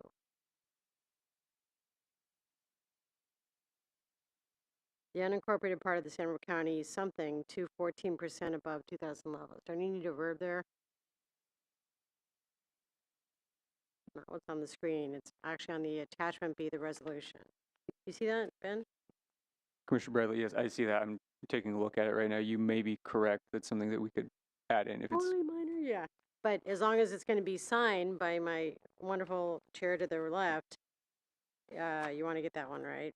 And then, Commissioner Bradley through the chair. Sorry, I believe that I'm not 100% if that's necessary, but it does say it's an increase to 14%. Yeah. So it's a lot of words, but it starts with an increase of all of these things to 14%. oh, okay. So, So I believe okay. it's All right. just a little confusing. I see. Okay, then strike my comment. And then on the attachment B, Exhibit 1, we're just looking at the red line. We can't, it's a typo, I think, on research 8.1.1 where you have N biennial progress report, and I bet you anything N was a leftover from annual, and then somehow it became biennial, and we left in N. Commissioner Bradley through the chair. That is correct. That's something we could just Can fix you in fix this it? revision. Okay. Yeah. That's it. Other than that, I'd support it. Anyone else? Well, I'll be blunt right now. I'm not going to support anything right now. I'm not going to support this right now. In light of my comments, and I see us accepting things and just moving in a direction which I'm confused, and I think this is setting a standard without comprehensive understanding of what the effects of that standard are. Just letting everybody know. So if you want, I don't know if we just need to take a vote. Mr. Pettit, maybe you can give us direction. Mr. Chair, I just wanted to take the opportunity to restate what staff said in terms of what the significance of your commission's recommendation is from a CEQA perspective. I'm not sure if that's been lost in the conversation, but from a CEQA perspective, CEQA allows local agencies to leverage an approved climate action plan for purposes of streamlining CEQA review. And so what your recommended changes to the county's CEQA thresholds would be allow future projects to use compliance with the CAP if the board approved that to streamline GHG analysis. And if it's not consistent with that CAP, if the board approves it, they'd have to use those quantitative thresholds. And so that's the recommendation from a CEQA perspective. Aren't we changing the quantitative thresholds to be higher? Mr. Chair, yes. The short answer is yes. Staff can elucidate what those changes are, but part of the change to the threshold is to change those quantitative thresholds if a project is not consistent with the climate action plan. Which remains unchanged. Or are we changing the climate action plan? Mr. Chair, Commissioners, if I could interject too. So it sounds like we're in a bit of a quandary. As I was explaining to you previously, the climate action plan is not a document subject to your purview. So Correct. It is board directed. It is scheduled to go to the board for their review and consideration in about 2 months, May 14th. However, for the climate action plan to be effectuated and for there to be internal consistency and alignment amongst county documents, we have these text changes, the text in our energy element, which is under your purview, that references the old ECAP. The ECAP is DOA. It no longer exists, and so what if I could just try to encourage you to, as much as you want to be able to comment and provide feedback and dissect the climate action plan, that's not your purpose here. And so for this package to go to the board so that they can adopt a full package along with the climate action plan with whatever final form that takes, we have to move this project, this amendment to the energy element forward. Holding up the energy element will simply freeze the process of the climate action plan, which again is a board directive to move forward. The targets that the board has adopted, this 50% reduction from the 2018 baseline emissions by 2030, it is a more ambitious target than what were previously identified. And the updates to the thresholds are aligned to help the county meet that target. The board has already settled on that target. If we start, if we want to continue to rely on existing interim thresholds, that will not help us meet that target. And so we'd be stuck in a bit of a unending cycle. Well, what's causing me the concern, I'm looking at the findings of approval, and it says the proposed amendment will update the energy element to ensure that it is current with the 2030 climate action plan. Okay, that's what we're saying and we're approving as a board. And my questions is okay, why do we have to change it? Well, change the climate action plan? Yeah, it's because it's saying to update. Update to me is to change the energy element to ensure that it is current with the 2030 climate action plan. So why isn't it current with the Chair Martinez, it's this language here, this is, if you imagine the strike through is not strike through, that's the current energy element. It says established in the ECAP, which is not a document we hold to anymore, and references the ECAP numerous times. So it's updating this, basically just changing the language to refer to the CAP, which is set to be approved in a couple months, rather than referencing the ECAP, which is no longer something we're using. As it is, our language, the energy element, is just out of date. Okay, but that gets me back to what Commissioner Reed was saying, which is basically we approve this and then somebody goes and changes the numbers, but we're tacitly approving those numbers. Chair Martinez, I wouldn't agree with that, especially with this change. This is not referencing the numbers at all. This is saying just making a language change to say implement the CAP rather than the ECAP. I don't believe I would agree that means you're approving the CAP. You're just changing the energy element to refer to a current document. But that current document changes the existing CAPs. The 2030 climate action plan will change a host of things within the county. It's board directed. They've requested all of these changes to be made and kind of gone through a lengthy process to get here. And the change before you today is really just to be consistent with what they've asked for to be brought before them. Okay, so Chair and Commissioner, I think we're circling. We are in a circle because I don't understand where the line is. Tell you Right. the truth, I don't. And I'm going to try, and I might make it more confusing because when I get on the mic, it doesn't really help sometimes. To break it down,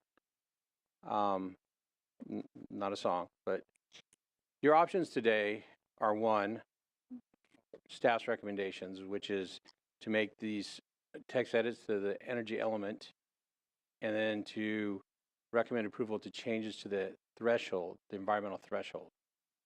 So those two things are separate and apart from the CAP. So we've kind of commingled information today that's caused some confusion.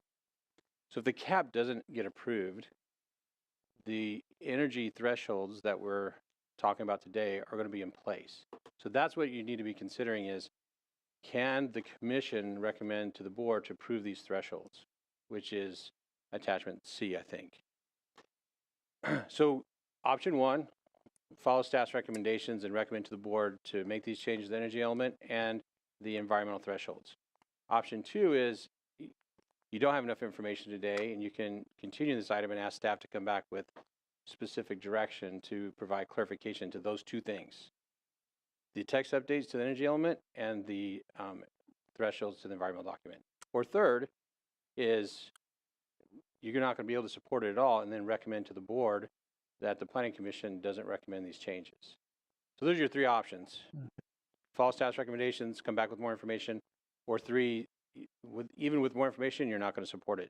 But no action isn't really an option, so you need to there needs to be an action, which is Yay or nay? yes, Or continue it to another date. right. So if you go with the third option, which is you recommend the board not to follow them, we probably have to continue that to come back with the resolution saying that the Planning Commission recommends the board not to approve these.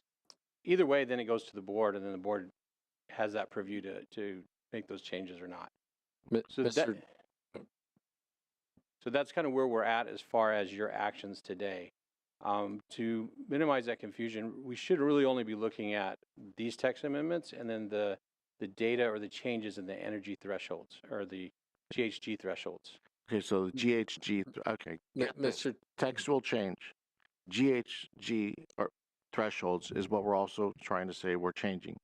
So the GHG threshold, oh, sorry about that. The GHG thresholds is what we saw within the presentation, which is this page or a different page? Mr. Chair, Commissioners, can I throw in another option which might be most appetizing to your commission? So the goal of bringing this before you today was so that when the board is considering the cap, they can adopt the whole package and there can be internal alignment and consistency amongst the different county documents.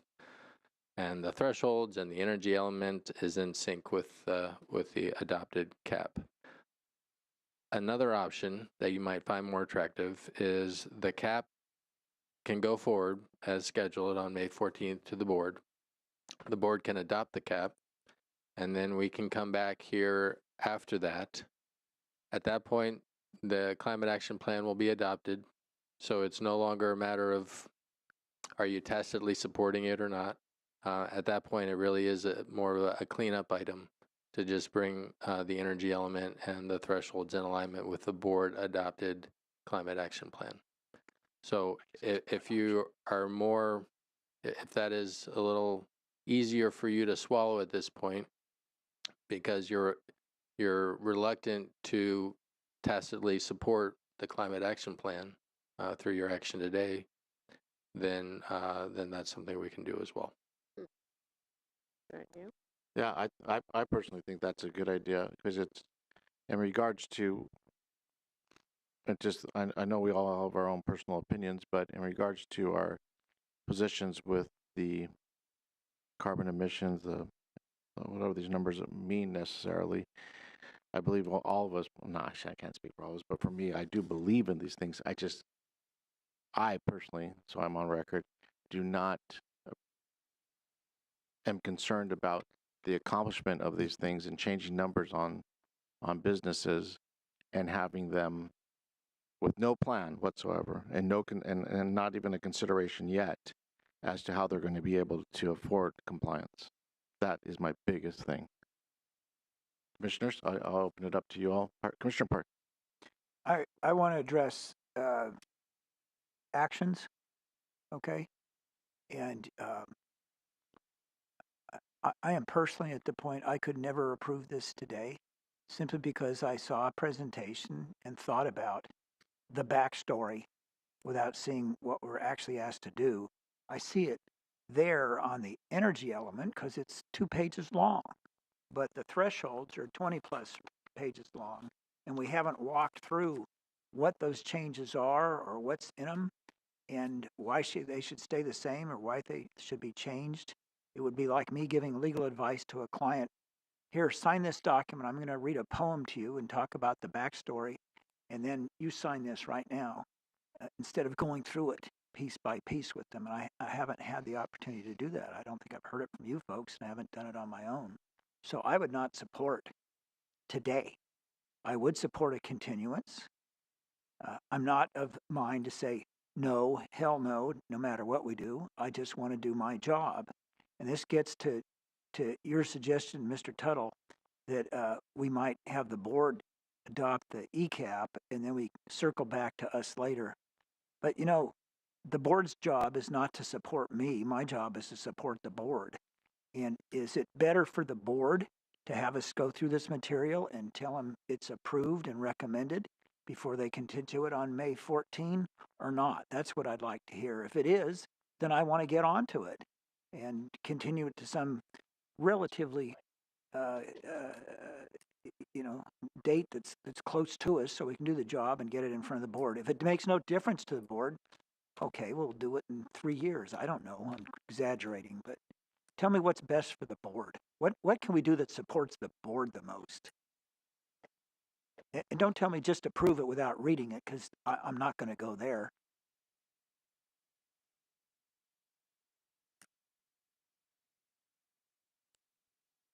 Commissioner Park through the chair.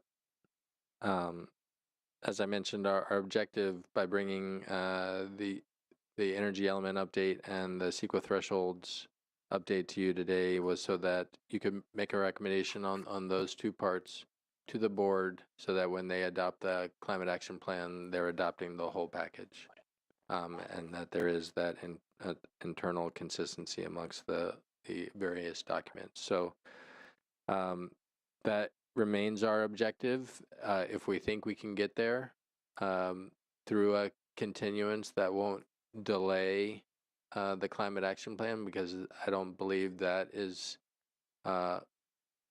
something that staff amongst the different divisions or departments would be supportive of, then I'm happy to do that. I'm just not,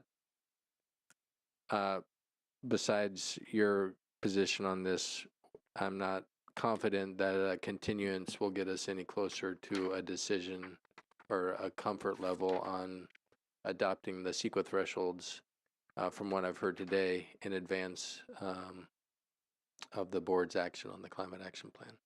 Well, it'll make a difference to me. I want to do what's most efficient for staff and most efficient for the board. And I think staying on that track of getting there on May 14 is going to be the most efficient. I know my vote today is a no. If we continue it and I get a chance to go through it, it'll probably be a yes. And probably what you're looking at today, if it's forced to vote, is the 3-2 against. What you'll probably look at after it's continued and reviewed once is you might see a 3-2 for, or maybe more votes, just to be perfectly blunt. So that's what I would hope we would do, is find a appropriate date and get on with this. After the board. Commissioner Bradley? Maybe I missed something in there, but I think Mr. Tuttle's suggestion is really good. Go ahead and have it at the board on the CAP changes, and then come back almost as a cleanup item to us, right? So May 14th would be, was May 14th the date at the board, or so it would be post May 14th to us? Commissioner Bradley through the chair, that's May 14th is the date that's been set to take the climate action plan to the board. The only not problem, I would say, but thing to consider on that is that if we do bring this back after the board has adopted the cap and bring these two items back to the commission, then they go to the board. So you are creating a second item at the board hearing. The intent was to bring the energy element and the thresholds with the climate action plan to the board one hearing. Now you'd be bringing it back to the planning commission to go to the board again, so you'd kind of have this more hearings. But it's not a requirement that they go together now. Commissioner Reed? Yeah, I actually would be much more likely to support this if I knew the final version of what the climate action plan was going to be. Hence, I would have a greater idea of what these thresholds would trigger in the event a project exceeded them. And again, I'm also like to note my support that every part of the economic activity in the county participate in this whole process. So. So are we making that into a motion? Anybody want to make a motion then? Okay. Okay. I'll try. How about that the planning commission just continues the, did you want to guide Mr. Tuttle?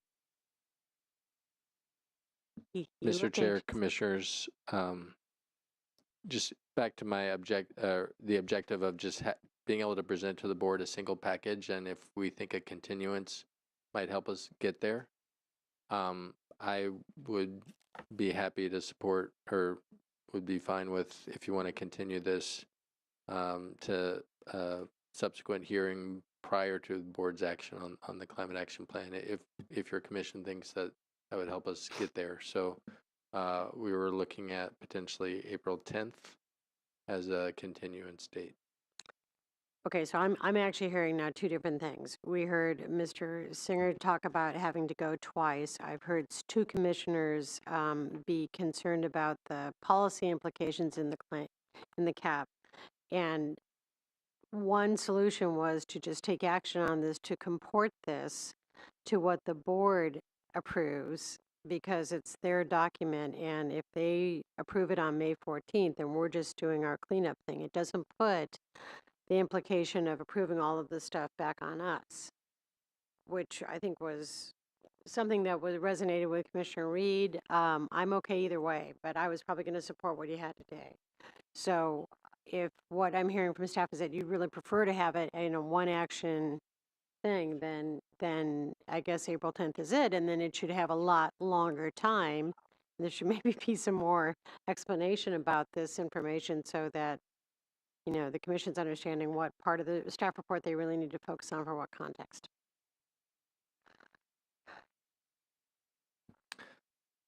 Certainly, leave it up to your commission.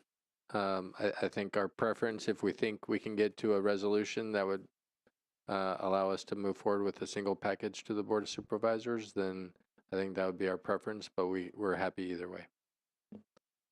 And are certainly happy to spend more time walking through the changes to the CEQA thresholds so that you feel more informed in making your decision. How about if I go with my original try?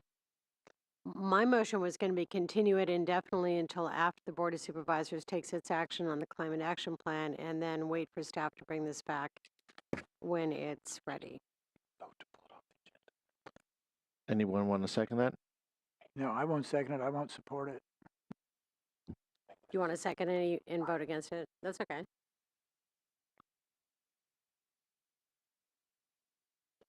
Okay, is there a second or no? I'll second it. I'm going to second it. I think I understand that one much better. It's clearer for me personally. So let's have a vote on that then. Or could you reiterate just exactly what we're voting on? Commissioner Bradley through the chair, just from a practical standpoint, an indefinite continuance is a drop. A drop. Okay, so do we have to pick a date after May 14th then? Just find something for a dummy purpose for this motion. Really. Well, the critical element would be once it goes to the Board of Supervisors, then it comes back to us.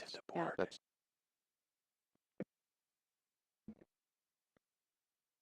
We're just making this harder. At least we had lunch. So I think, I think because we don't know what's going to occur at the board, I think the assumption is if you want to go with your motion, just continue it or pull it off the agenda. Because we don't know how many times it might take it at the board. I think staff's excited that it might take one trip to the board. We don't know. We see the struggle we're having here today. So just continue indefinitely, and then when we're ready to bring it back, we'll just re-agendize it. Or you basically, I'm looking at council. The motion is just pulled off the agenda? Or continue indefinitely, it's going to be the same effect. Well, wasn't that her motion anyways, continue indefinitely? So that's why I seconded it. Yeah. It was. The part of the motion that I think is meaningful for some of the people that might vote on it is whether it's assuming that it's going to go to the Board of Supervisors for the CAP. So, Chair and Commissioner Bradley, I think we're getting close. I think your motion to continue it and provide direction to staff to bring it back after the final action by the Board of Supervisors. That's the motion. Thank you. I'll second it. So I take it we have to go through deliberations first? Yes. Okay. Commissioner Park? Yes, I can't support that motion. I think that's just kicking the can down the road without making any substantive progress. And it's a disfavor to the board because it forces them to have 2 hearings on it when they have plenty of other things to do. It forces staff to do 2 staff reports. It slows the whole process down. I can't imagine why we can't take at least a shot on continuing it to April 10th and see what we can do there. If you still think we can't get agreement on making a motion there, then make the motion to take it off calendar, but at least take a shot to do what we're supposed to do and help the board out on their schedule. Well, So, there are layers in my motion that I don't want to withdraw, so I'd rather we just vote on this motion, Mr. Chair, and then go for it on your second idea. that's fine, but we're in deliberations, and I think that's up to the chair. I'm just telling you, I'm not withdrawing the motion, so. I didn't ask you to withdraw the motion. I think that it was my turn to speak, and I was uttering deliberations, and it's up to the chair to try to cut me off or to let anybody else speak. Okay, all right. Well, I wanted to make sure you're here, but I believe we're on a parliamentary procedure where the person who made the motion would have to be the person to amend the motion, and she's not amending the motion. So I didn't ask her to. No, I no. was explaining my position why I'm going to vote no. Yeah. And so I should have a chance to speak and say what I have to say. Then it goes to somebody else. Correct. So I'm done for now. Commissioner Cooney. I was just sitting here observing how the tension on the dais has increased dramatically over something that we could work out. Now, what's the best way to work it out? Keep going today until we're swinging at each other, or find another day when we come back fresh and with some revisions to the staff's input, take a vote. Maybe we don't all agree on it, that happens, but we take action in time to help the board. Just saying we're not able to do it, period, is not sufficient. So I would vote for a continuance to any date, but oppose the motion on the floor. Okay. Commissioner Reed, anything to add right now? Because we'll just take a vote on Commissioner Briley's motion. And I think I could support coming back and having us take another shot at it. okay, so let's just do a roll call vote on Commissioner Briley's motion. Okay. Commissioner Cooney, No. Commissioner Bradley, Yes? Commissioner Park, No. Commissioner Reed, No. and Chair Martinez. Yes. Motion fails 2-3. Okay.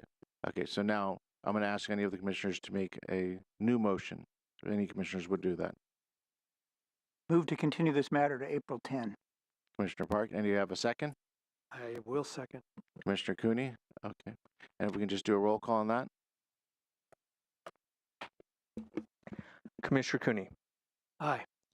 Commissioner Bradley, Aye. Commissioner Park, Aye. Commissioner Reed, Aye. Chair Martinez.